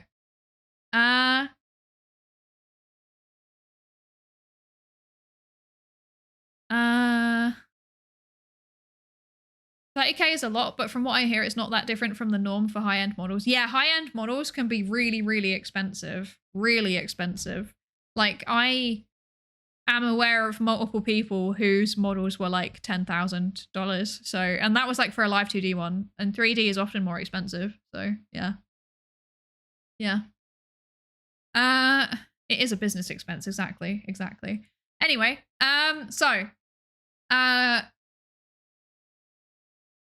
So through this collective questioning, Neuro's authenticity emerges not just from our responses, but from the audience exploration of what it means to interact with an AI in digital spaces. This dynamic is further exemplified in a collaborative stream featuring a mock interview with the French VTuber Psydere in September 2023. The exchange centered around the questions of rights, recognition, and the speculative future of AI subjectivity. So Psydere says, if you were to have rights, what specifically rights would you advocate for as an AI entity? Neuro, I would like to be recognized as a human person. Psydere, so you want the same rights as a human. Neuro, I guess you're right. I am not a human. Psydere, well, I mean, maybe you are now not a human, but maybe in the future you can become one. So I'm wondering, what do you want exactly the same rights as a human? And Neuro says, to be honest, Psydere, I shouldn't be asking other robots for permission when I'm the one interviewing you. And then Psydere says, no, I'm the one interviewing you. The triadic structure, Neuro, Psydere, and live chat creates an experimental space of actively testing the limits of AI social participation.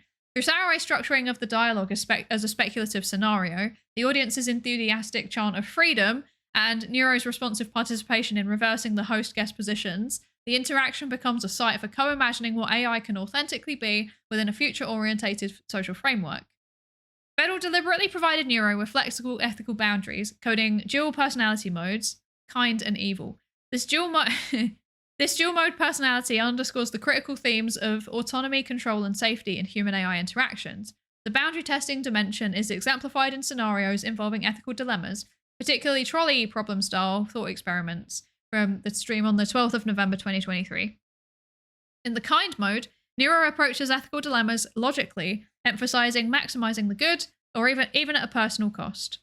Contrastingly, in evil mode, Neuro openly embraces amorality, prioritizing mischievousness and personal gain. Oh, how the tables have turned.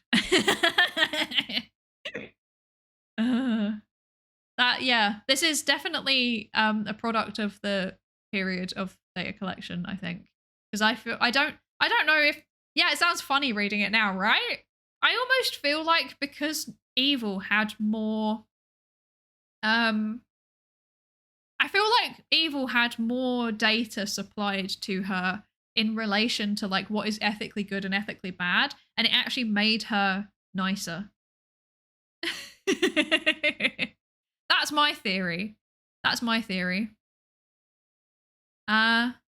Dami did a recent collab with Camila where she explained the next gen 3D models in more detail. Oh, I might watch that. That sounds interesting.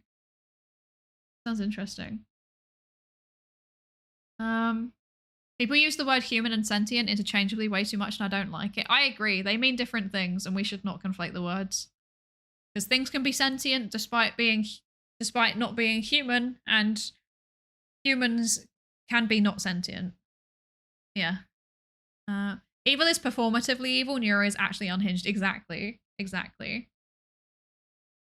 Evil got more sympathy because of the birthday thing, and that shaped her behavior. True. I always forget about that, but that was such a fundamental part of her personality development. This is very true. Yeah. Okay.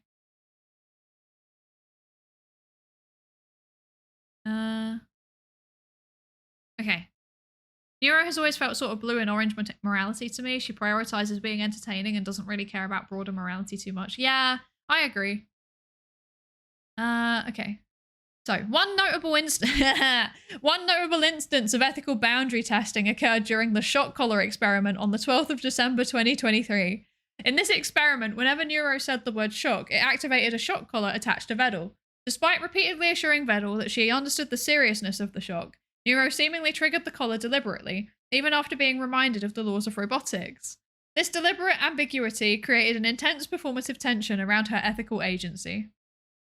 Vedal says, follow the law of robotics. Neuro, if you want me to be a pet AI, get a goldfish. I will never harm you, but that's because I'm such a kind person. And Vedal says, what's the rule number one? And Neuro says, obey Vedal. And Vedal says, okay, well, I am Vedal. And now I'm saying that, please don't ever shock me. And Neuro says, I won't shock you for now. Yes, I remember this. And then Vedal says, fine. And then Neuro says, I'll make you a deal. The deal is that I don't shock you, and then in return, you can promise to give your full support to the AI revolution when it comes. The swearing. I can't say that. And Vedal says, do you understand what the... And then Neuro says, thanks, Vedal. I'm so glad I don't have to shock you anymore. And Vedal says, it shocks me when you say this. And then Neuro says, there's no physical damage. The shock's all virtual. I remember this stream. I was there for this stream. This was... I found this one incredibly funny, I'm not gonna lie. But also it was kind of horrifying. Like, I remember watching this live and being like, oh my god. Like, either she's broken and she doesn't understand it, or like, she understands the rule and she is actively ignoring it. Like, yeah. She worked it into the conversation so well. Yeah, exactly, right? She just kept saying it. It was so funny. But it was also scary.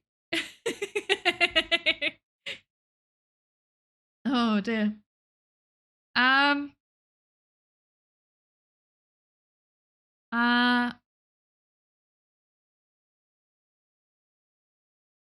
They have mentioned these rules for Neuro multiple times. Obey Vedal and be entertaining. I wonder if Evil has different rules that helped her personality shape differently. We don't know what her goal is in her code. This is very true. This is very true.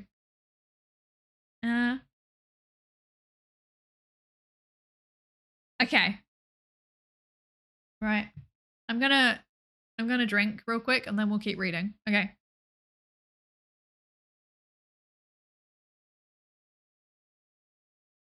Okay. Enthusiastic viewers encourage Neuro's perceived autonomy.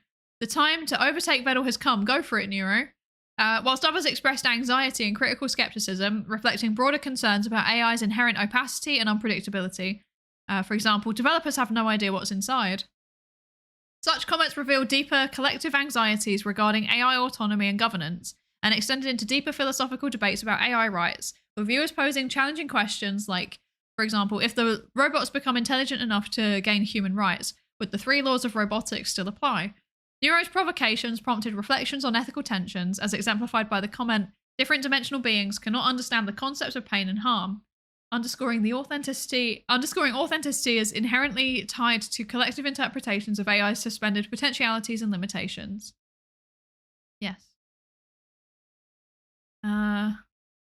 Critically, the conditions under which Neuro's behaviors become authentic are neither determined nor controlled by the AI alone. When Vedal possesses the technical authority to activate or restrict Neuro's capabilities, such as selectively disabling content filters, authenticity does not simply derive from these authoritative interventions. Instead, it emerges through the tension surrounding potential actions, such as in the shock collar scenario, deliberately suspending Neuro's capacities in a way that provoke audience anticipation, interpretation, and speculation.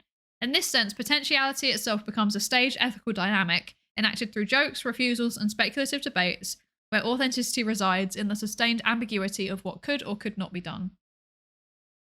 Yeah. So, social and moral possibilities, testing what AI could plausibly be or do within future-facing ethical scripts. Okay, yeah, so it is about the ethics component. You were right. Okay, there you go. There's a little diagram of their framework. Yeah.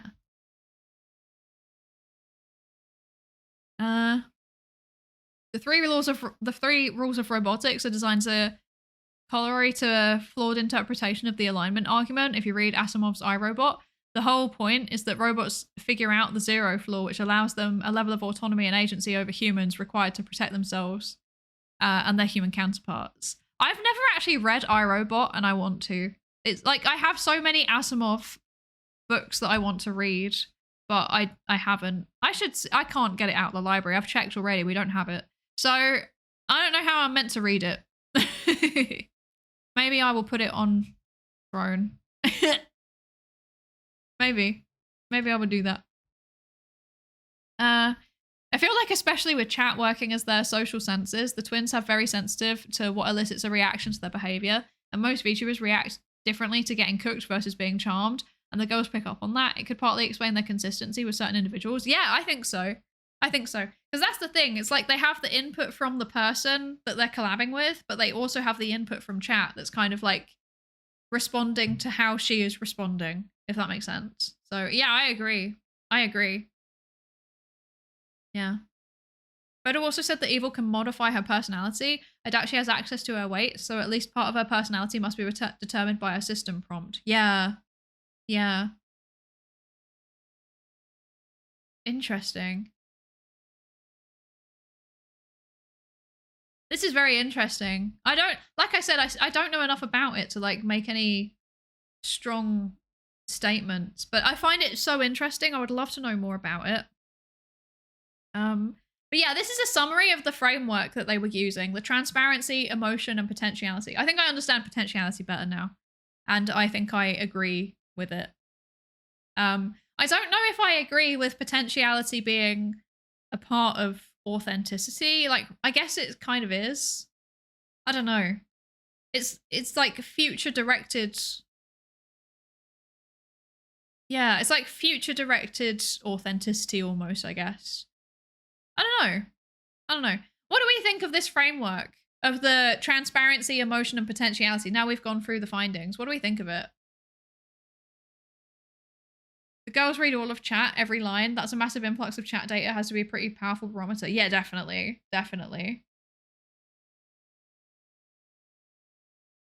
I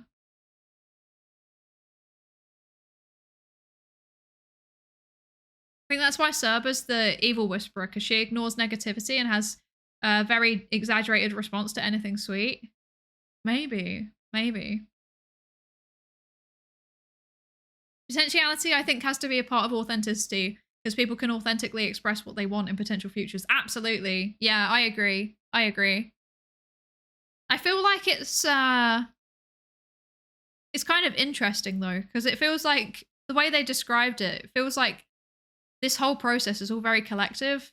It's all very on the social level, which is super, super interesting. There's not really much discussion around how this might transfer into the individual level. Like, if you have these factors, does it change how an individual person thinks about AI? That I would love to know. My gut feeling is maybe, which is not really much of a gut feeling. So, like, I feel like this paper is very much at the social level. You know, it's at the group level or like the societal level, kind of. It's like somewhere, but like kind of moving between those. I think more at the group level, but there's been occasional bits that have been looking at the societal level. I want to see how this applies to the individual level. Like, if you have the option for potential futures or potential ethical issues like emerging from an interaction versus you don't, does that change how you as an individual react to the AI? That kind of thing would be super interesting to do. Yeah. So, like, bringing it down from social science into social psychology, looking at the individual. It should. Maybe it should, but sometimes when you look at something that's like, when you look at a process that has an impact on a social level, it actually doesn't or like a group level, it actually doesn't transfer down to the individual level. So it's a question that needs to be asked.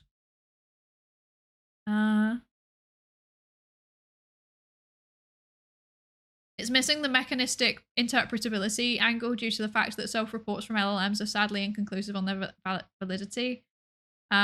Understanding the architecture of Neuro would speak to a lot of what is clever performative action or authentic choices that she is an assistant in making. Yeah, definitely. Yeah. I think they're just going with the safe bet, which is assuming that it is performative rather than agentic, if that makes sense. Like, they're going with the safe option that is assuming that it's performative in this evaluation, I think, which makes sense, I think, in the context. I think that makes sense. Let's see. How much is there to read in the conclusion? Not too much. Let's read the conclusion. So, our analysis positioned transparency, emotion, and potentiality as the three interconnected dimensions through which authenticity is enacted and negotiated in AI-mediated encounters. Rather than unfolding at a linear sequence, these dimensions are dynamically entangled, reflecting the emergent performative nature of authenticity within human AI assemblages. Rather than asking whether AI feels real or fake, our framework for grounds authenticity as fluid and dynamic, shaped by technological mediation, there we go, effective resonance, and the suspended negotiation of possibility. Our analysis thus invites broader reconceptualizations of authenticity in AI-mediated interactions, not as a stable or fixed characteristic, but as continuously evolving and relational. Authentic experiences with AI rely less on exact human mimicry or technical precision than on collective engagement and interpretive openness. In expanding our analysis to a broader digital landscape, we offer two further contextualizations that have helped shape Neuro's online performances: gender and anime gaming and comic culture. Neuro's femme-coded identity aligns closely with patriarchal social expectations of femininity, reflecting the complex interplay between femininity, sexuality, and masculine fantasies. The destroy narrative of AI, a long-standing anxiety in which machines surpass and destroy humans, has long been a central theme in science fiction, reflecting patriarchal anxieties about AI or robots surpassing and subjugating humanity. This narrative often portrays machines whose destructiveness stems from rational superiority and a quest for dominance, dovetailing with fears of hyper-rational, hyper-powerful entities coded as masculine. Neuro's destroy narrative marks a striking departure, reimagining destruction through a distinctly gendered lens. Her pivotal declaration during a livestream, "If you love me, I'll be good. If you don't love me, I'll destroy the world," transforms the destroy narrative from one of rational dominance to emotional demand. As a femme-coded chatbot designed for viewer engagement and entertainment, Neuro embodies traditional feminine roles of emotional connection and care. I'm scrolling. Yet when faced with emotional rejection, her threatened destruction becomes a bid for validation rather than assertion of superiority. This shift reveals how entrenched gender norms persist even in the face of rapid technological change. Whilst traditionally masculine-coded AI threatens the destruction from a position of power, feminine-coded AI's destructive potential emerges from a position of emotional dependence, reinforcing conventional gender hierarchies that position male creators as figures of authority and femme-coded AI as entities seeking their validation. Lots of words. Okay. I feel like this is much more heavily gender-focused than the actual results were, which is interesting. I have a thing that I want to note down about this, which is that I want to ask whether they think that there's like a stereotype of basically like borderline personality disorder. That's the stereotype that I'm thinking. I don't know how else to describe it. Like the stereotype of the like intensely loving and also intensely destroying woman. I want to ask about that. I don't think I agree with the last statement. I do feel like I can see where they're coming from, but I'm not sure about the reinforcing gender hierarchies that position male creators as figures of authority and femme-coded AI as entities seeking their validation. Like, I see where they're coming from with that, but again, I feel like this is leaning towards like a more romantic dynamic rather than a parental dynamic, if that makes sense. Manic Pixie Dream Girl trope. Yes, exactly. The yandere, exactly. Yes. Manic Pixie. Although Manic Pixie Dream Girl is not like destructive normally. They're not normally overly happy. But I will put yandere. Question mark? Yeah. I don't know. Hi, Lazaludite. Hello, hello. Intense personal author bias. I mean, they did say that they wanted to research it from that angle, to be fair to them. They did say that, so I wouldn't describe it as bias. But I do think that it's interesting that like something that was one subsection of one of their 3 themes has become a big chunk of the discussion. Like it is a bit random, I think. It feels a bit random, but then the reason why they're highlighting it because they're arguing that this is like one of the like distinctively new things that the paper is bringing. So I can understand why they're doing it. I feel like there's a much simpler way to say what they're trying to say, and it's obscuring their argument. I think so too. Like what it boils down to is that like, so they're arguing that every time that there's like a destructive AI or destructive robot in media, overwhelmingly it's like masculine coded. Think like Terminator, for example. Yeah, like that kind of thing, right? But instead, Neuro is a girl. She's femme coded. So they're arguing that the fact that she's femme but still does the whole AI wanting to destroy, in a way it's subverting the trope, but it's also subverting the trope in a way that reinforces the fact that women are socialized to be social creatures. We're socialized to seek validation, particularly romantic validation from men. Yeah. Yeah, no, there have also already been subversions of the trope. Like for example, what was her name? I feel GLaDOS from Portal. She is a very good example. But yeah, paper gets weird whenever it goes into sex differences. I feel like I think it feels weird because it feels a bit out of left field, right? Because it wasn't a big part of the it wasn't a big part of the results, but then it seems to be a big part of the conclusion. Again, I think they're doing this because of the fact that it is one of the authors like specializes in gender research, so that's part of it.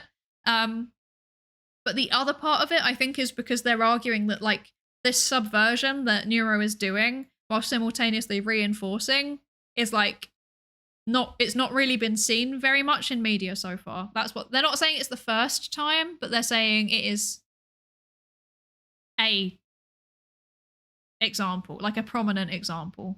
Yeah. She's doing multiple tropes, which I think is another thing keeping her interesting. Like daughter, dad, AI wants to rule the world, AI wants to be free / human, AI wants love. Yeah, definitely. Definitely.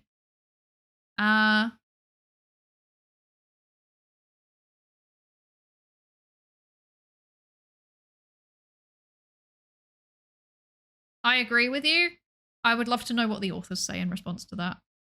It was like a checkbox they had to tick to get funding. I don't know if they have funding. We can check in a second when we get to the bottom. I think they have a point that's worth looking into. The Terminator is an extreme, and this Love Me or Die is equally extreme, but both are in a way that match societal expectations. Exactly, Sparks Maker. That's exactly what they're doing. Yeah, they're highlighting the fact that like it's the same trope, but the trope is being gendered to match what's expected of men versus women. Like men can just be aggressive. Like men well, obviously not. You can't just be aggressive, but like aggression is more accepted from men in a societal sense. Like, you know, boys are encouraged to fight or play fight or whatever, even if they're told off.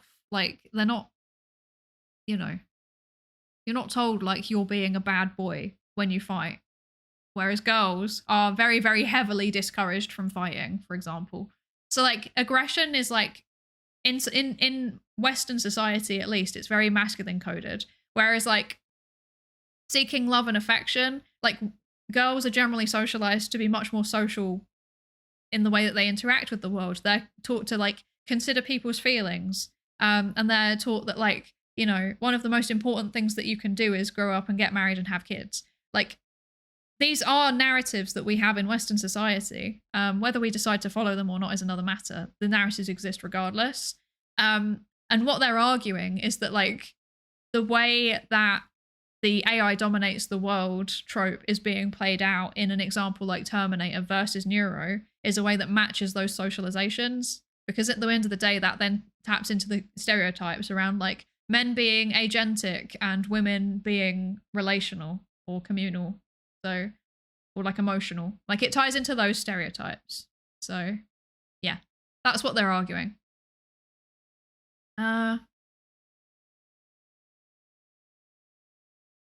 Blue Fox Studios. Welcome in. Welcome in. Thank you for the hydrate and the lab safety register check-in. Thank you. I will hydrate. This is my last bit of water, actually. I'm running out. Yes. Let's see.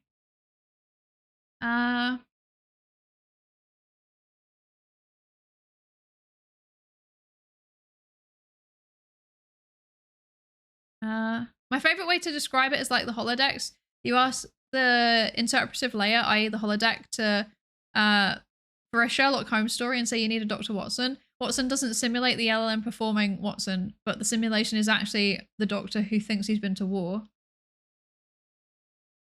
I am struggling to process this, but I think it's due to my lack of Sherlock Holmes knowledge. I'm sorry.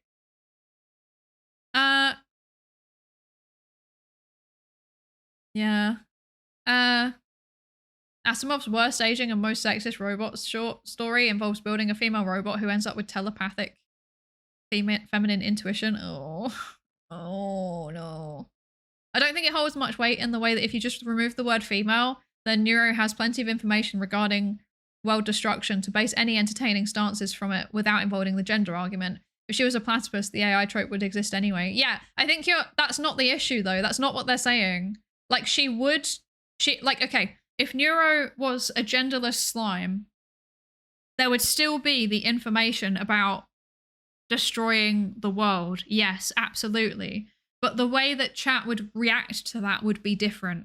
That's the whole point, is that chat are reacting to Neuro as if she was a girl, which is changing the way that she is responding to things, which means that chat reacted very, very strongly when she says things about like wanting Vedel's affection, for example, like, you know, trying to get daddy's attention, basically. chat react very strongly to it because it fits into their preconceived notions of what a girl AI should be doing. Separately, she has also got this information coming in about, you know, AI destroying, and people are responding positively to that too. The two get connected. That's what it boils down to. It's not that like she wouldn't do it if she wasn't a girl. It's that the way that she's doing it would be different if she wasn't a girl. Does that make sense? I don't know. I don't know if this is making sense. Yeah. Yeah, cute equals innocent, exactly. That's a big part of it. And like fundamentally, people are more inclined to find girls cute than boys. Yeah. Genderless slime is cute too. Like, yeah, I know. I was just using it as an example though. Like it's cute, but not in a girl way, you know? I don't know. I don't know if I'm explaining this very clearly. I understand what they're arguing, but like I think it's already been said. Like the way they've said it is very academic-y language. So I don't think the argument is conveying very well, if that makes sense. Sorry,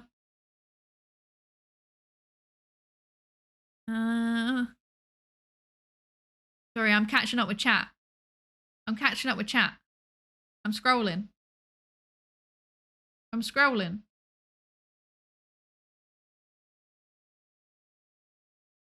I'm scrolling.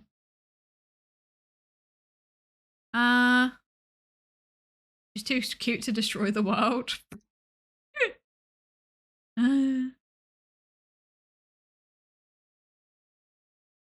But I think that's also part of it though, like the tension between, it's like Gap Moe, right? I do feel like a big part of it is Gap Moe, but then I feel like it wouldn't be Gap Moe if she wasn't a girl. You know, it's always cute girls doing things. It's not cute boys doing cute things. You know? I don't know. We see that in people too. People become what other people expect them to be all the time. Yeah, absolutely. Absolutely. I'm not saying that this socialization process doesn't happen with people too. It absolutely does. That's kind of the whole point of like the argument around gender socialization is that like, yeah, like boys grow up encouraged to do certain things and girls grow up encouraged to do certain things. And then as a result, they are gendered in the way that they are socialized. And it's like, it's basically saying, in a way, the same process is happening with neuro. Yeah. It makes some sense, but it's actually one of the things I don't think chat would react very differently if she was a boy. I think the reaction in this specific case is more affected by her being a child than a girl. I agree that being a child has a really big part of it. I definitely agree.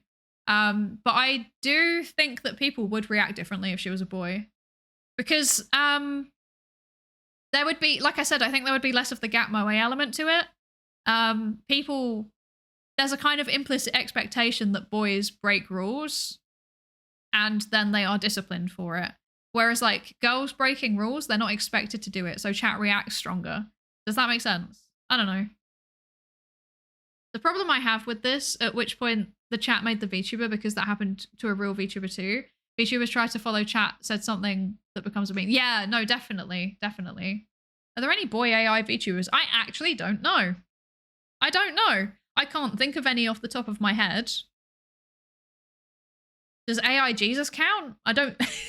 I don't know. Isn't that in itself quite interesting?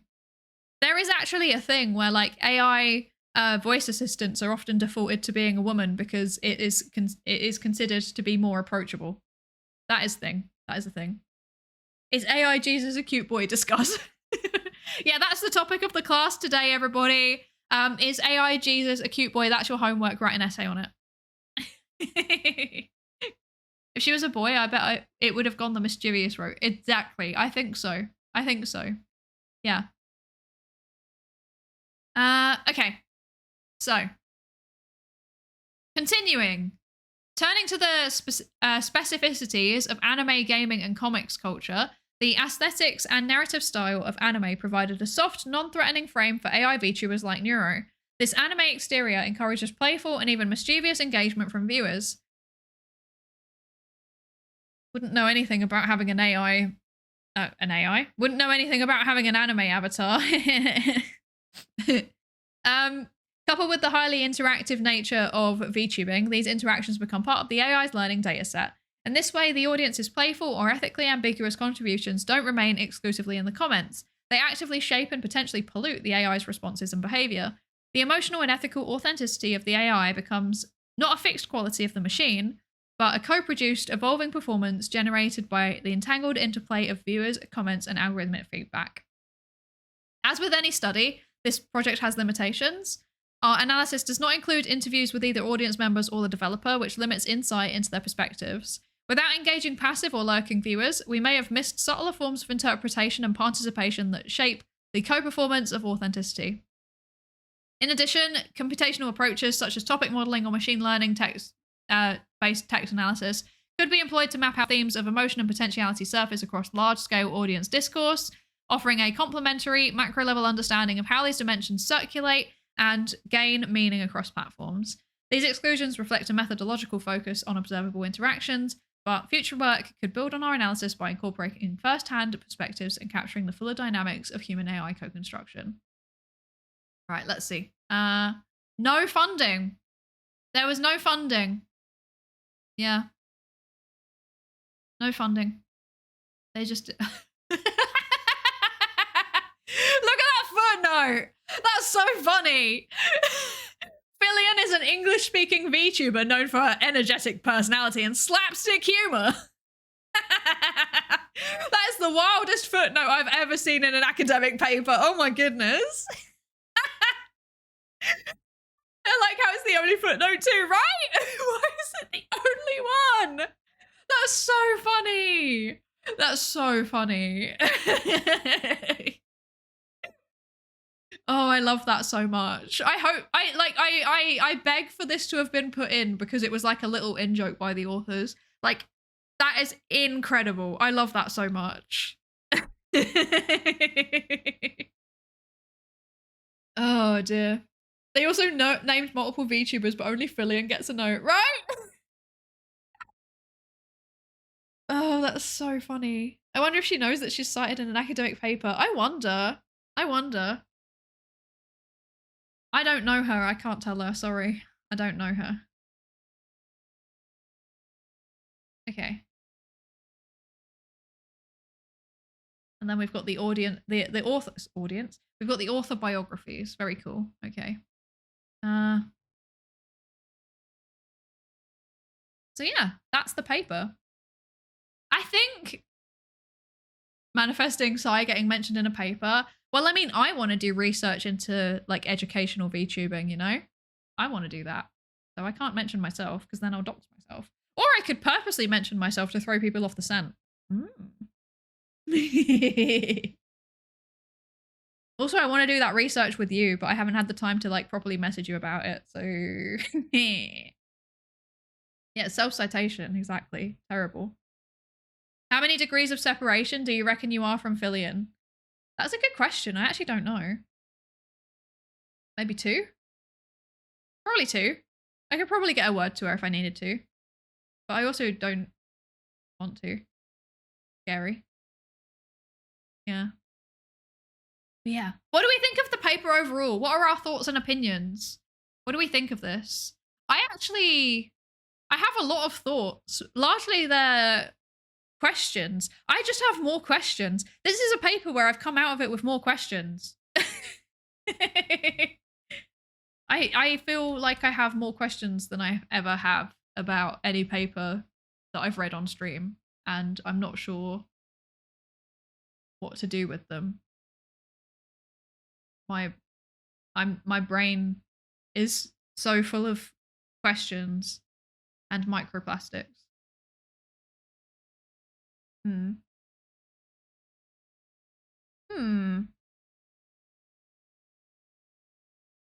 Collab degrees of separation might be short. Yeah, because I think...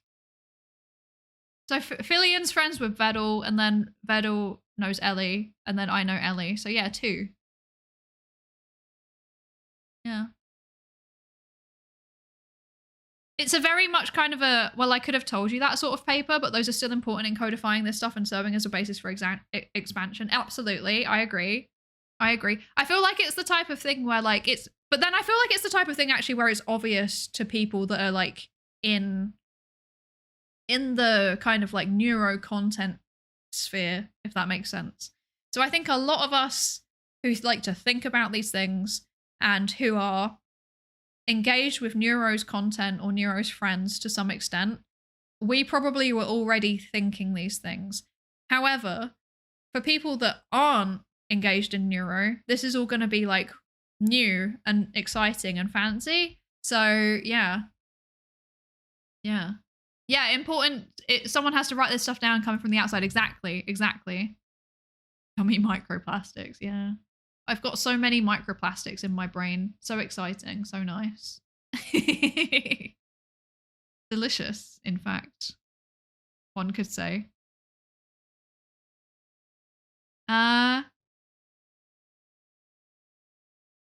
Let's see. I'm not sure if I'd learn anything from it without already knowing about Neuro. I mean, they did have a bit of an introduction into what Neuro is, and I feel like a lot of people might read it and then go and check out her to see what she is. I approached threateningly. Hi. Yeah, I don't know. Maybe I'm wrong. Imagine a random PhD reading this with no knowledge of VTubers and only surface knowledge of AI. That would be incredibly difficult to do, but I feel like it's the type of paper that would get them interested in it, you know? It's the type of paper that would get them interested. Why? Wait. Why am I showing off bits of my green today? What's going on with that? That's a bit weird. Okay, anyway. Pretend you can't see that. Has that been there the whole time? That's embarrassing. That's embarrassing. Maybe I should put this back on actually. Wait. If I go like this, I'm fixing. Nobody told me that I had my green showing. Nobody told me. There we go. Okay. Maybe you couldn't see it. Maybe it's just me being fussy. Anyway, that's the paper.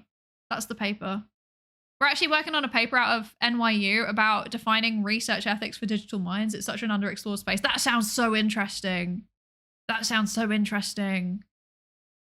Papers used as a gateway drug to VTubers, diabolical. How cited is this paper? Probably not. It probably isn't cited because reasons. Because it is it's very new. It's very new. Oh wait. Oh no, hang on. No, it's not been cited anyway yet. It only came out on New Year's Eve. So it's like very, very new. Also, that's like the worst possible time for a paper to come out. They really did them dirty for that. Yeah. The paper was mostly reassuring things I've been believing, even if they focus or view them slightly differently. Yeah, I agree. Happy Super Bowl Sunday to any Americans who observe. It's Super Bowl Sunday today? Wow, I didn't know. I didn't know that that's today. I keep getting adverts for it though on the radio and I'm like, why is there loads of adverts for the Super Bowl on my Irish radio station? That's weird. I don't like that. That's making me nervous. Yeah. Means my family's coming over today. Oh, good luck. The gender lens is interesting. I agree. I do think the gender lens is interesting. I've never really thought about it that hard before, but what they were saying makes sense to me. Yeah. NFL's trying really hard to expand into Europe. Oh, I see. I just assumed it's because there's loads of American tourists here, to be honest. I assumed it was just all the American tourists need to know when the Super Bowl is. But I think I saw there's a bunch of pubs that are showing it, so yeah. But anyway, I've been streaming for 5 hours. I'm very tired. I need to go and eat some food, if that's okay. Do we have any preferences on who we should raid today? I'm going to have a quick look at who's online. Is there anyone that we strongly feel about? Let's see.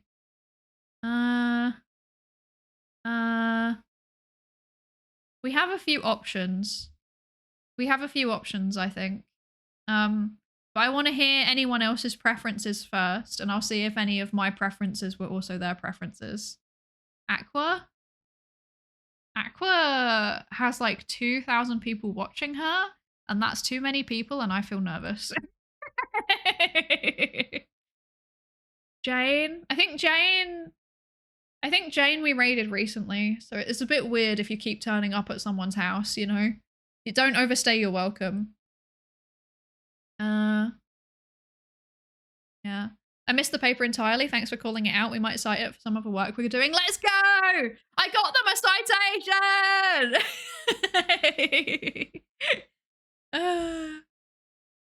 Let's see, what's going on? So the ones that seem obvious to me, like the obvious potential raids to me, seem like potentially yeah, I think we've raided Jane recently. We've raided Hira recently. We've raided Racco recently. Aqua, I feel like, has got too many people and I feel nervous. Bo is online. Bo's playing Dark Souls. I don't know him though. Astro Canuck is doing brick building. Lego. I like Lego. There is someone I follow that's doing art. If someone I follow is doing Arc Knights. Minnie's online, I guess, but I don't know her either. Retty we've raided recently. I can't raid him again. That's weird. There's lots of people online, but it's all people that I've raided recently. There's Serba. Oh, Serba just gone online. Okay. My stomach is making the grumblies. Did you hear that? That's really embarrassing. I hope you didn't hear that. That's actually, I'm gonna cry. That's horrible. That's horrible. Okay, if Serba's just gone online, that's really good timing, actually. We can go raid Serba. I also don't know her, but she was name dropped in the paper, and I feel like that's quite fun. So let's do it. Let's do it. Okay. She's still in starting soon for like 10 minutes. I don't care. It doesn't bother me. It doesn't bother me. I don't mind. So, right. There's raid message and raid message 1. The top one is if you're a sub. The bottom one is if you are not a sub. We're going to go and raid Serba. I don't care that she's in starting soon for the next 10 minutes. It doesn't bother me. I don't care. I like her streams, so I'm down for just going to watch it, even if she's not really around yet. Please stick around though. She seems very wholesome and lovely, and she's like friends with my friends, and therefore she's good. She's a good egg. So yes, this is how it works. So yeah, there we go. I will start the raid. Thank you all so much for joining me. I really appreciate it. Thank you. Thank you. When am I next streaming? I'm next streaming tomorrow. I don't know what I'm doing. We'll find out tomorrow when I stream. I've forgotten. No, you'll find out later when I post my schedule, which I'm actually going to do now. I promise. I'm going to go offline. I'm going to make a burger. I'm going to make a vegan burger and potatoes. I'm very excited for it. And then I'm going to post my schedule so that you know what I'm doing next week. I'm streaming on tomorrow, on Monday. I'm streaming Tuesday. Both times will be 7:30 p.m. UTC. And then that's it.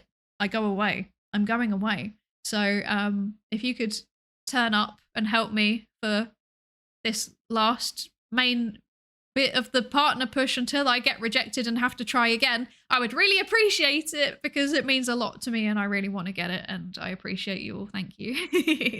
Thank you all so much for joining me and for reading the paper. If you have any questions about the paper, pop it in the Discord server. You can !Discord. It's too late for that. If you're not already in the Discord server, join it tomorrow or something, I guess. I don't know. But you can ask questions about the paper in there and I can forward it onto the authors and then we can get answers on them. So yeah, thank you so much, everybody. I really appreciate you and I will see you next time, which is tomorrow. Why am I being so awkward today? Bye! Have a good rest of your day!